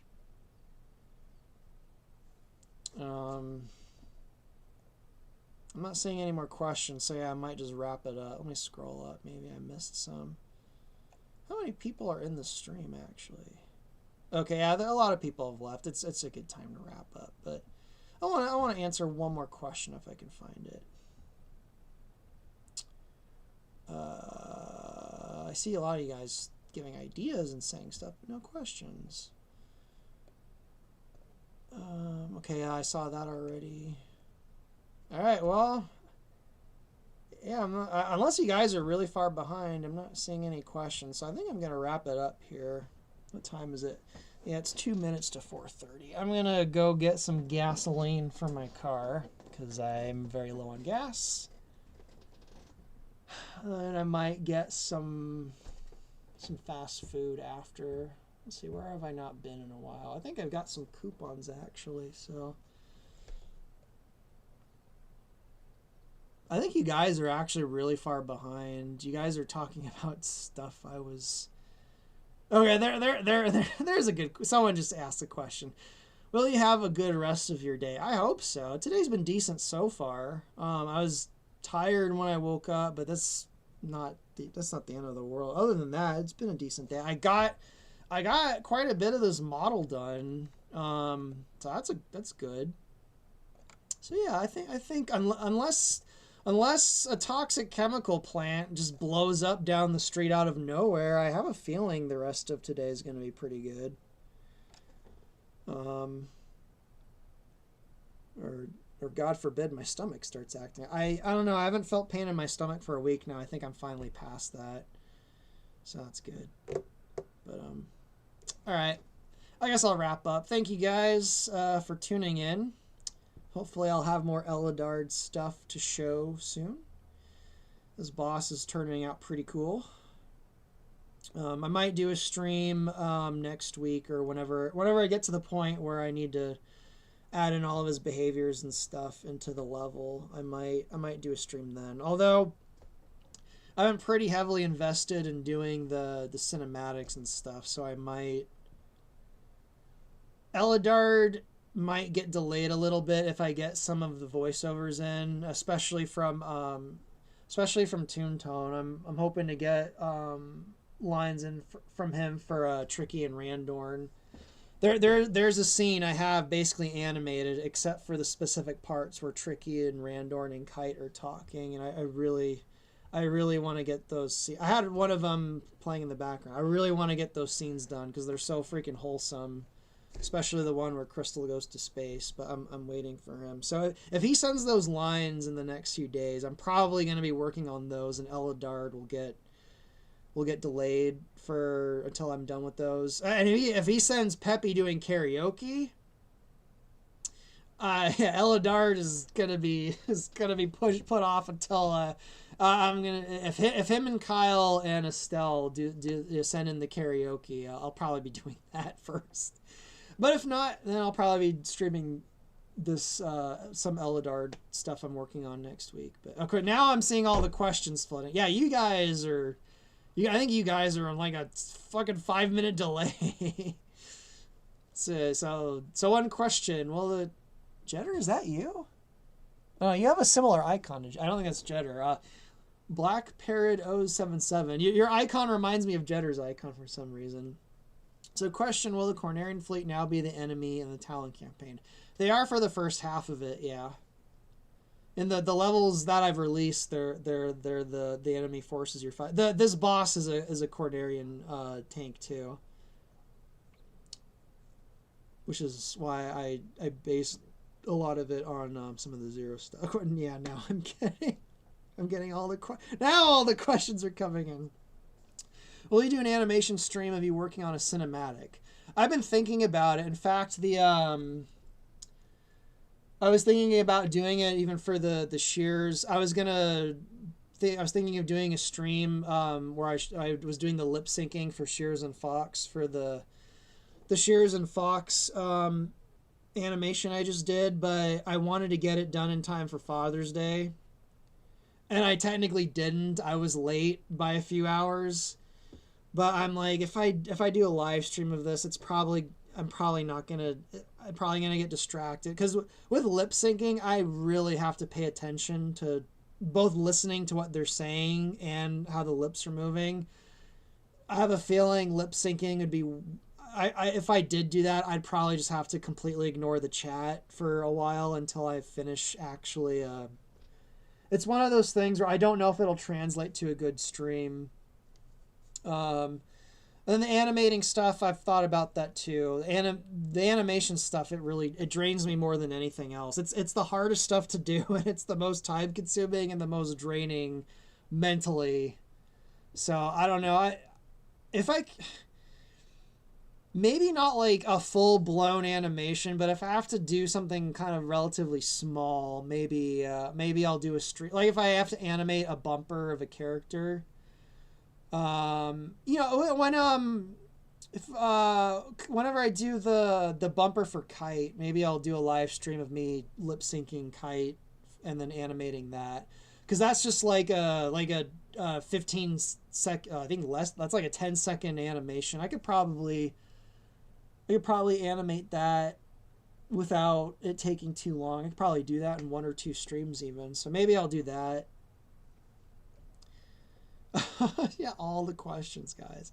Man, I've only you guys asked the questions a bit ago. I'm getting really hungry, guys, and I do have to feed the cat. So I'll do one more question if I think I can answer it fast. How did you get the voice actor for Shears? He found the project on Casting Call Club, and he tried out for a bunch of different characters, and I picked him for. He picked him for James McLeod. I actually think the first character I picked him for was Admiral Karog, the attack carrier boss in Corneria. And then I'm like, I think he'd be good as James, so I picked him for James McLeod. And and then I think Shears was the third character I picked him for. I see someone in the chat saying Fox kissing Crystal was so amazing. Did that happen in something recently? Did I miss something? One of the things I'm gonna be animating is their first kiss in Event Horizon pretty soon though, but I don't know if you're referring to something in Event Horizon or not. I haven't animated that. I'm going to though. Don't worry. It's on my to-do list. It's during the karaoke thing. So depending on when Estelle and Kyle and Steven get their karaoke stuff in, guys might be seeing that in the next few weeks, but I haven't animated it yet though. But you're a few minutes behind, so I'm probably gonna have to wait for your response. You know, just for you, I'll wait for your response. Oh, one of my I don't know if you're still in the chat, but one of my other friends on Discord just found the AI article thing with the studios that you sent me. People are finding it now. Someone else just found it. See, Virgo, is it Virgo Gill or Virgo Jill? I'm not sure what you were referring to with that. Try not to put too much tongue in it. I don't know. It's a scene, and obviously I've been wanting to animate since fucking 2002. So yeah, I guess without doing spoilers too much, they're celebrating something at a freaking diner on Papatoon. And it's gonna be a really funny scene where they're like it's a diner Peppy brought them to, and it's one of those diners that's gone like downhill, so all the food is shit. And then everyone's just like, why'd you come here, Peppy? And it's like we just got a shit ton of money. We could have gone somewhere nicer. And Peppy's just like, oh, every time James and I won a contract or we'd come here. This is an honored Star Fox tradition. And they're all eating the food and they're all like grossed out by it. But then Crystal's like just gobbling up the food, and she looks up and she's like, the food is so fabulous. So like everyone thinks the food is shit, but Crystal's just like loving the slop diner food. But at some point the karaoke starts, and then it'll cut to everyone, being kind of drunk or whatever, and then Crystal and Fox have probably had a drink or two too much, and they're doing the karaoke.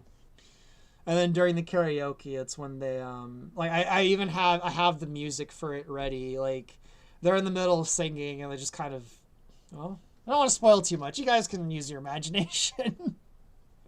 Is Falco jealous of Crystal that she has all the... Oh, that's funny. I know what you're implying there. Well, the Virgo Jill guy hasn't responded, so either he left or you guys are really far behind. But I'm not sure what Fox kissing Crystal thing he was referring to, but it is something I will be working on hopefully soon. Again, it depends on the voice. If you guys want to see that, ask Estelle, Kyle, and Toontone on Twitter. Say please do the karaoke thing soon.